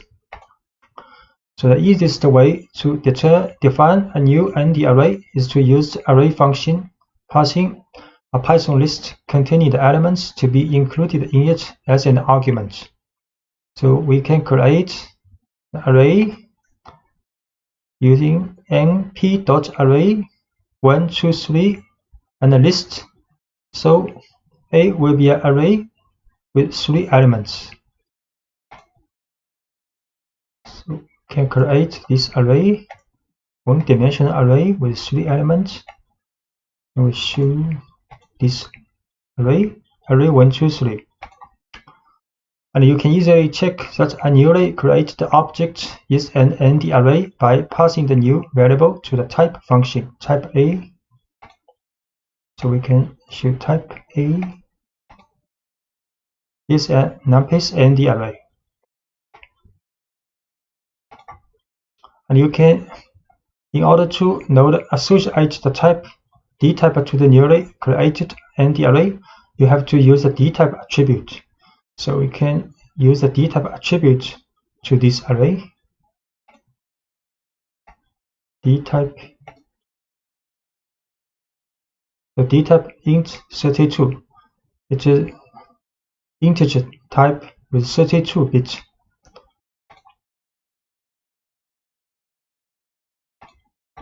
And the just created array has one axis, and then its rank is 1. So while its shape should be 3, 1. To obtain these values from the corresponding array, it is sufficient to use the n-dim attribute for getting the axis, the size attribute to note array length, and the shape attribute to get its shape.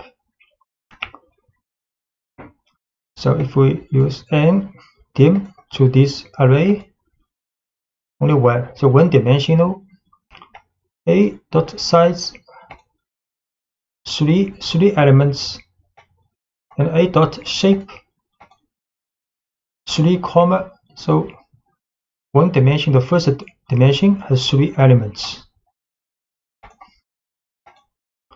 And define a 2-dimensional array. We can also define a 2-dimensional array using 2 list int np array function. So we can also show dtype, n-dim, size, and shape. 2-dimensional array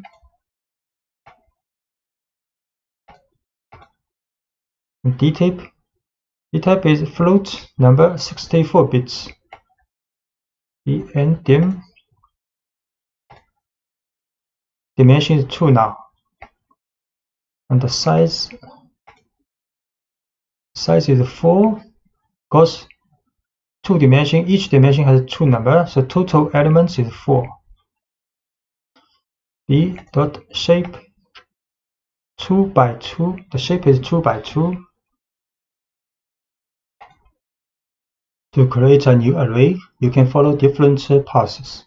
The most common path is the one through a list or sequence of lists as argument to the array function. So we create a 2-dimensional array with adding 2 lists in np.array function. And the array function, in addition to lists, can accept the tuples and a sequence of tuples.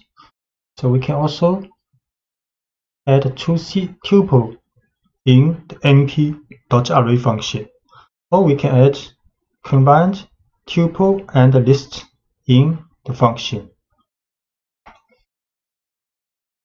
First, create function with adding 2 lists, and we show this ND array 2-dimensional, and can create array using 2 tuples.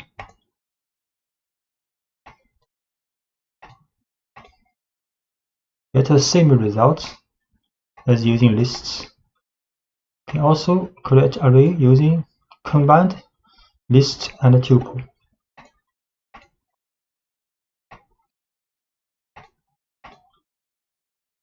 Also a 2-dimensional array.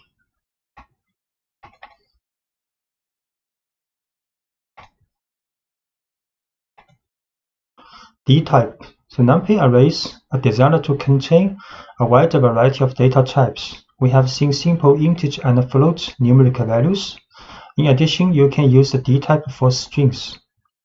So we create an array, 2-dimensional array with the value of strings in the list. So D-type will like U1, less than U1, and have also a name attribute for the D-type.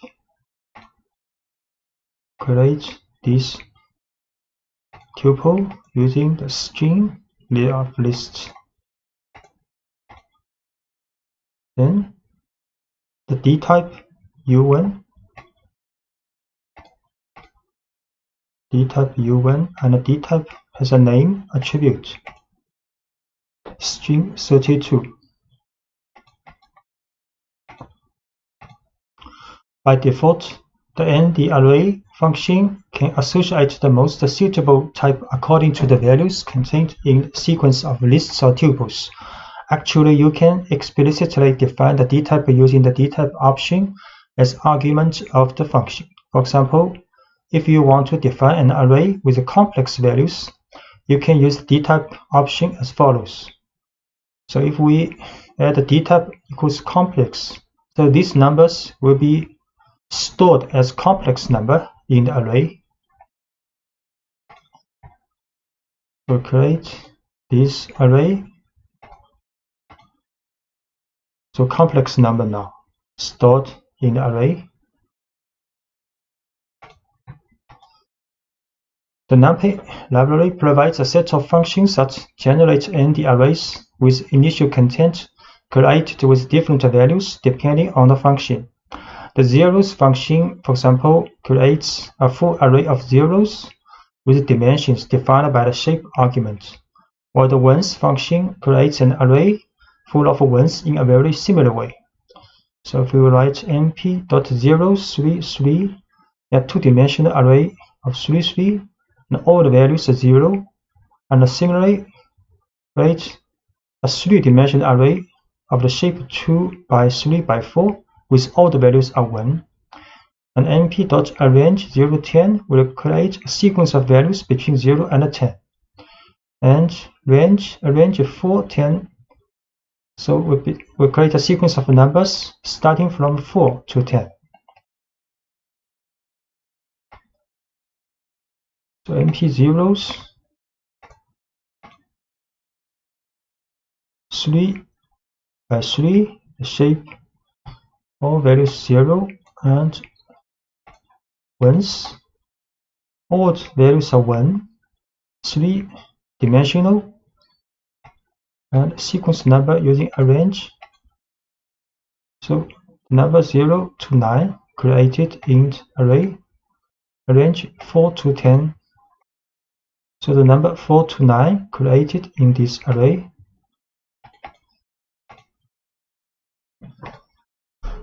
And you can also use the gap not equals 1. So here you create a sequence number between 0 and 12 with the gap 3. And this is the gap 0.6. Create number array 0, 3, 6, 9 now. And this array with the gap 0.6. So from 0 to 5.4. And you can also generate a two-dimensional arrays using arrange and reshape. So we create a sequence number first from 0 to 12, then reshape to a two-dimensional array with the shape 3 by 4.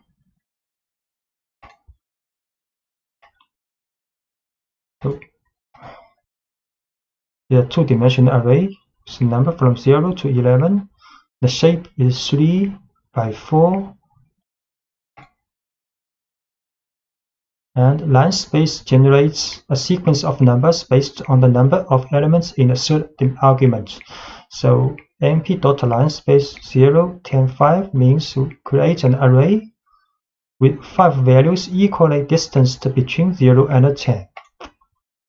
np linespace 0, 10 with 5. So this is the resulting array with 5 numbers equally distanced between 0 and 10. Just note, in arrange function, the 10 is not included, but in line space, the 10 is included.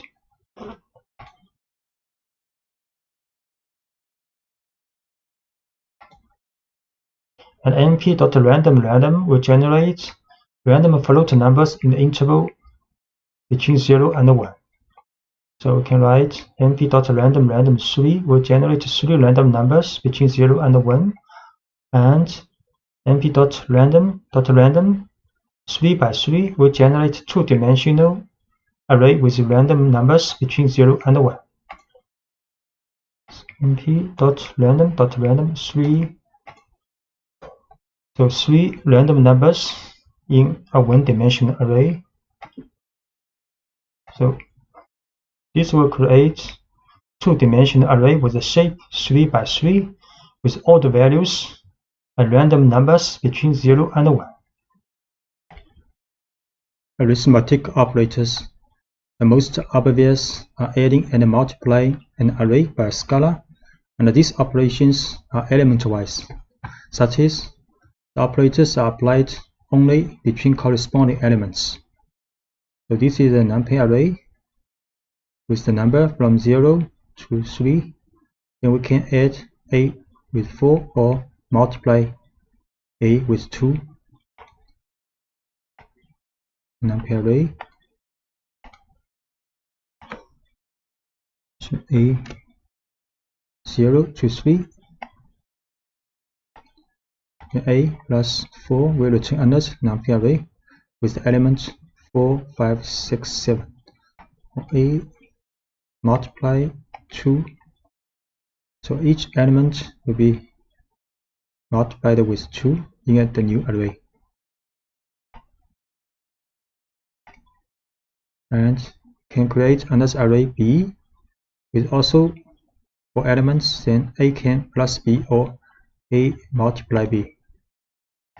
So B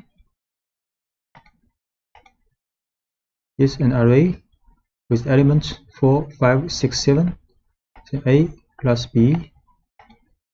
So element-wise addition between A and B will return another array with 4 elements. A multiply B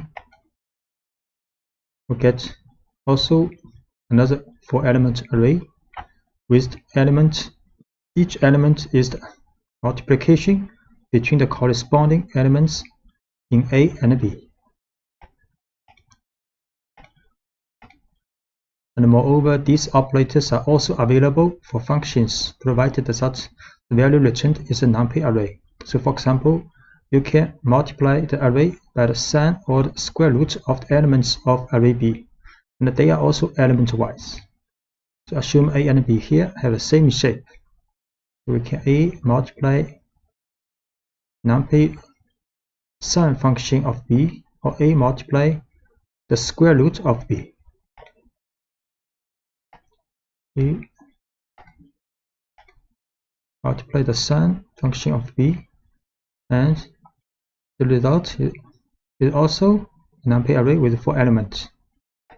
A can multiply the square root of B. Also, the result is a 4-element numpy array. And for multidimensional case, arithmetic operators continue to operate element-wise. So this is a 2-dimensional numpy array with shape 3 by 3, and B is also a 3 by 3 shape 2-dimensional numpy array with elements all equals 1.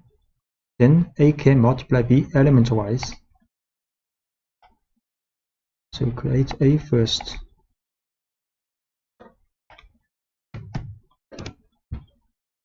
A is a 2-dimensional array, and B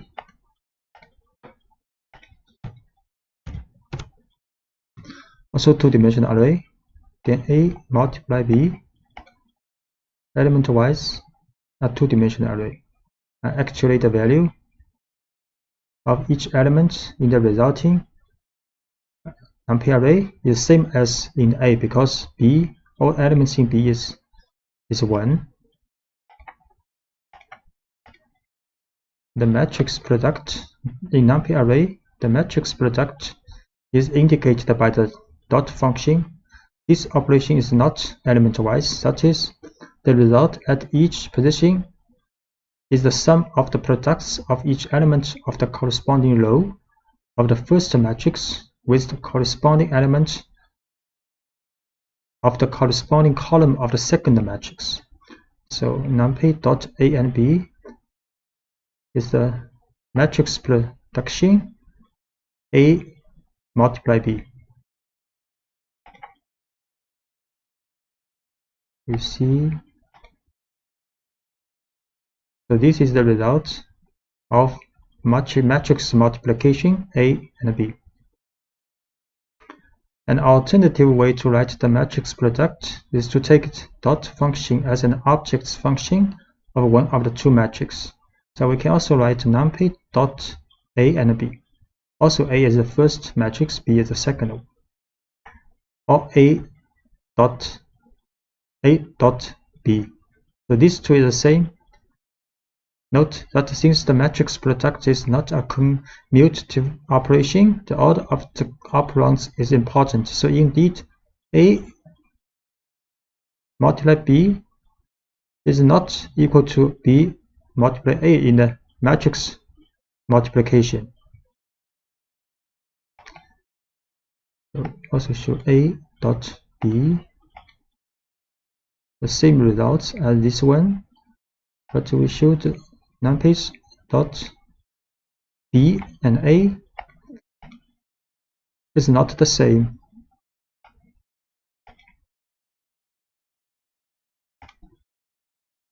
And increment and decrement operators. To increase or decrease values, you have to use operators such as plus equal or minus equal or multiplication equal. Instead of creating a new array with the results, they will reassign the results to the same array. So you can write A plus equals 1.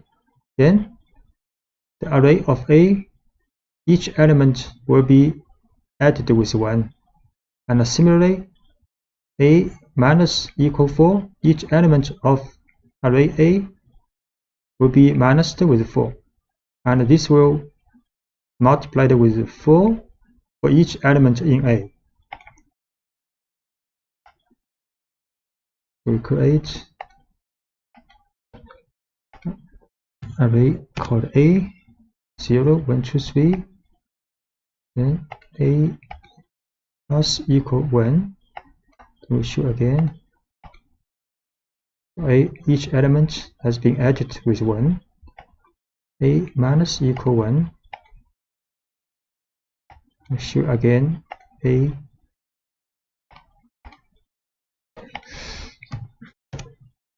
then the value is being changed back.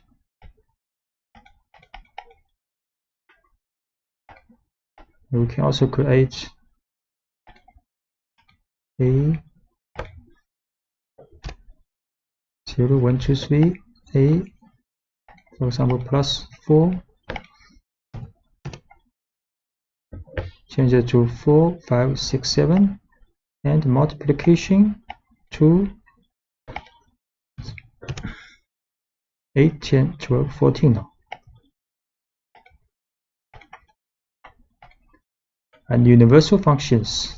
A universal function, generally called ufunc, is a function operation on an array in an element-by-element fashion. And this means that it acts individually on each single element of the input array to generate a corresponding result in a new output array. So in the end, we obtain an array of the same size as the input. There are many mathematical and trigonometric operations that meet this definition. For example, calculating the square root with the square root, the logarithm with the log, or the sum function with the sum. So A is an array, can calculate the square root of A, log A, and sum. Create A is an array, then square root of A for each element, then logarithm of A. Result is also a 4-element array, and sum function of A.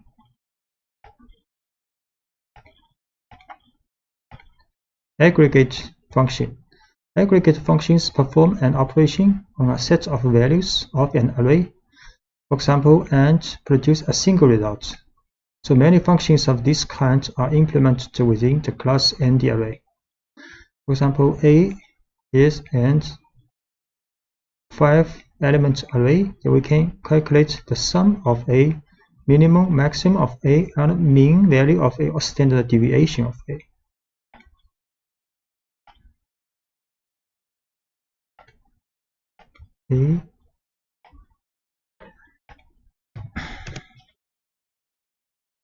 Then A dot sum, summation, the minimum value of A, maximum value of A, and the mean or average value of A, and the standard deviation of A. Indexing. Array indexing always use square brackets to index the elements of the array so that the elements can then be referred individually, or various uses such as extracting a value, selecting items, or even assigning a new value. So when you create a new array, an appropriate scale index is also automatically created. In order to access a single element of an array, you can refer to its index. So this is an array created with 6 numbers from 10 to 15. So we can write A bracket 4. Then the 5th element of this array will be selected. So create an array first.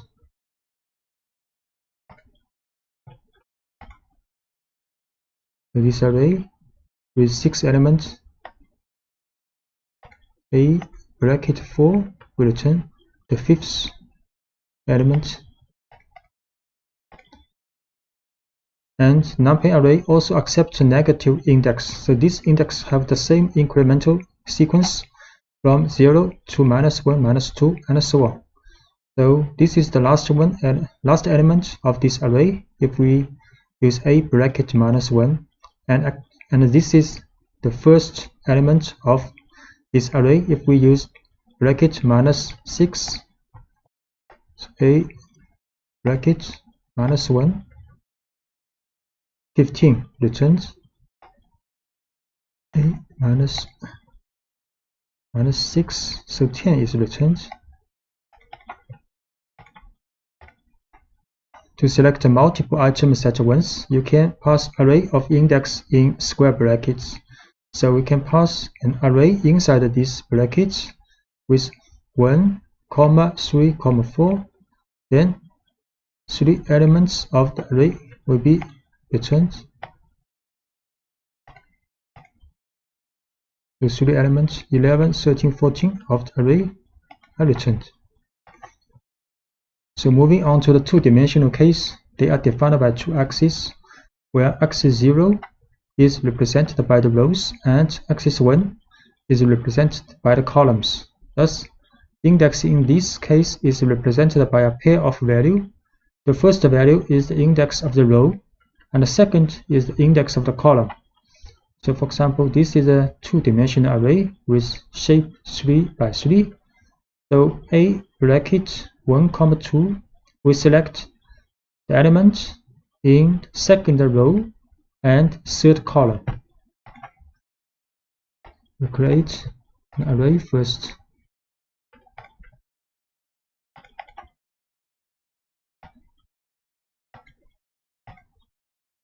A, the two-dimensional array, then a bracket 1, 2, so the value element of 15 is returned.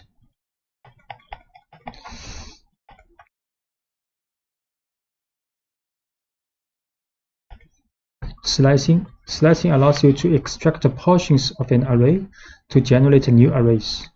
So when you use the Python lists to slice arrays, the resulting arrays are copies. But in NumPy, the arrays are views of the same underlying buffer. So depending on the portion of the array that you want to extract or view, you must use the slice syntax. Such as, you will use a sequence of numbers separated by column within square brackets. For example, this is an array with 6 elements. So if we write A1, 5 in the bracket, then it will return a slice of this array from 2nd to the 5th element. So create an array with 6 elements. Then A1, 5 will return this part of the array.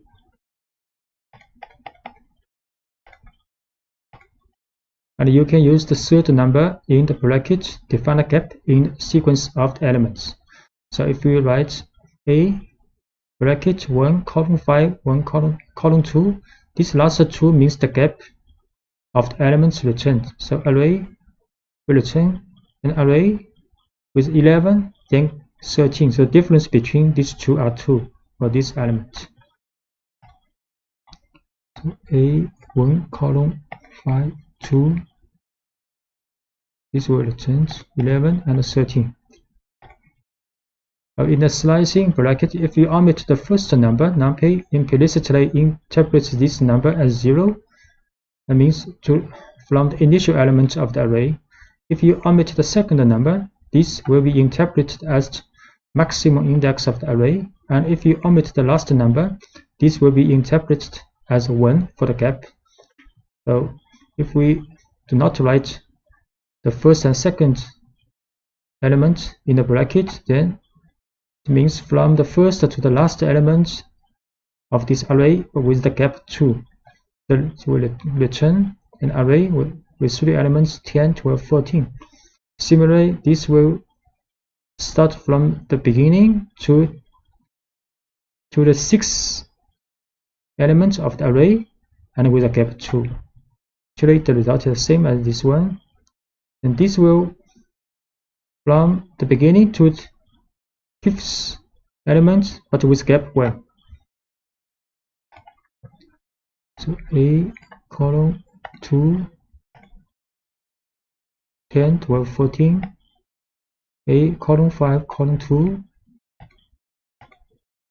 also 10 12 14, A column 5 column. So from 10 to 14 returns. And in the case of a two-dimensional array, the slicing syntax still applies, but it is separately defined for the rows and columns with comma. For example, if you want to extract only the first row or the first column, so A is a two-dimensional array, then this will return the first row but all the column of this row, and this will return the first column and all the rows of this column.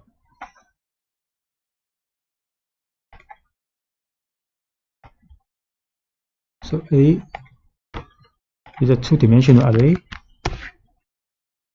A 0, comma, column, return the first row of this array. And A column 0, return the first column of this array.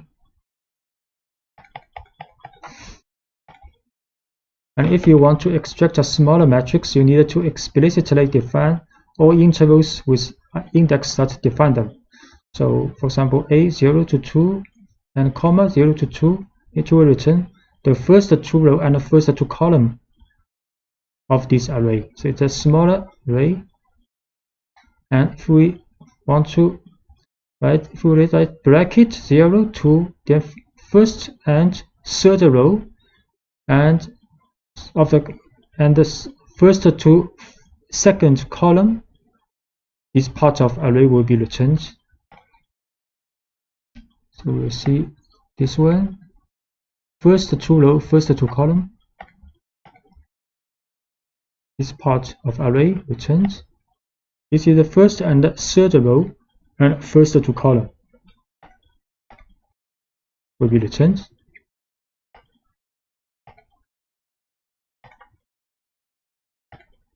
Iterating an array, you can use the for constructor to do the iteration of the items in an array. So you can write for I in A, print I. You can write for I in A, print I.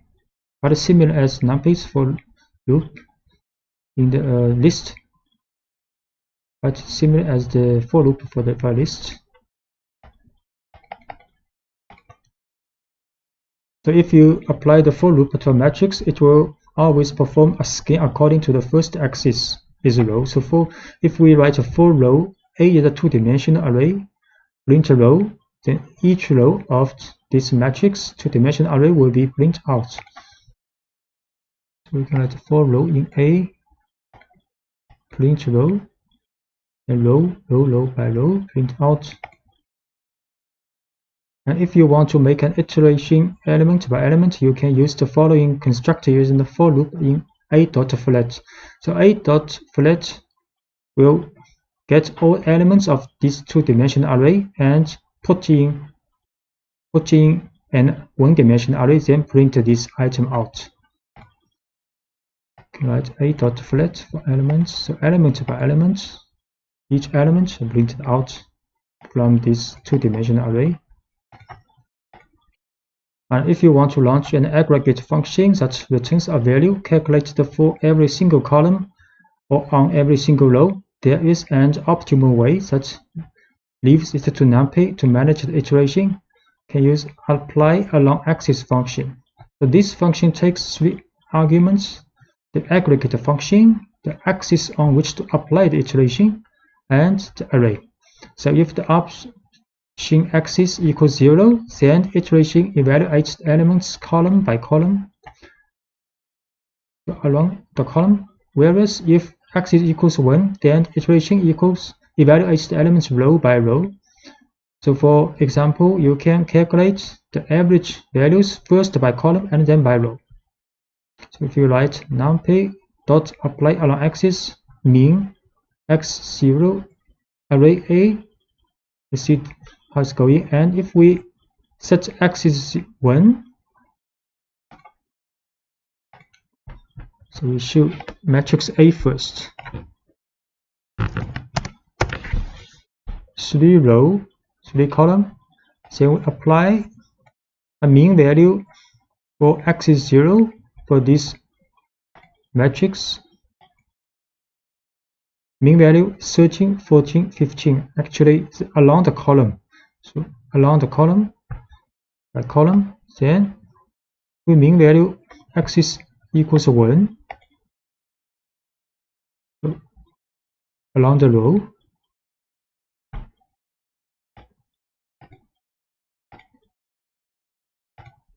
And you can also define your own function in using the apply along axis function. So we can define a function called foo and return the value of the parameter. So next we apply this function to array A along axis 1 or along axis 0. Define this function first. Then apply along axis for the 1.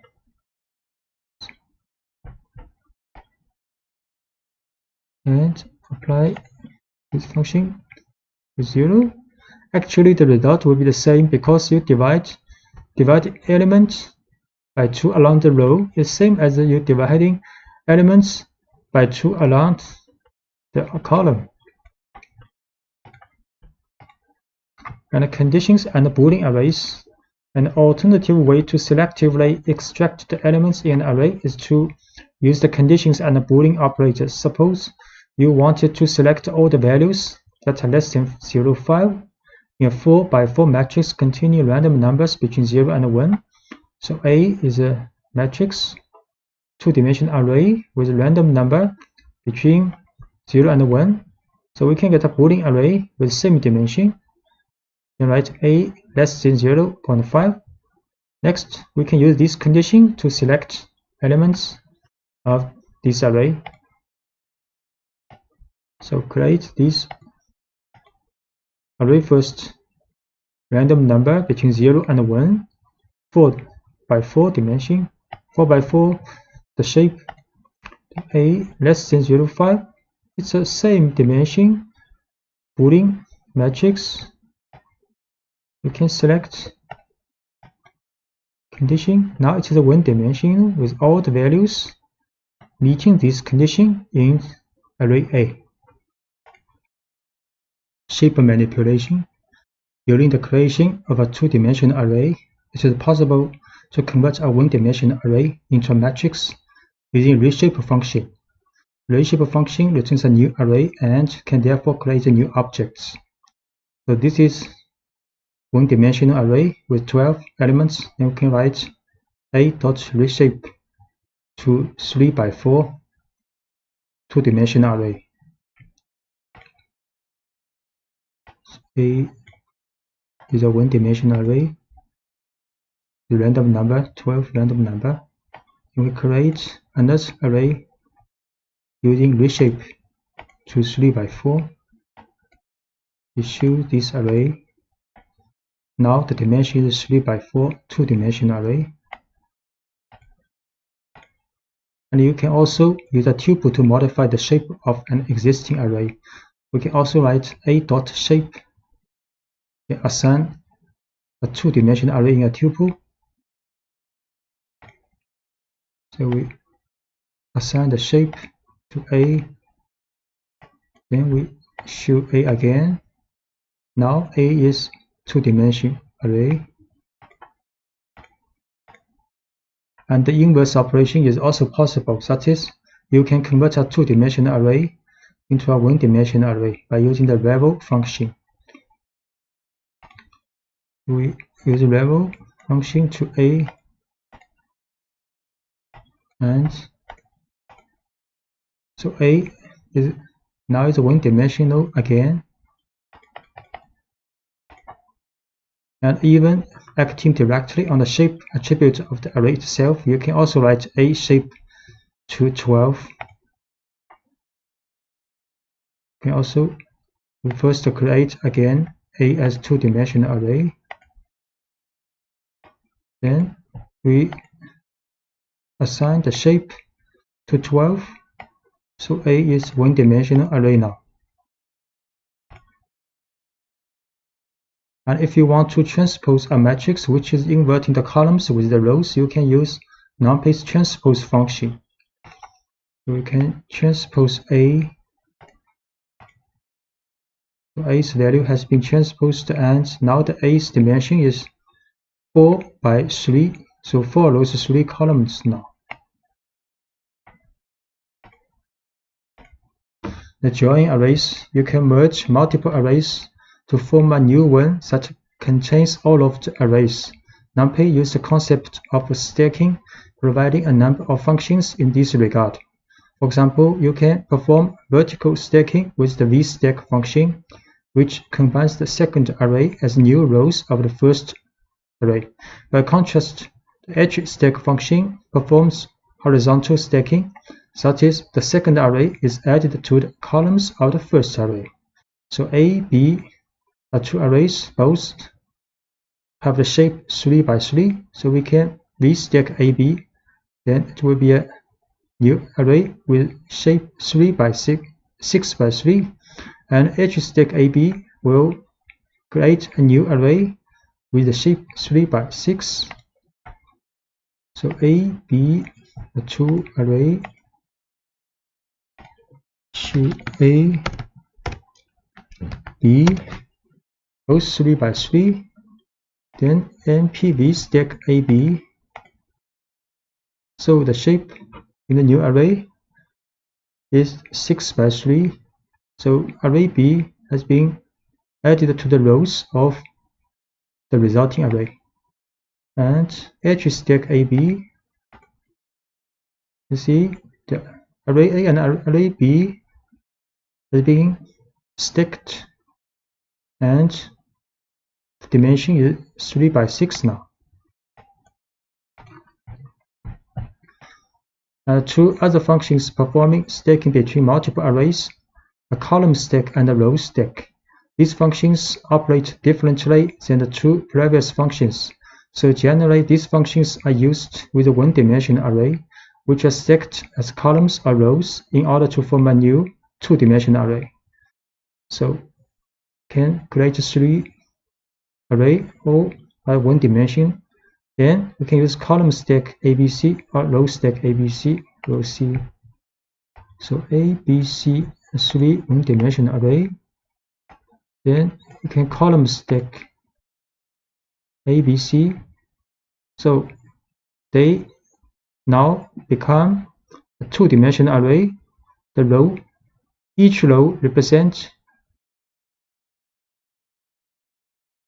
each column represents these 3 array, and we can also NP row stack ABC.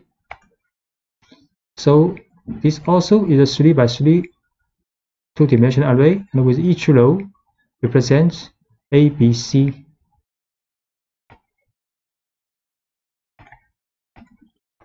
And splitting arrays. To divide an array horizontally or vertically into several parts, you can use NumPy's splitting function hsplit or vsplit. For example, if you want to split the array horizontally, meaning the width of the array is divided into 2 parts. So the 4 by 4 matrix A will be split into 2 4 by 2 matrix. We create A is a two-dimensional array, then B and C, these two are the part of the hsplit A into 2 parts. We see A is a two-dimensional array. The shape is 4 by 4. Then B and C is NP hsplit A2 into 2 parts. Then we will show B is this part, and C is another part of the matrix A. And instead, if you want to split the array vertically, meaning the height of the array is divided into 2 parts, the 4 by 4 matrix A will be split into 2 by 4 matrix. We can write np.v split A2. So this time we use vsplit. then we will show D is this part and C is another part of matrix A. A more complex command is the split function, which allows you to split the array into non-symmetrical parts. So passing the array as an argument, you have also to specify the index of the parts to be divided. If you use the option x equals 1, then the index will be columns. If instead the option is axis equals 0, then there will be row index. For example, if you want to divide the matrix into 3 parts, the first of which will include the first column, the second will include the second and the third column, and the third will include the last column. So this, we can do this. A1, A2, A3, 3 parts is numpy split A by column, and 1, 3 are bounded of this separation. So you can see.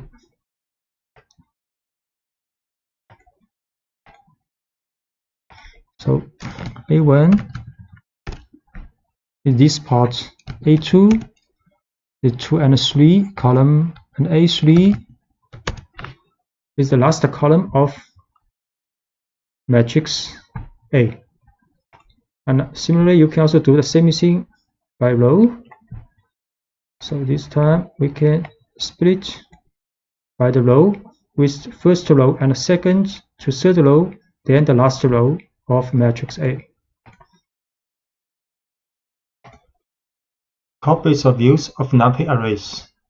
If you assign one array A to another array B, you are not copying it. Array B is just another way to call array A. In fact, by changing the element of A, you change the value of B too, and vice versa. So A is an array, then we assign A to B, B equals A. Now if I change the element of A, then B is also changed. Create an array A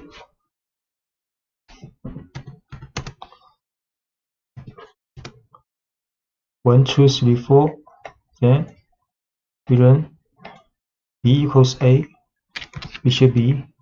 Here also 1, 2, 3, 4. Now we assign the element, one of the elements in A to 0. Then A will be 1, 2, 0, 4. And B is also 1, 2, 0, 4. So when you slice an array, the object returned is also a view of the original array. So if we create a C, it's a slicing of A, and now we also assign elements, change one of the elements in A to 0, then C is also changed. So C, then C is array 1, 2, and A is array 1, 2, 0, 4. Now we assign the first element of array A to 0. Now A is 0 to 0, 4. Then we'll choose C. C will be 0, 2, because C is the slicing of first and second array element of array A. If you want to generate a complete and a distinct array, use the copy function. So we can use the C is equals A dot copy. So C is another distinct array. If we change some elements in A, C will not be changed.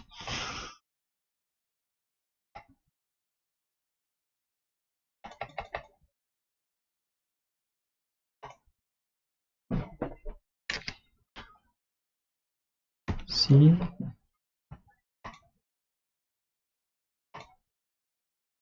equals A dot 1.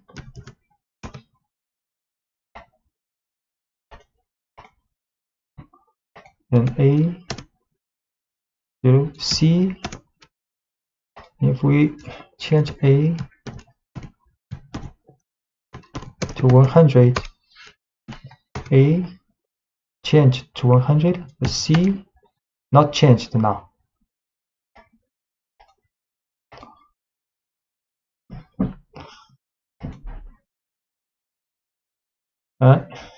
Copies or views of Python lists. If you assign one Python list A to another list B, you are not copying it.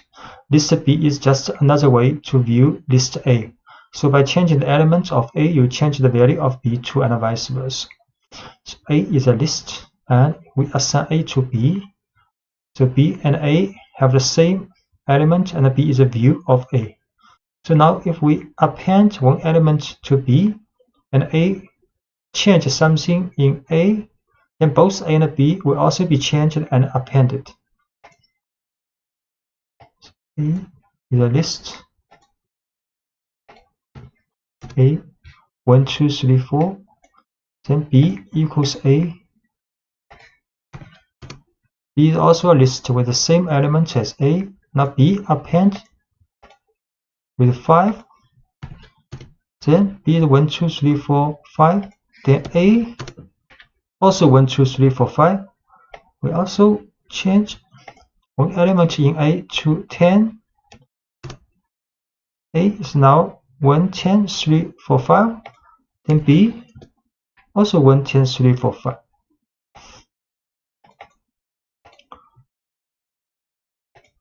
And when you slice a Python list, the returned list is a distinct and a new object. So A is 1, 2, 3, 4 list. Then F is a slicing part of A. Then we change element of A to 10.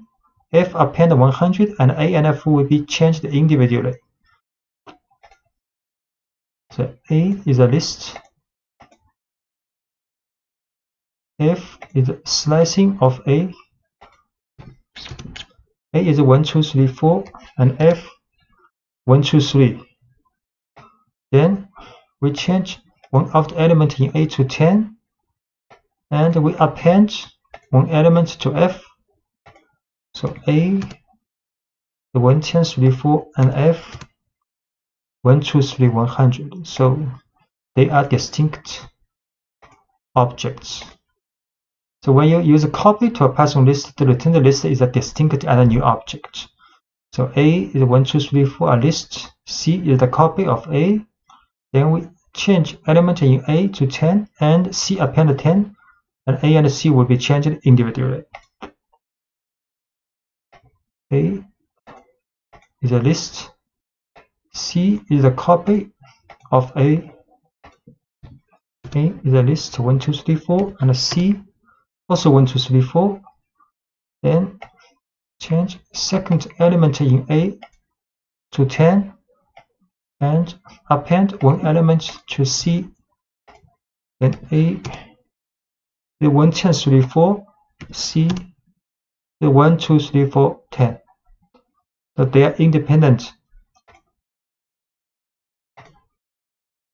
Broadcasting of numpy arrays.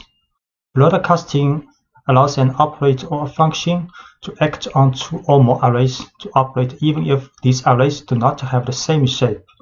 2 arrays can be subjected to broadcasting when all their dimensions are compatible, which means the length of each dimension must be equal, or one of them must be equal to 1. If neither of these conditions is met, you get an exception that states that the 2 arrays are not compatible. So when the rule of compatibility is met, then the size of the smallest array will be extended to the size of the biggest array, so that the element-wise function or operator is applicable. So we see an example. A is a 2-dimensional array, and B is a 1-dimensional array. A plus B is compatible, and B will be broadcasted to the size of A, and then get addition implemented.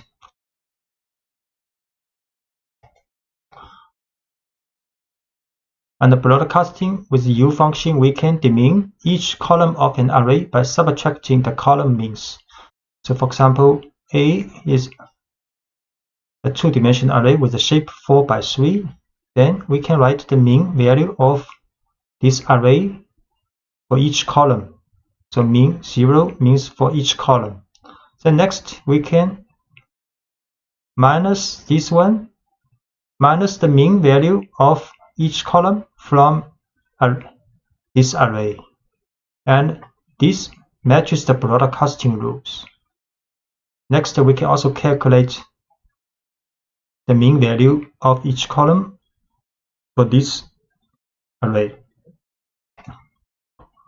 So first we show A is two-dimensional array and B is a one-dimensional array.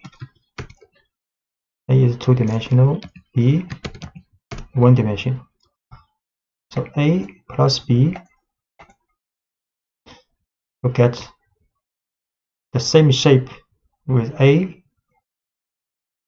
and array is a two-dimensional array with shape 4 by 3. You can calculate column mean of this array. 3 value because there are 3 columns. Next, we can calculate the minus array minus the mean of its column.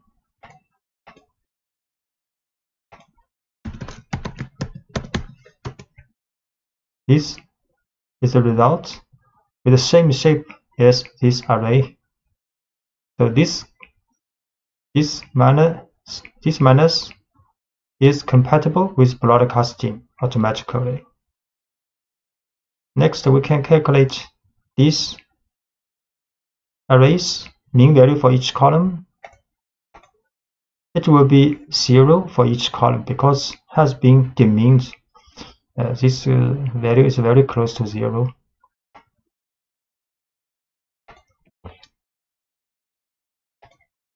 And if we want to demean each row, the mean vector by row should be reshaped first before doing calculation.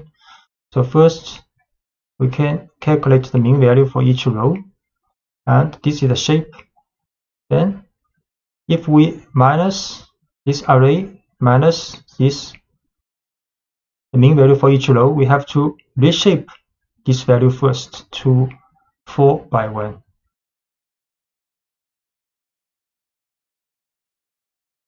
So we'll show again this array 4 by 3. Then the row mean for this array, we have to put 1 here.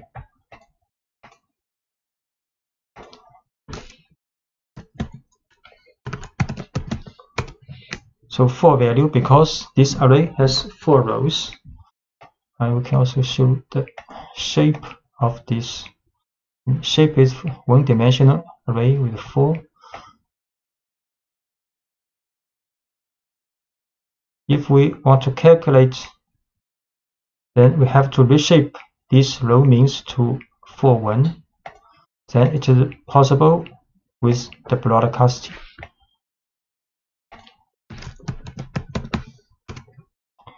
So this has the same shape as the original array. And we have to now calculate the mean value for this array. Have to row mean for this array is 0, very close to 0 because it has been demeaned by row.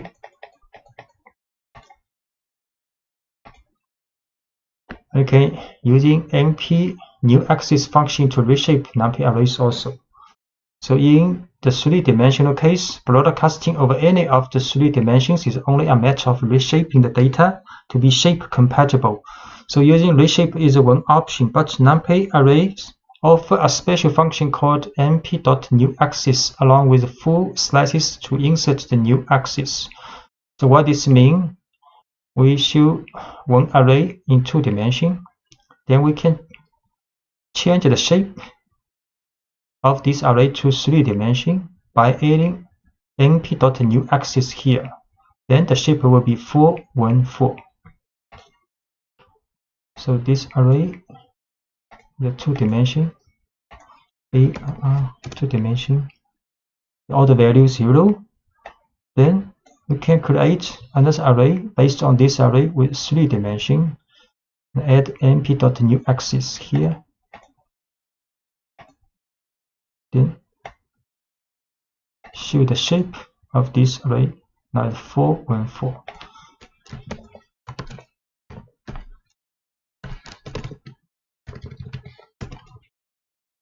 So it has 3 brackets, 3-dimensional array now.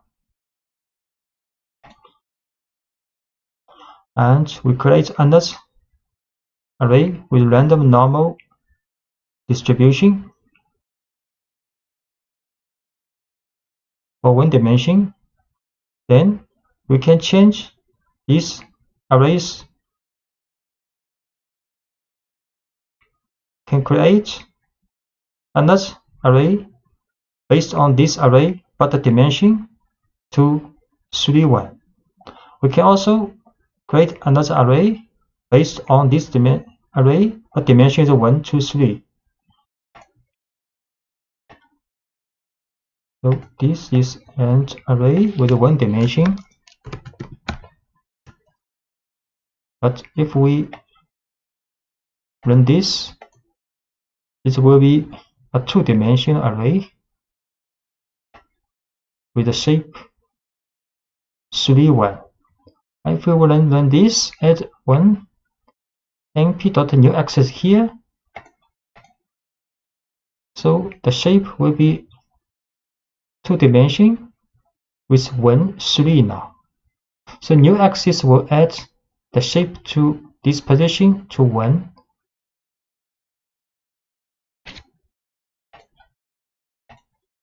Thus, if we had a 3-dimensional array and wanted to demin axis 2, say we would need to write. So this is a 3-dimensional array, and we want to get the mean for 2 is the last dimension. So this mean array will be 2-dimensional because the last axis has been meaned out. And next, if we want to calculate AR minus this mean value, because this mean value is 2-dimensional, so we have to add 1 axis here with 1 dimension, 1. The shape is 1 for the last axis, then it is compatible for calculation. We'll show. So this is a 3-dimensional array. 3-dimensional, 3 brackets, and we get the means and mean out at the last dimension. Show. So this mean matrix is 2-dimensional with 3, 4. We show the shape 3 by 4.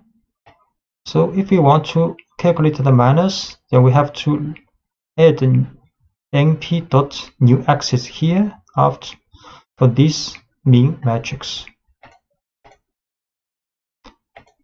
The mean, we can calculate again the mean value for this.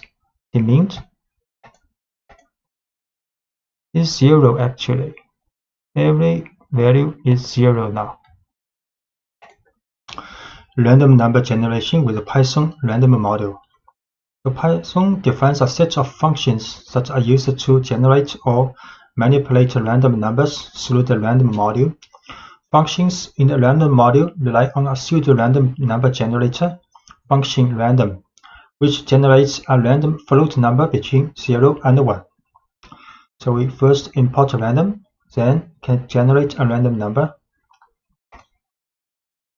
Import random and generate a random number using random.random. And this number is randomly generated between 0 and 1. Generating a random item can using a choice. The choice is an inbuilt function in the Python random module that returns a random item from a list, tuple, or string. So you import random, and we can print a random value from the list. So this is a list, and can print a random number using random.choice for this list. To random, then create a list. So list 1 has 1, 2, 3, 4, 5, 6. We use random.choice list 1. This time print the number 4. We can also print a random item from the string. So this is a string, can print random.choice string. String, then randomly choose one alphabet of this string to print out. S, this time is S. And generating random numbers from a specified range and step using random range. So using random range can generate in range from, for example, 20 to 50. The last parameter 3 is the size of a step to skip 3 numbers when selecting. So we can using random.random range 20, 50, 3, then print out.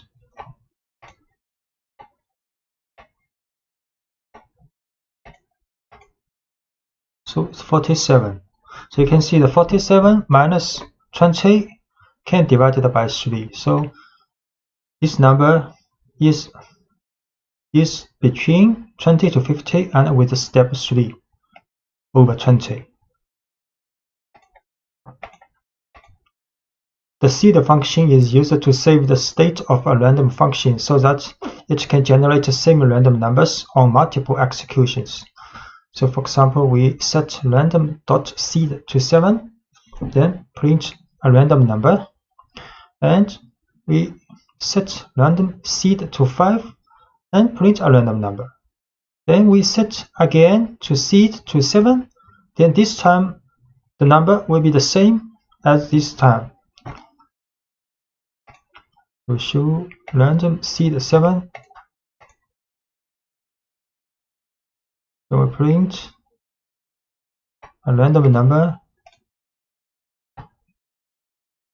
0.3323, then set a random number to 5, then print 0.622, then we set to 7 again, then get a random number, same 0.323, and generating random number list in Python using shuffle if you want to change the position of the elements of a choice. So this is the list ABCDE. So we can random.shuffle sample list for this list. So we will see.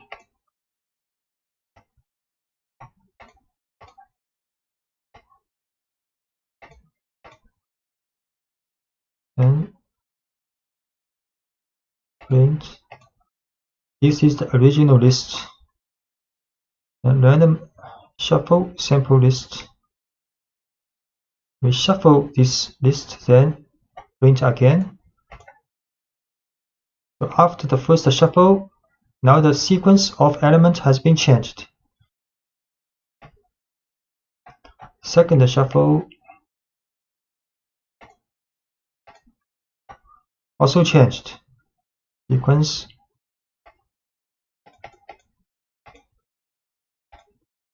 Generating random number list in Python using uniform. This function is used to generate a floating point random number between the numbers mentioned in its argument. So it takes 2 arguments, lower limit included in generation and upper limit not included in generation. For example, we can use random.uniform to draw a random number between 5 to 10.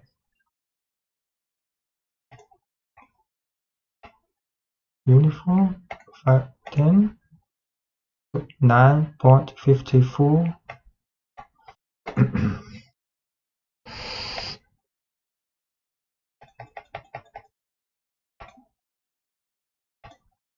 So random number generation with numpy's random module. So this time we think about numpy's random module.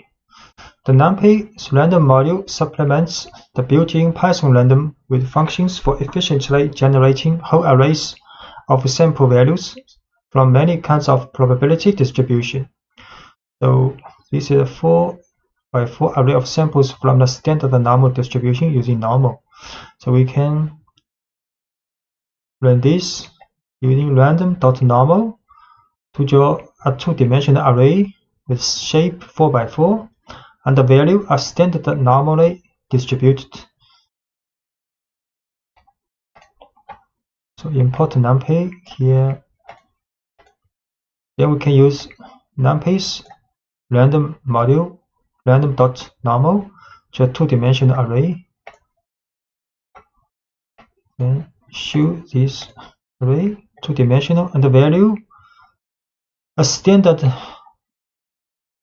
normally distributed.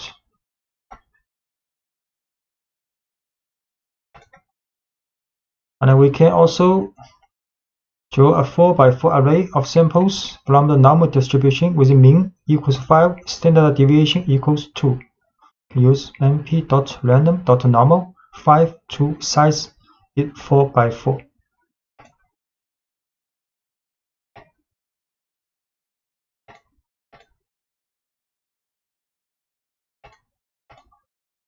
So this time, this matrix 2x2 two-dimensional numpy array with the shape 4x4 and the value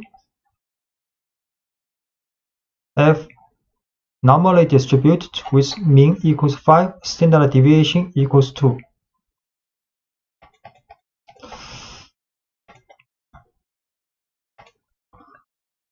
And set random seed in numpy. We can return the same random sample.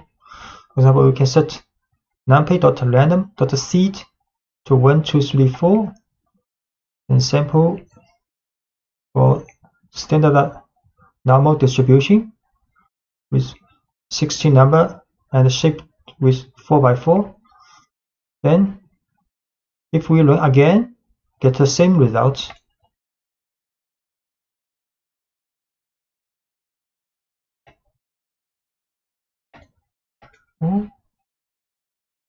Simple.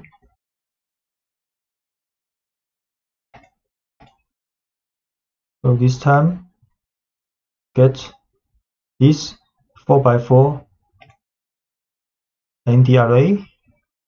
So if we set seed again to 1, 2, 3, 4, we run this random draw again,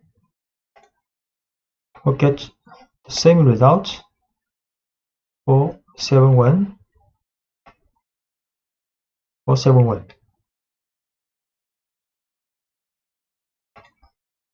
And you can also use random n to generate a standard normal values. So np.random random n 10.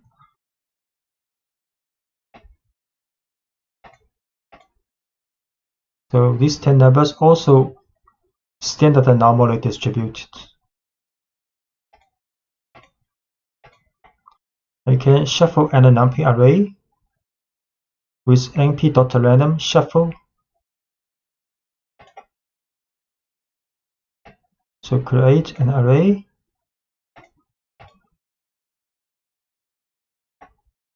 You can print this array 1, 2, 3, 4, 5, 6. And you can shuffle this array.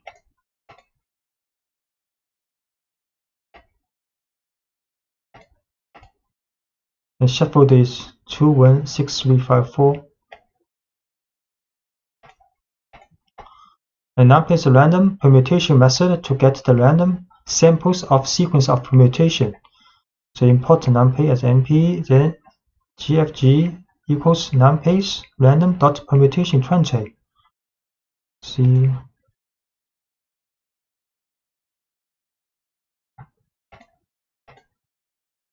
We show.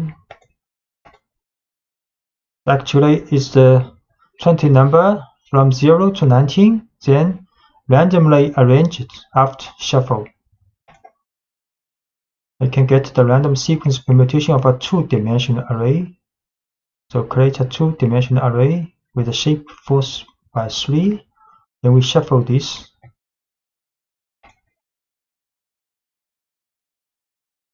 This is a two-dimensional array.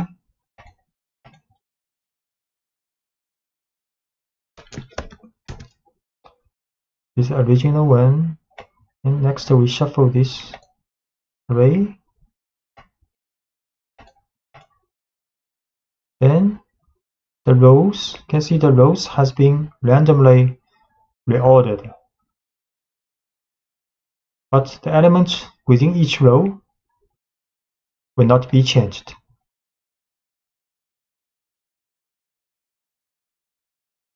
So reading and writing numpy array data on files. So loading and saving data in binary files. So numpy provides a pair of functions called save and load that enable you to save and then later retrieve data stored in binary format. So once you have an array to save, for example, one that contains the results of your data analysis processing, you simply call the save function and specify as an argument the name of the file and the array. The file will automatically be given the .npy extension. So this is a data frame. So this is a numpy array with shape 4x3, two-dimensional. Then we can save using np.save to save the data, this file with this data numpy array. We have to import OS package and save the working directory. Then create numpy array, two-dimensional array, the shape of 4x3. Then we can save this array to this file.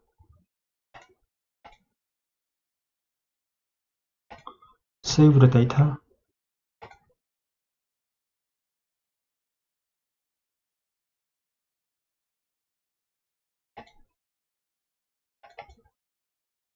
So you can find this data, save the data, but this is a binary file you cannot open with txt file.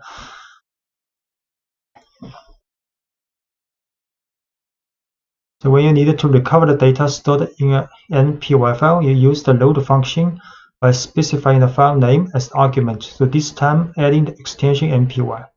So we can also load this file, but have to add npy after the file name. We can load this file to numpy array. So we show exactly the same as the original array.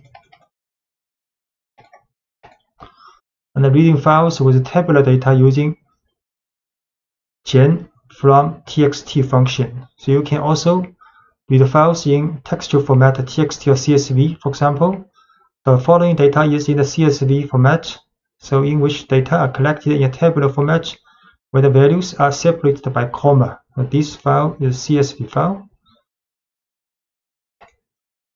To be able to read your data in a txt file and insert values into an array, numpy provides a function called gen from txt.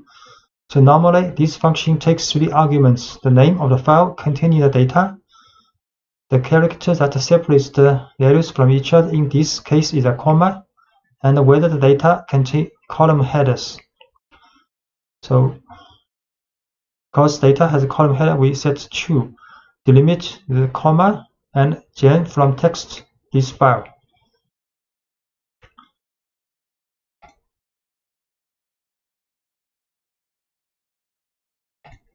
And we can show this file is a structured array in which the column headings have become the field names. So in the CSV file, the heading become the name of the field. So this is arrays value part, and this is dtype part for each column.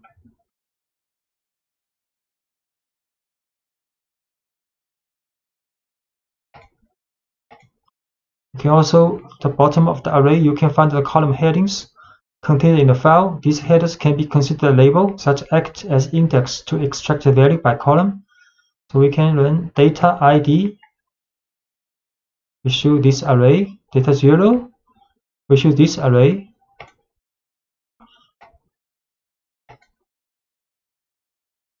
D, data 0.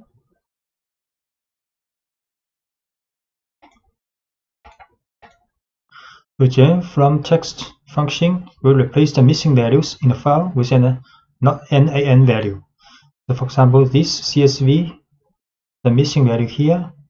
If we read this CSV, use the same format, then the second row of this data will have not a number value. We read this file. You can see array, the first row, the second row, the third row both have missing value. We view the column of ID, no missing value. First row, no missing value. Second row has a missing value.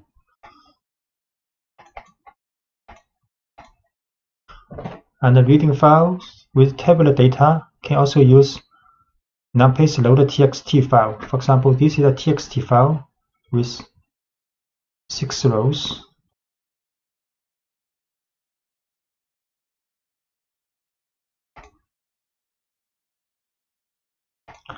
And when you read text, when you're reading txt files, can have to set the d type to int, because this is a numerical value, integer value. So we set this to int and read this file, and we print out exactly what we want, a two-dimensional array with shape 6 by 2.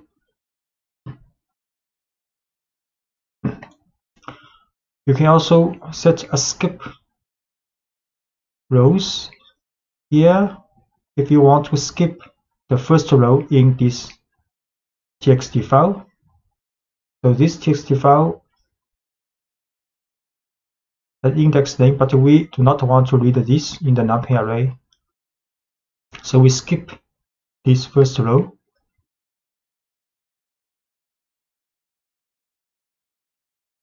I have to set a row, skip rows here. So load text will read from this row first. So this is second row, which means the first row is skipped. And the d type is a string. I have to add str here.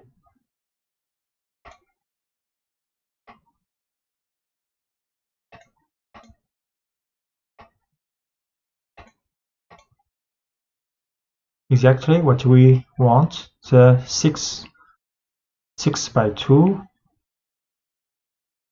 two-dimensional array. So pandas is an open source Python library for highly specialized data analysis. It is currently the reference point that all professionals using the Python language need to study for the statistical purpose of analysis and decision making. Pandas is designed on the basis of the numpy library, so it is not only makes this library compatible with most other modules, but also takes advantage of the high quality of the numpy module. Pandas provides two new data structures called series and data frames, which are designed to work with relational data or labeled data, thus allowing you to manage data with features similar to those designed for SQL relational database and Excel spreadsheets. And Pandas provides also an extended set of functions and methods that allow you to perform operations efficiently. Installation of Pandas. And for those who choose to use the Anaconda distribution, managing the installation is very simple. So first you have to see if the pandas module is installed, and if so, which version. To do this, type the following command from the Anaconda prompt window. We can print conda list pandas, for example. This is the prompt window in Anaconda and in this environment.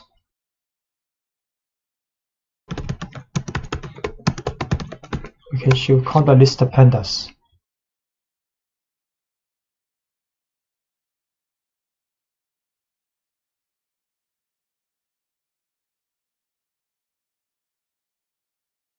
So it has been shown that pandas has been installed with the version in this environment. And if you do not have pandas installed, you will need to install and the following command conda install pandas. So if you want to install, just print conda install pandas. Okay. And if you want to start a pandas, the general practice for importing the pandas module in Python session is as follows. So just import pandas as PD and import numpy as NP. So we import pandas as PD and import numpy as NP. This is the standard import. And declaring a series. So to create the series, you simply call the series construct and pass as an argument an array containing the values to be included in it. So we can create a series, use pd.series, then array inside the parentheses. Or we can create an array and manually add the index. So we create an array with this, or create a series with this array. We show this series. The series is a relational data with index, default index from 0 to 3, and the value is the array we input in the creation of a series. So we can also add manually the index string when we creating this series.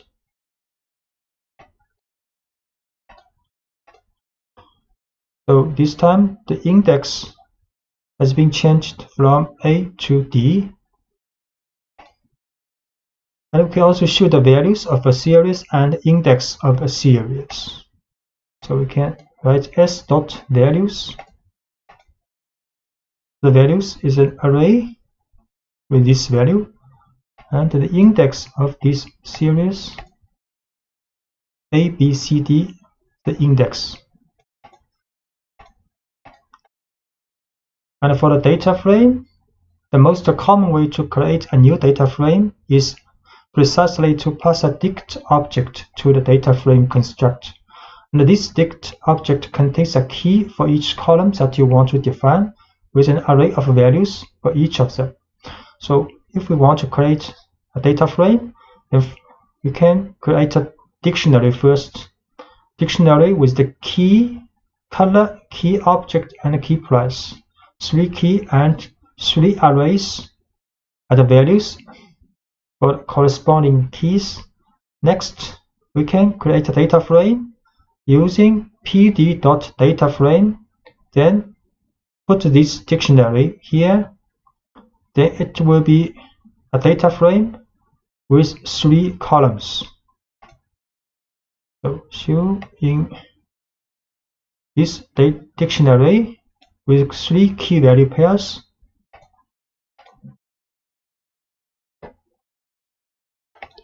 If we show this dictionary, 3 key value pairs, then create a data frame with this dictionary information. Then we show this data frame. The data frame actually is a tabular data with index. This index default because we have 5 rows. So pandas put the default index from 0 to 4 for these rows, and the column has a header, 3 header variables, exactly the 3 keys in this dictionary, and the values, 3 column values, are 3 values associated with these 3 keys in the dictionary.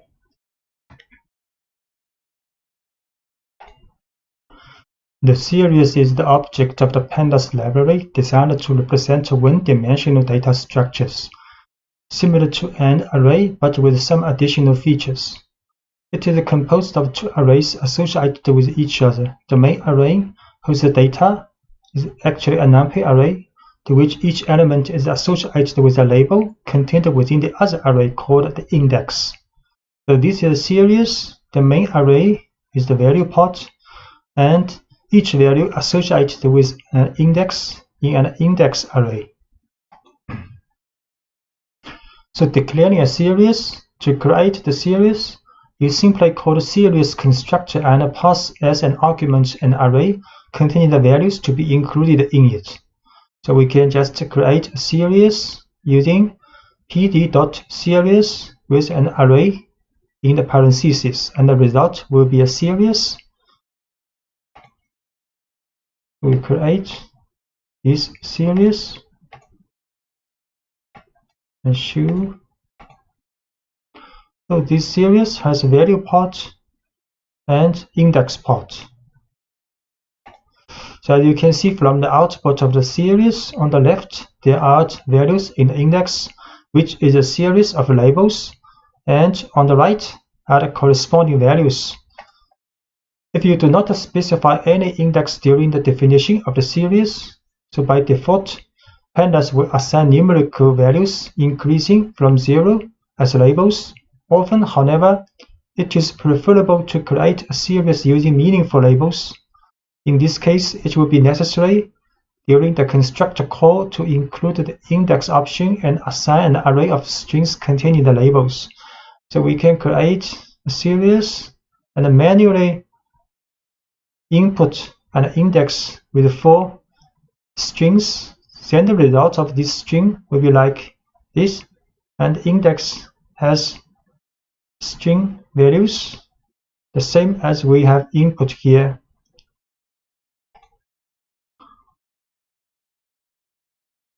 So we create series with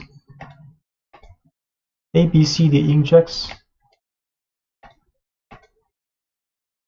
So the index has been the value you want.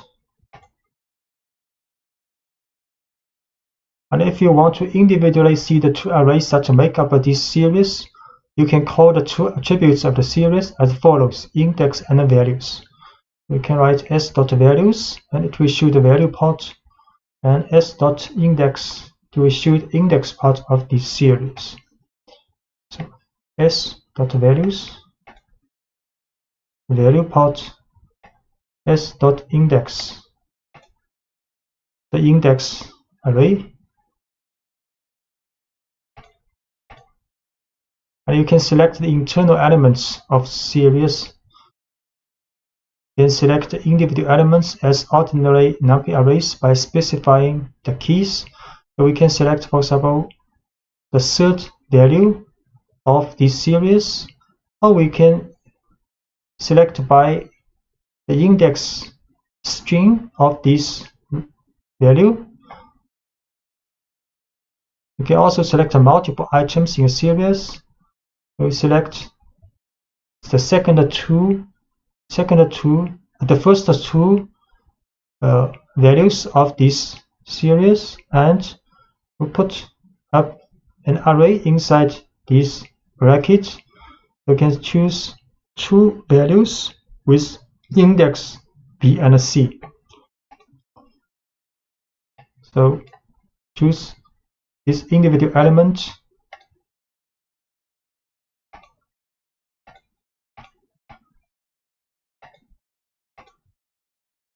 The value is 7, and choose the index B. The value is 4 minus 4, and choose the first two values of this index, and choose two values with index B and C.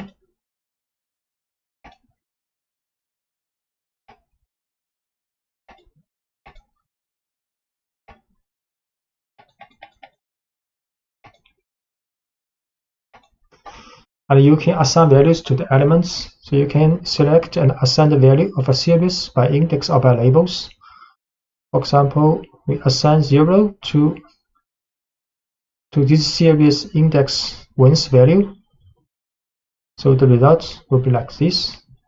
You can also assign 1 to this series index B's value. Then the result will be like this. Assign 0 to S1. We should this value has been assigned B to 1. Should again. Then this value has been assigned with 1. And both the series object itself and its index have a name attribute. So if we assign the name attribute of this series as count, and we can also assign the index.name alphabet. So the result will be like this. So the name is a count is for the value part of this array, and alphabet is the name for this index. Assign name, and we assign index's name to alphabet. Then show this series again. See, the main part has a name called count, and index part has a name called alphabet. And you can define a series from numpy arrays and other series. You can define a new series starting with numpy arrays or with an existing series. For example, this is a numpy array, and we can define a series using this numpy array. The result is the value part is an array. The value is same as this numpy array, and index is added by default by pandas. We can assign first to create this numpy array, then create this series using the value of this numpy array. In the series like this, value part, index part. And we can also define a series from other series. For example, S is a series. You can create another series called S4, and using this series.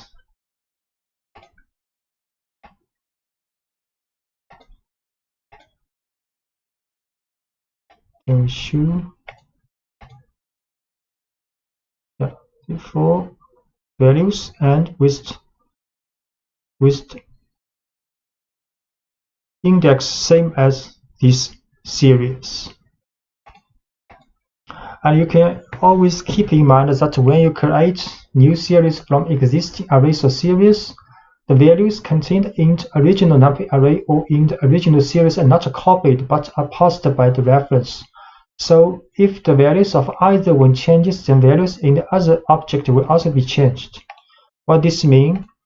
So we show this series S, and we show this series S4. S4 is created from this series. So if we change S4, S4's last value to 100, we show S4.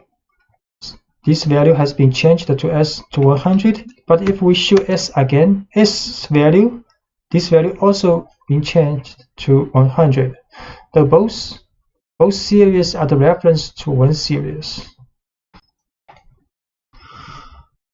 So you can filter values of a series. So many operations that are applicable to numpy arrays are extended to the series. One of these is filtering values contained in the series through conditions. For example, if you need to know which elements in a series are greater than 8, you can write the following statement. PD series, create a series, then we can write s bracket s larger than 8, and the result will be these two values of the series. Create a series with 4 values. Then if we write s bracket s larger than 8, so only this part of the series is returned based on the condition. And some mathematical operations. So other operations such as operators, plus, minus, multiplication and division, and mathematical functions that are applicable to numpy arrays can also be used to series. So we divide the 2 for this series, divide 2, then each value is being divided, and we can use log function, numpy's log function for series.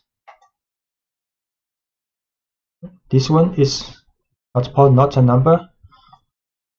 Then we use an exponential function, exponential, and evaluating values. You can check the values of series, including existence of any duplicates and whether a certain value is present in the series. So to know all the values contained in the series, excluding duplicates, you can use the unique function, and the return value is an array containing the unique values in the series. So create a series with duplicate index and values, then can create an array with duplicate values of this series. Use the unique function. So create a series, duplicate value 1, 2, 2, 2. So we use unique function and the value, unique value of this series. And we can also use the value counts to return the unique values and calculate the occurrence of them within a series. So value counts will return each unique value and occurrence of this value. So value counts, unique value and occurrence.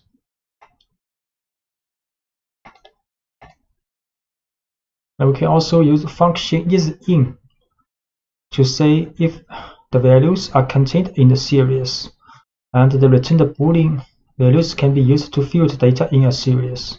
So if we write series.isIn03, then it will return a Boolean value series. So if true means this value in the series is in these two values, is matched these two values.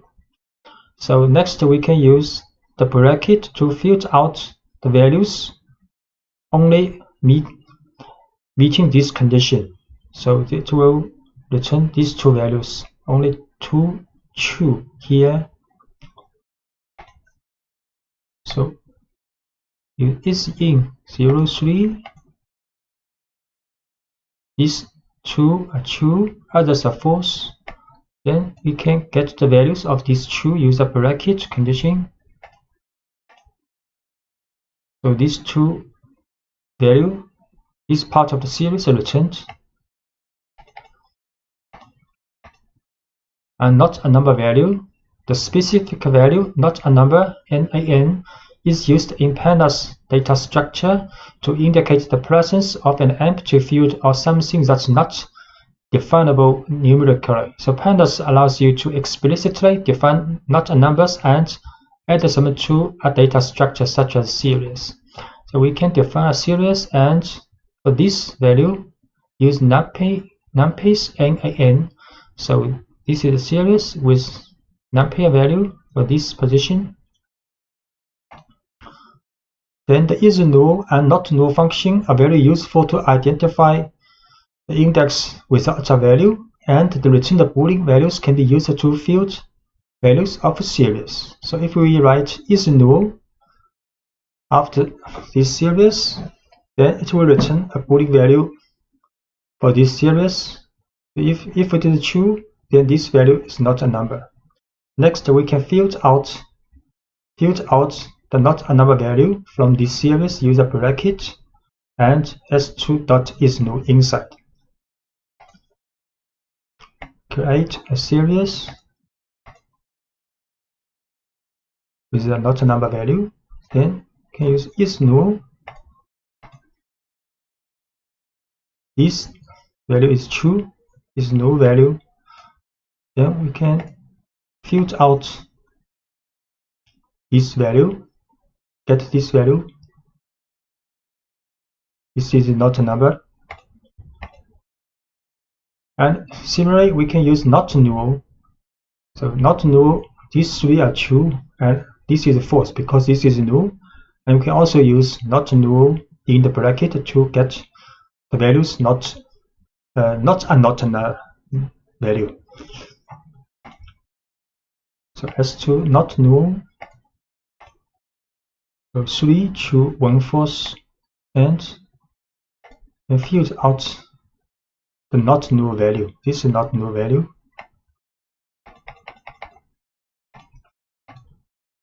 And series as dictionaries. So an alternative way to think of a series is to think of it as an object dictionary. In fact, you can create a series from a previously defined dictionary. So this is a dictionary with key value pairs, and we can create a series from this dictionary. Then the key will be converted to the index in the series, and the value will be the value in the index in the series. So create this dictionary, then create this series. So the keys of the dictionary transformed as the index of the series. And you can also define the array index separately. In this case, controlling correspondence between the keys of the dictionary and the labels arrays of index will run. If there is a mismatch, pandas will add the not a number value. So we can also using this array as the index in the creation of a series. So because some values in this array does not match the key value in this dictionary, so the index for some of the values in this array but cannot be found in the dictionary will have not a number value. So we define an array called colors and use these colors as the index of the series, but the value part use my dictionary. So the resulting series will have this index matching this colors array, but this value is not a number because green cannot be found in the dictionary. And operations between series. So the labels of series will come into play when we perform operations between two series. So in the following example, we add two series having only some elements in common with the label. Then we get a new series in which only the items with the same label are added. All other labels present in one of the two series are still added to the result but have not a number value. So we create another series called another dictionary called myDict2, and then create another series with this dictionary. Then add this series with this new created series, the result will be like this. So we create a series called mySeries2 with this dictionary. Then we add these two series together. The result will like this. These four values are not a number because their index only appear in one of the series, not appear in both series. So the value is added, but the value is not a number. Only these two index value added, because these two index red and yellow appear in both series. The data frame is a tabular data structure very similar to a spreadsheet. The data frame consists of an ordered collection of columns, each of which can contain a value of a different type, for example, numeric column, string column, and a Boolean column. The data frame has two index arrays. The first index array associated with lines has very similar functions to the index array in series. And each label is associated with odd values in a row. And the second array consists of a series of labels, each associated with a particular column. A data frame may also be understood as a dict of series. So where the keys are the column names and the values are series that will form the columns of the data frame. And furthermore, all elements in each series are mapped according to an array of labels called an index. So this is a typical data frame. So this is the index. So index of a data frame are very similar as index of a series. And this is the column.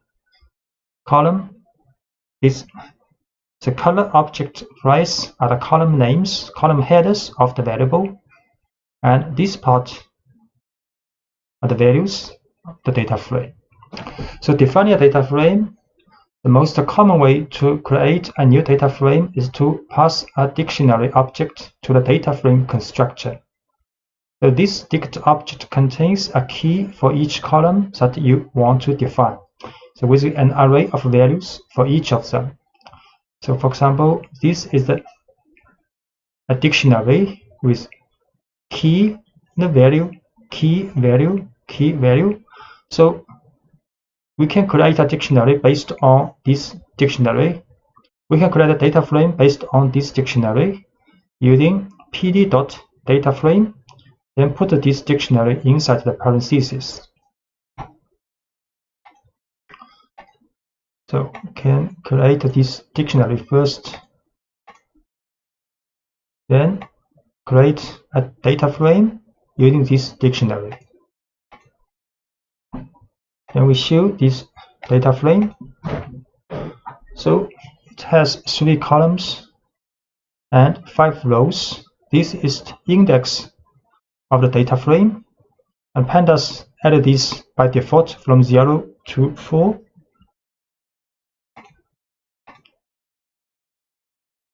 So if the dict object from which you want to create a data frame contains more data that you are interested in, you can make a selection. So in the construct of the data frame, you can specify a sequence of columns using the columns option. And the columns will be created in the order of the sequence regardless of how they are contained in the dict object. So we can, for example, create a data frame, but with only 2 columns from this dictionary. So create this data frame. We show so only 2 columns in this data frame called frame 2. So if the labels are not explicitly specified in the index array, pandas will automatically assign a numeric sequence starting from 0. Instead, if you want to assign labels to the index of a data frame, you have to use the index option and assign it an array containing the labels. So we can manually add this index when we create this data frame.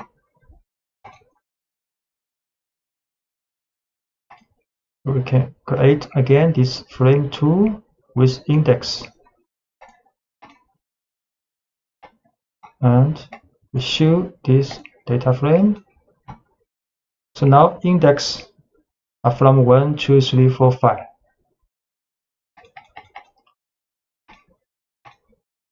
And an alternative way to define a data frame. So instead of using a dict object, you can define 3 arguments in a construct in the following order: a data matrix, an array containing the labels assigned to the index option, and an array containing the names of the columns assigned to the columns option.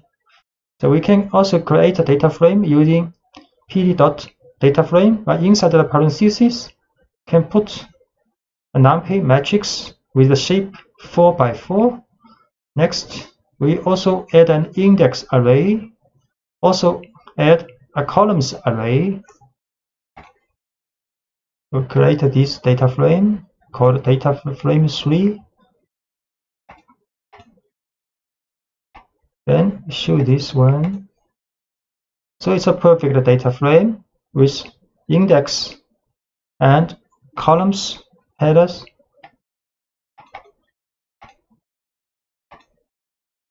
Selecting elements of data frames. If you want to know the name of all the columns of a data frame, you can specify the columns attribute on the instance of the data frame object. So for example, we can show the columns of the data frame and also can show the index of the data frame. We can also show the values of the data frame, use frame.values. So show columns, data frame, columns, this column variable name, and index from 0 to 5. Then the values, value part, 3 column, 5 row.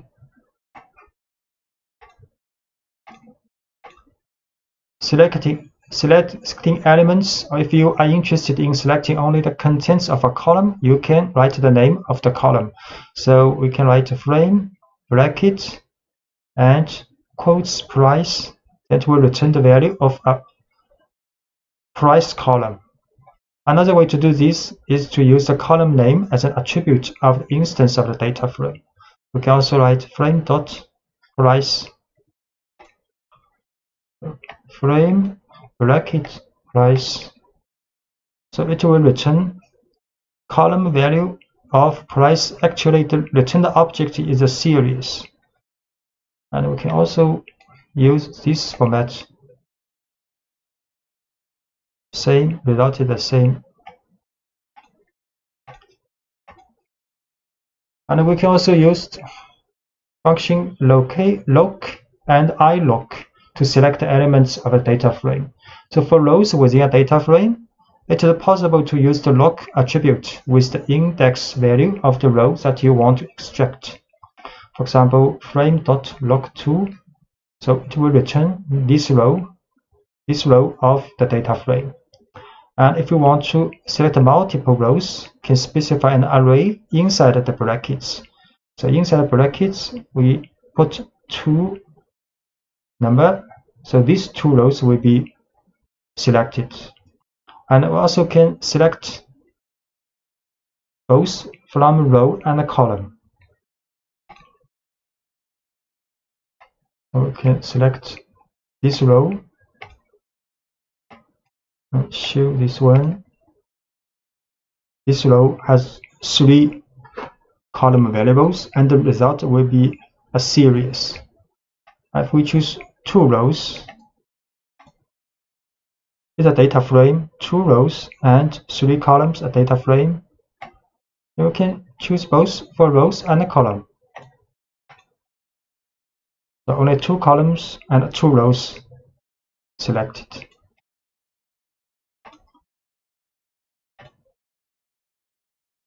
We can also use iloc. So if the selector rows only using integer value, so we can use iloc. So iloc does not support the string column names, only for the numeric value.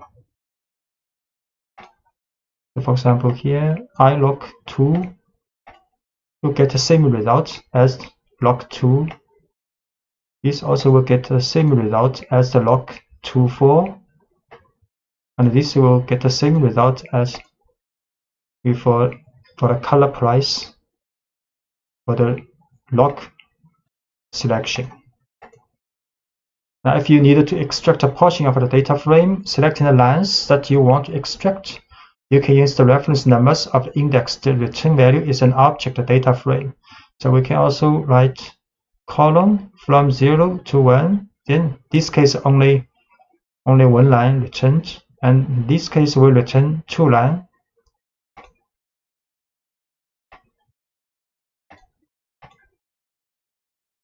Even if it is one line, the result will be a data frame. It's 2 line data frame.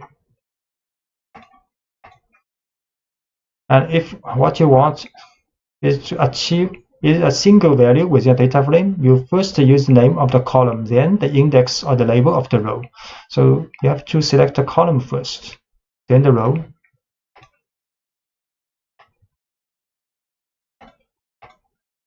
So the result is a single value.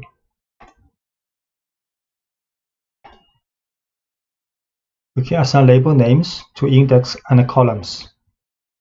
So you can assign label names to the array of index and the name of the columns. For example, this is a data frame with 3 columns and with 5 values, 5 rows. Then we can assign an index name called ID using frame.index.name, and can also assign a name called item to the columns using frame.columns.name. So we create data frame first.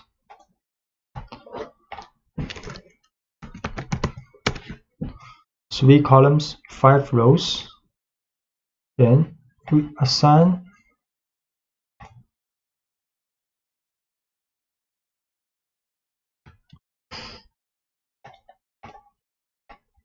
ID to the index name and assign item to the column's name.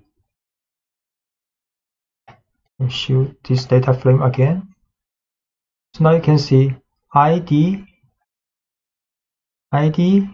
appears here, an item stay here. Item is the name of this column. ID is the name of this index.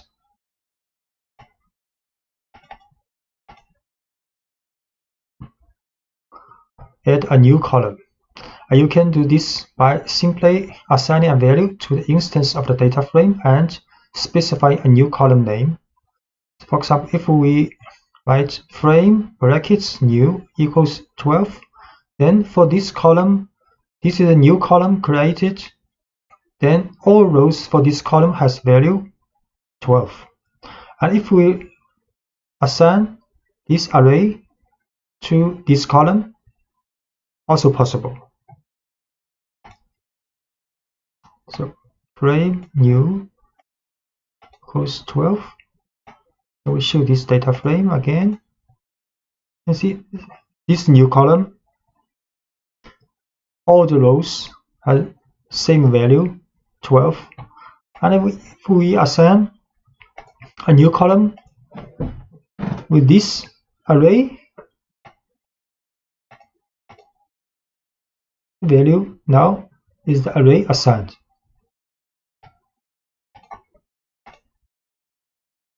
And the columns of the data frame can also be created by assigning a series to one of them. So for example, this is a series with number from 0 to 4.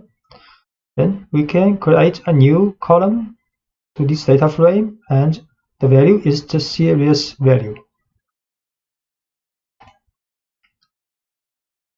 So this is a series, value 0 to 4, and we can assign this series to the column new of the data frame. Show again. So now data frames, this column's value is 0 to 4. And to change a single value, you simply select the item and give it the new value. For example, if we want to change the value of the column price, and this is the third value, third row of column price to 3.3, we can just write the frame bracket price, then bracket 2 equals 3.3.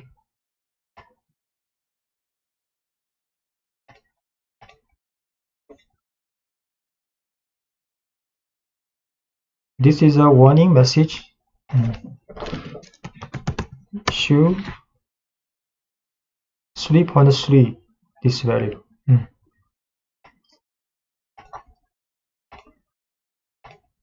And the membership of a value, you have already seen in the previous lectures that the is-in function can be applied to the series to determine the membership of a set of values.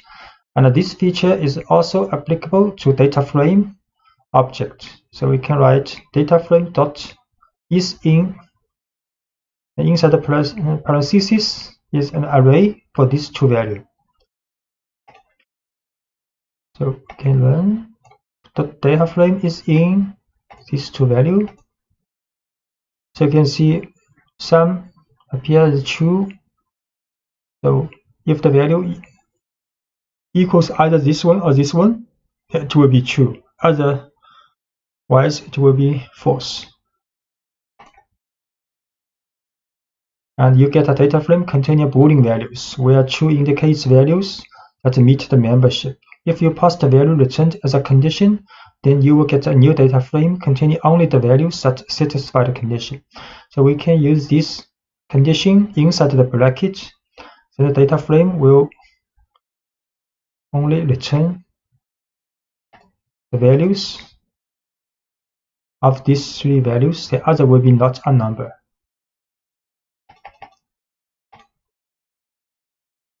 And deleting a column. So if you want to delete an entire column and all its contents, use the delete method, del command.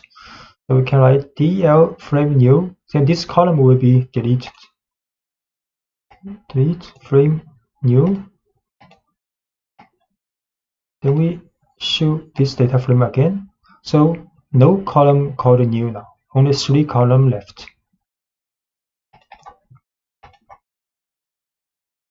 And the filtering, you can apply the filtering through the application of certain conditions. For example, say you want to get all values smaller than 1.2. The element not matching the condition will be replaced with not a number. For example, this is a data frame. Then we can add a condition with bracket after this data frame. And the condition is if data frame less than 1.2. We can create a data frame first. So this data frame has 3 price columns, 5 rows. We can run. So only these values less than 1.2, other values will be not a number. The data frame from nested dictionary. So a very common data structure used in Python is a nested dictionary, as shown here, called nest dict. And this is the external key, a key, red, white, blue. Then the value for the key is also a dictionary with key value pairs inside. So we can create a data frame using the information of this nest dictionary. So this data structure, when it is passed directly as an argument to the data frame constructor, will be interpreted by pandas to treat external keys as column names and internal keys as labels for index. So red, white, blue are external key of this data object or library dictionary. Then this value will be converted as column names in the resulting data frame. And the internal keys like 2012, 2013 will be the index of the data frame. So we create this nested dictionary first, then create this data frame using this nested dictionary. Show this data frame. You can see now the red, white, blue are the columns, and the 2012, 13, 11 are the index.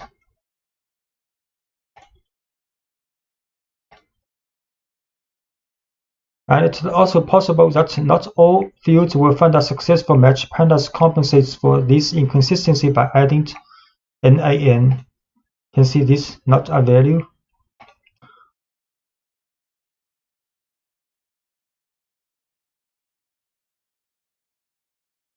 And the transposition of a data frame. You can get the transposition of the data frame by adding the T attribute to its application.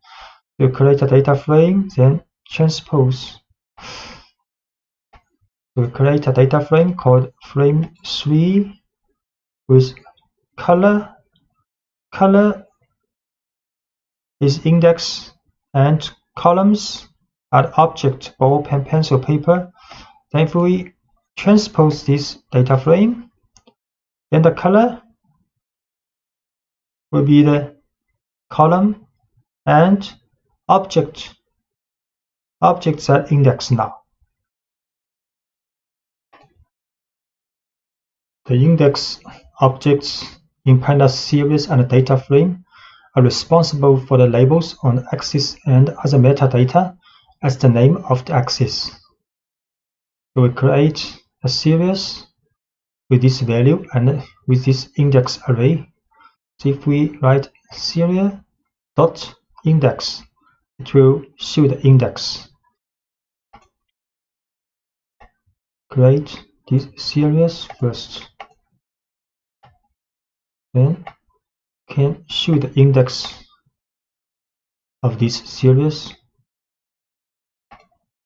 And unlike all the other elements in the pandas data structures, the index objects are immutable, so once declared, they cannot be changed. This ensures the secure sharing between the various data structures. Methods on index. So there are some specific methods for index available to get some information about index from a data structure. For example, ID minimum and ID maximum are two functions that return respectively the index with the lowest value and the index with the highest value. So this maximum is blue, a minimum is blue, then maximum is white. Arranged alphabetically.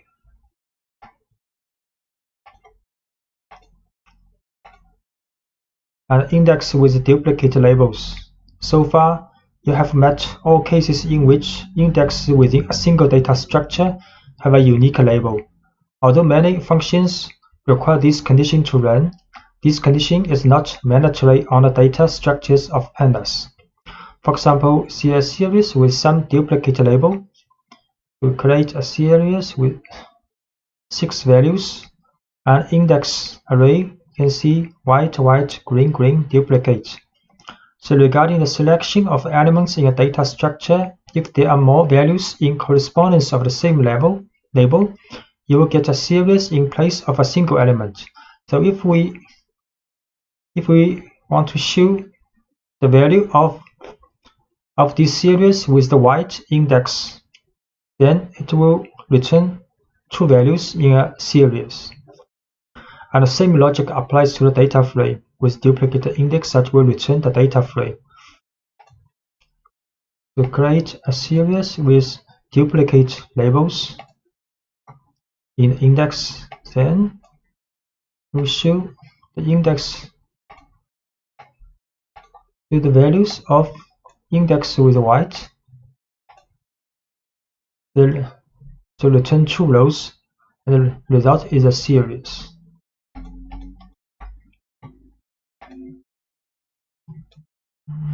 And the pandas provides is unique attribute belonging to the index objects to tell if they are indexed with duplicate labels inside the structured data, both for series and data frame. So if you write series.index is unique or frame.index is unique,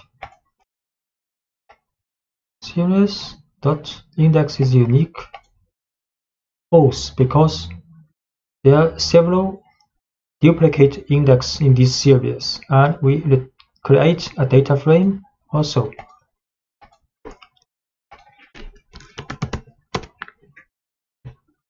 Data frame has 3 columns, 5 rows, index from 0 to 4, and we show this data frame's index is unique. Yes, true, because index no duplicate values. Reindexing. It was previously stated that once it's declared in a data structure, the index object cannot be changed, but by executing a reindexing, you can also overcome this problem. It is possible to obtain a new data structure from an existing one, where indexing rules can be defined again.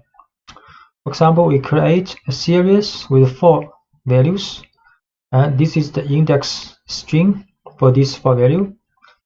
And during reindexing, it is possible to change the order of the sequence of index, delete some of them, or add new ones. So in the case of a new label, pandas adds not a number as the corresponding value. So for example, we can create a new series using reindexing. So series reindexing with these 4 index strings, then the result will look like this. 3, 4, 5, 3, 4, 1 has value, but 5, the value is not a number, because in this series, no index value equals 5. Create a series with 1, 2, 3, 4 index. Then reindexing with the indexing value 3, 4, 5, 1. Then the result is another index, but 5 index value is 5, since value is not a number.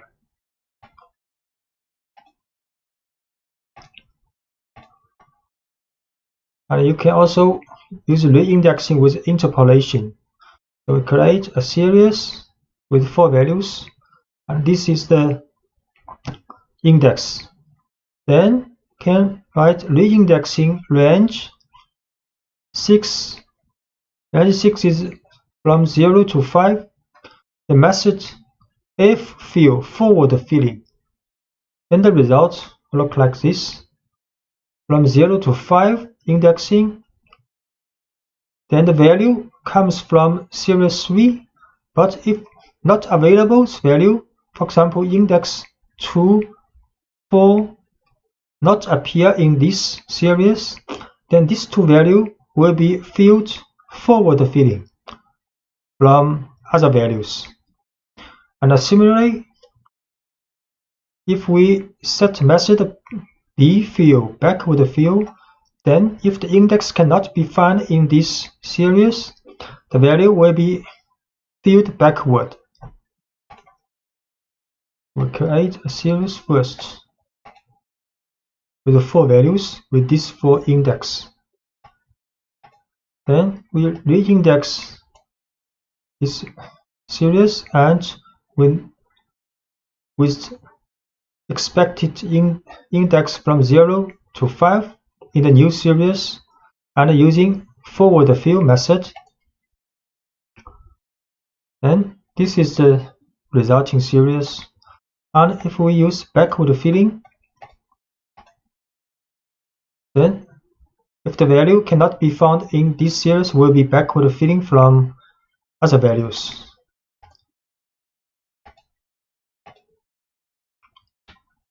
And we extending the concepts of reindexing with series to the data frame case. You can have a rearrangement not only for index, but also with regard to the column. So this is data frame, then reindexing this data frame, and we'll return a new data frame with the range, index with the range from 0 to 4. And the method is forward filling, and a column is these 2 4 columns. This is the result data frame. So we show the frame again. First, this is the data frame. Then we use reindex of this data frame with index from 0 to 4, method forward filling, columns, colors plus news objects.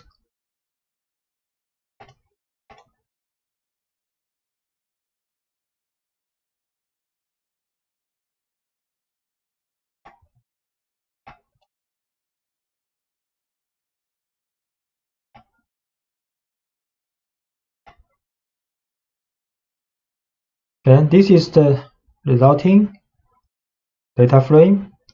And if we use backward filling,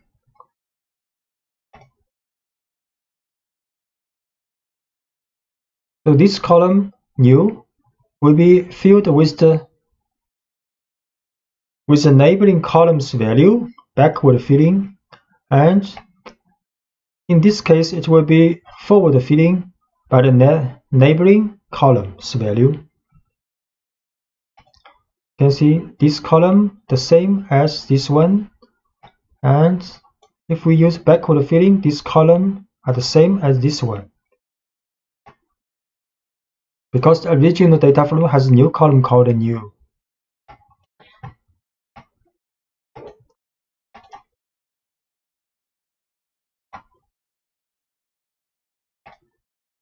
And a job for series, this method will return a new object and without the items that you want to delete. We create a series first with this index, and the value is 0 to 3. Then next we can drop yellow index. Then the result will be a series with 3 rows, 3 items. We can also drop this blue and white both.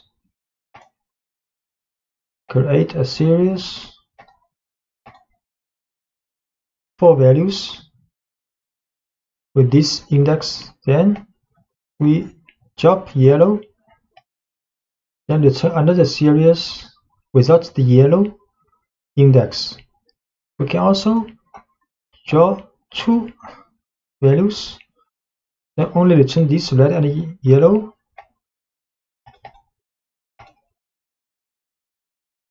And job used for data frames. So regarding the data frame, instead the values can be deleted by referring to the labels of both axes. So this is a data frame with index column, 4 columns for index. And if we want to delete rows, you just pass the index of the rows. The frame.job pass these 2, then these 2 rows will be dropped. And if you want to delete columns, you have to specify axis equals 1 here. So we create a data frame, 4 columns, 4 rows with this different color index. Then we drop blue and yellow, and the result will be a smaller data frame with 4 columns and 2 rows. And if we drop pen and pencil at axis equals 1, then the result will be a data frame with only 2 columns, and the pen or pencil columns are dropped. Arithmetic operations and data alignment. The pandas can align indexes coming from 2 different data structures when you are performing an arithmetic operation. For example, 2 series are defined, but the labels of them are not perfectly matching each other. If summing these 2 series, so when the labels are present in both operators, their values will be added, while in the opposite case, they will also be shown in the result in the new series, but with the value not a number. So we create 2 series, but with not exactly the same labels in the index. So if we add these series together, some labels which do not appear in both series will have a value, not a number. So create these two series. So S1, 2, 3, 4 values, 4 labels. S2, 5 values, 5 labels. Then we sum this series. Result will look like this: 1, 2, 3, 4, 5, 7, 5, 6, 6 labels, 6 value, but 3 of these values are not a number, NaN value. In the case of the data frame, although it may appear more complex, but the alignment follows the same principle as in series, but is carried out both for the rows and for the columns. So we create two data frames, then sum these two together. The result will like this: many, not a number value. We create two data frames. Let's show data frame 1 and data frame 2. 4 columns, 4 rows in the data frame 1. 3 columns, 3 rows in the data frame 2. Columns not the same. Pen has pen, ball, but pencil, paper, mug only appear in one data frame. Then we sum these two. That will be a 5 column, 5 rows data frame with many.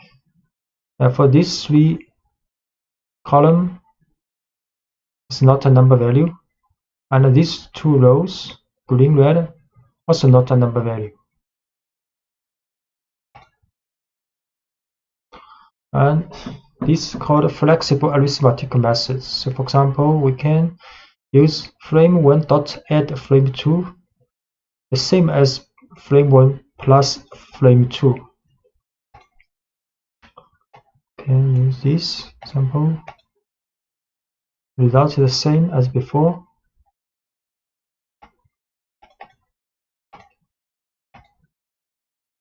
And operations between data frame and a series. For example, we define these two structures, and the index of series match the names of the columns of the data frame.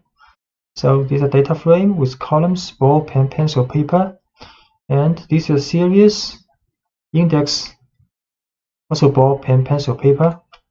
So if we use minus the series from this data frame, the result will be like this. To create data frame first, 4 columns, 4 rows, then create this series, index same as the data frame's column, then minus, result like this. As you can see, the elements of the series are subtracted from the values of the data frame corresponding to the same index on the column. The value is subtracted for all values of the column regardless of their index. So the whole column has been minused with this series value for the ball, and pen column, all the rows value has been minused with series value of pen.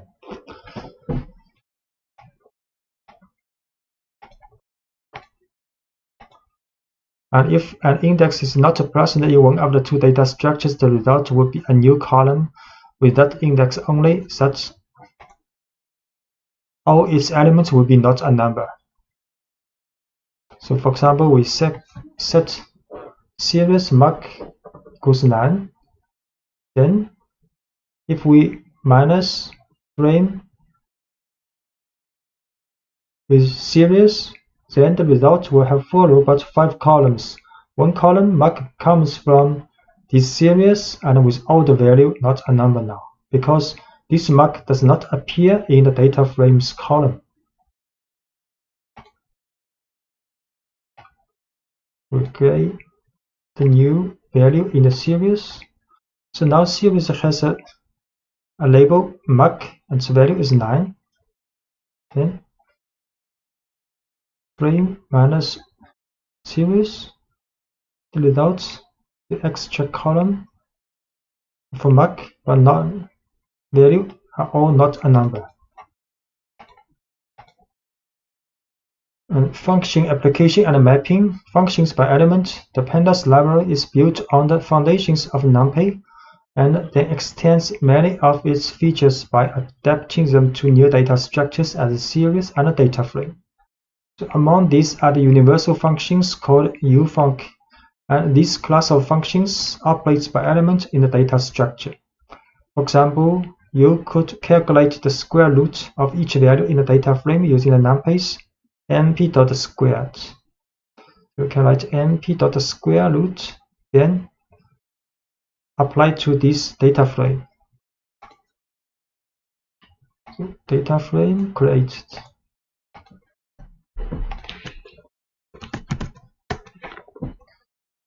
For columns or a numerical value, then square root this data frame. We return another data frame, same column and the same row, and the value are square root of the corresponding data frame's value.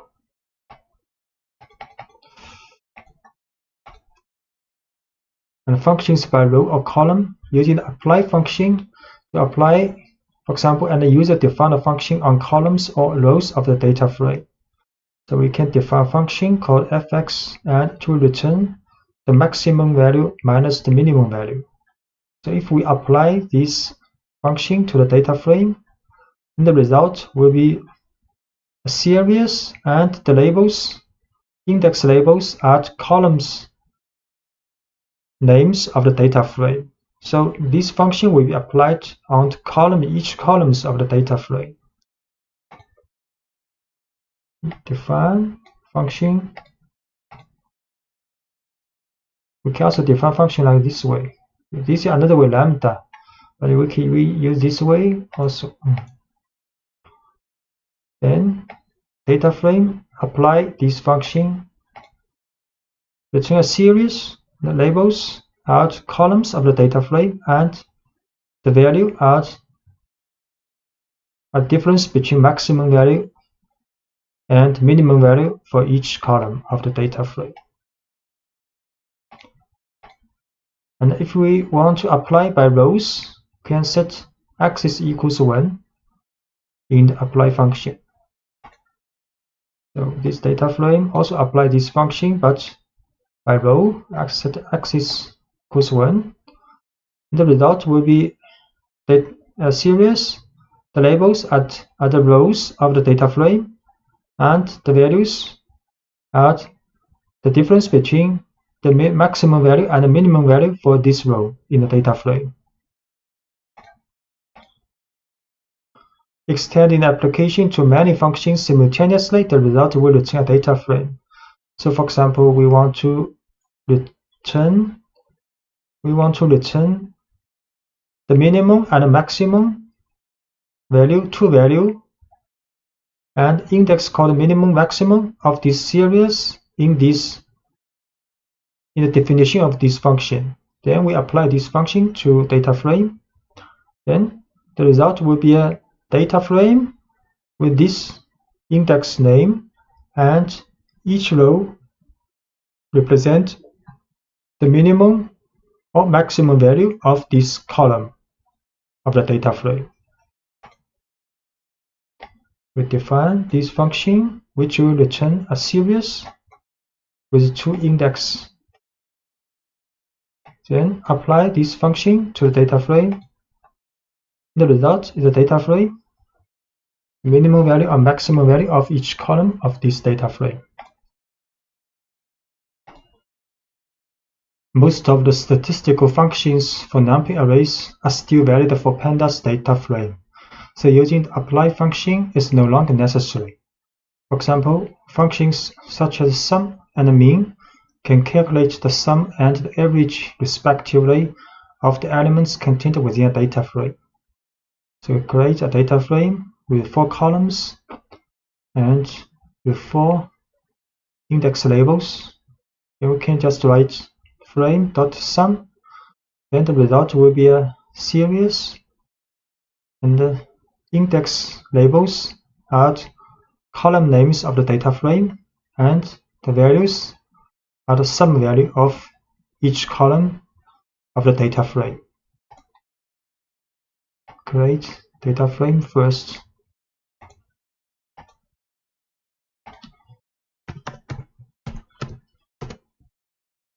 For columns, for rows, then frame.sum, return a series, the sum value of each column of data frame. And if we want to get the sum of each row of data frame, we have to add axis equals 1 here. And we can also calculate the mean value of each column of the data frame. Sum of the row. So the result is a series with the index labels are color, and index of the data frame value are sum value for each row, and can get the mean value of the data frames each column. Also is a series. We can calculate accumulation of each column and the row, for example. So this is the accumulation value for each column. Use frame.cum, and if you want to calculate the accumulation value for each row, then have to add axis equals 1 here. So the accumulation value for each column of the data frame. So each row by row calculated, accumulated. Then the accumulation of each column, each row, we have to add axis equals 1 here. Then for each row, accumulate the value. Accumulate the value.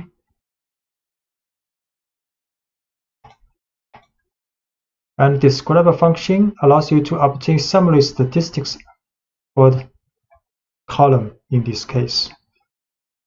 So it will show the count, mean, standard deviation, minimum, and percentile value, quantile value, and maximum value.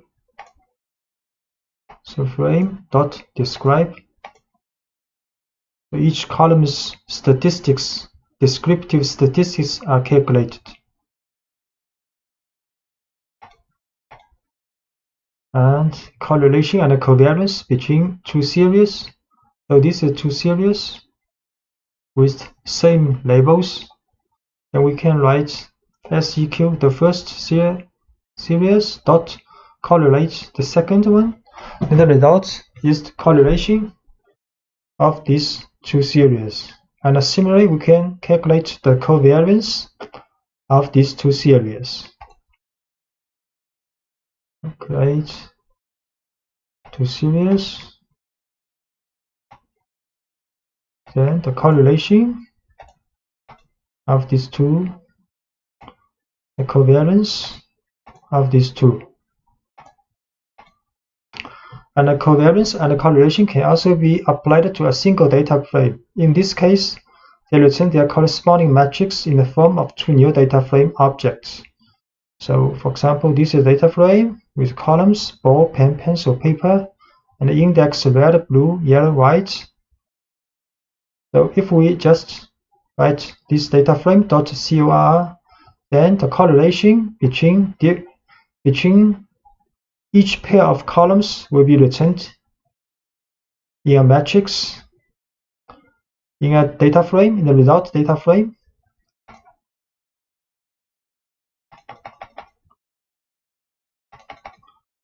So we create this data frame called frame2. Choose this data frame Then you just write data frame choose correlation.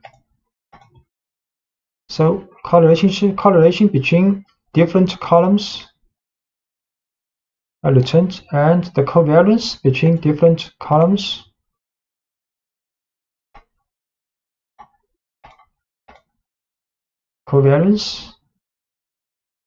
And using the COR with method, you can calculate the pairwise correlations between the columns or rows of a data frame with a series or another data frame. So we create a series with index with 5 labels, and if we write data frame.cor with a series, then the result will be like this. So for the ball column, the correlation between this column with this series, and for the pen, the column of the pen of the data frame will be calculated with a correlation with this series, and so on. We create this series, then use frame.to.correlate with this series. Then each column of this data frame will be calculated with a correlation with this series.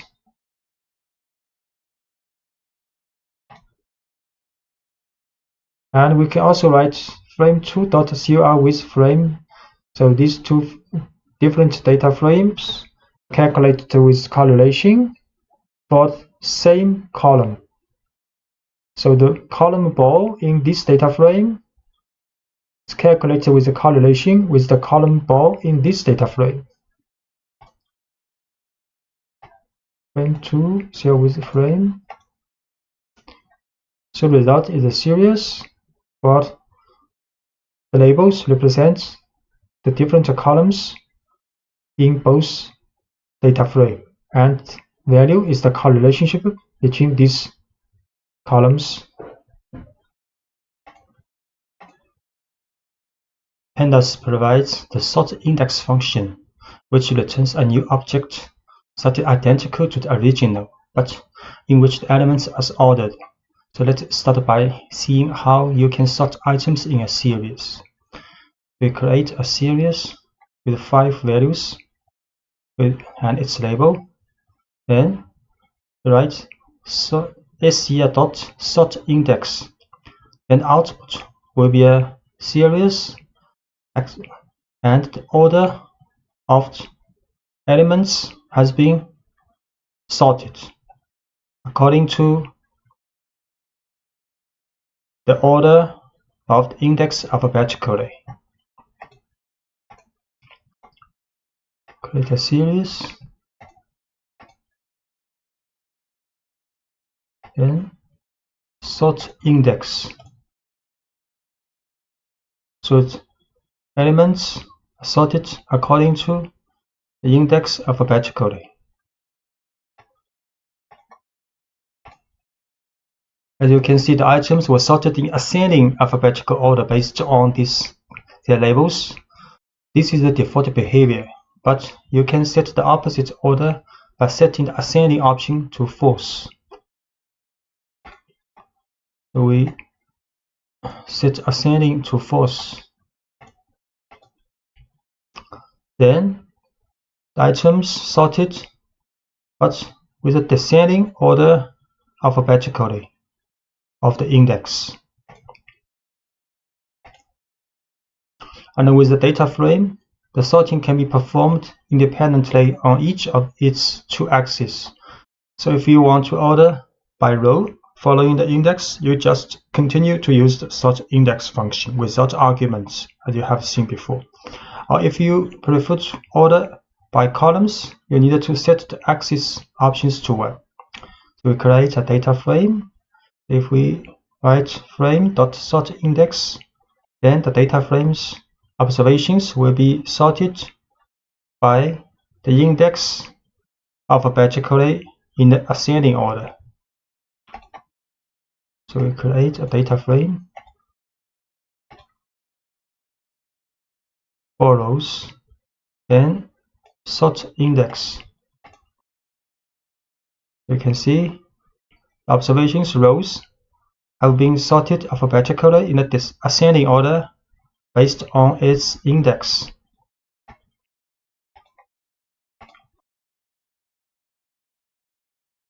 And if we write axis equals 1, then the data frame will be sorted by column according to the column names alphabetically. So frame.sortIndex axis equals 1.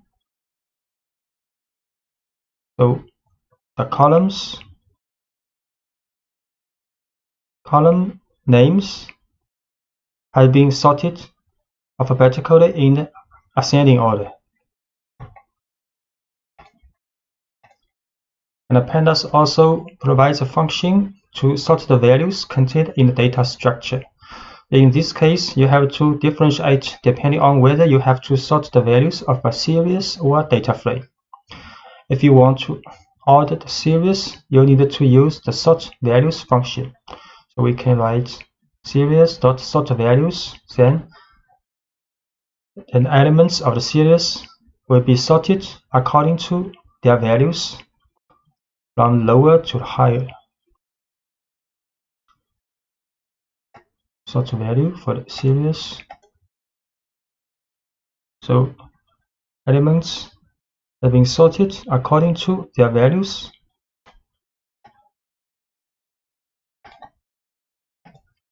And if you needed to order the values in a data frame, you will use the sort values function seen previously, but with the by option. Then you have to specify the name of the column on which to sort. So for the data frame, we can sort values by this column pen.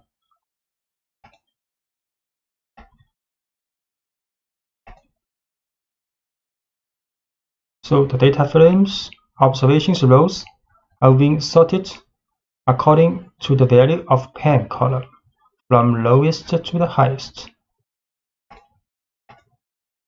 And if the sorting criteria will be based on 2 or more columns, you can assign an array containing the names of the columns to the by option.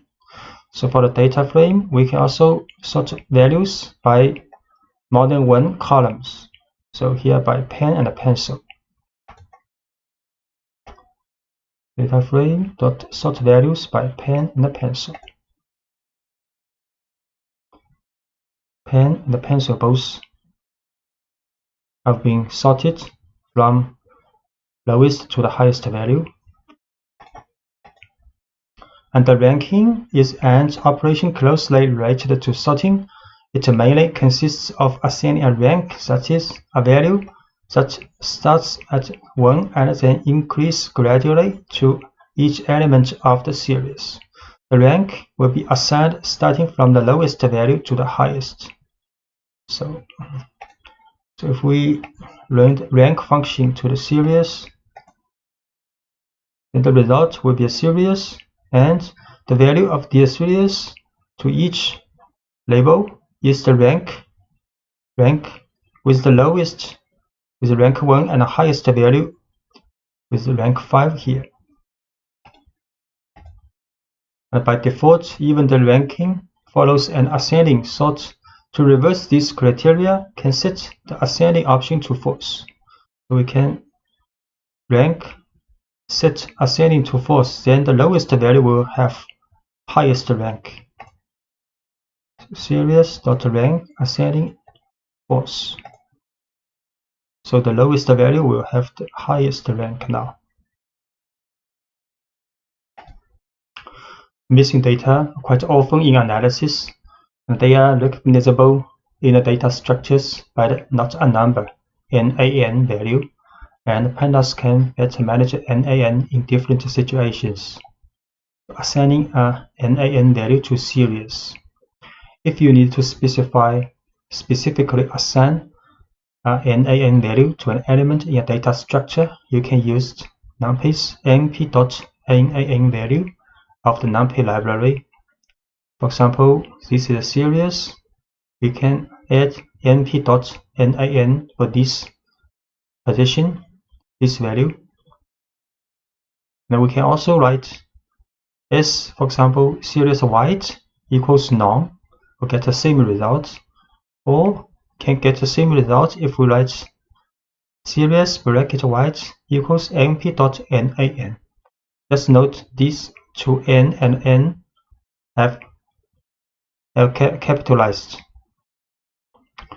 So the result of this series will be like nan for the white index.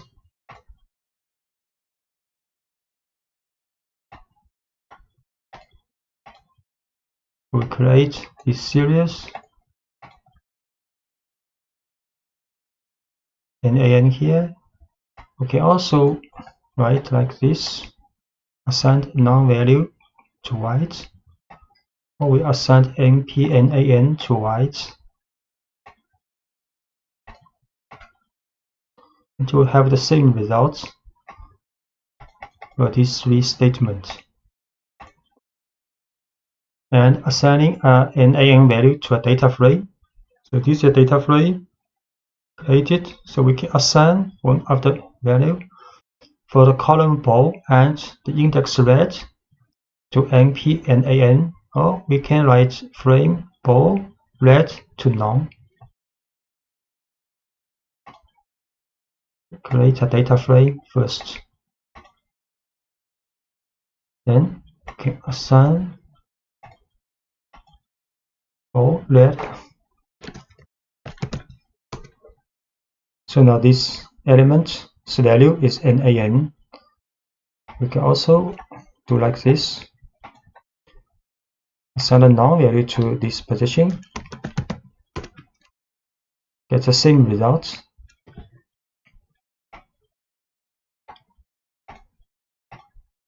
Filtering out nan values. You can use the job na function to eliminate the nan values during data analysis. So we can write series.jobNA. So it will return a series without not a number value. Series.jobNA. The result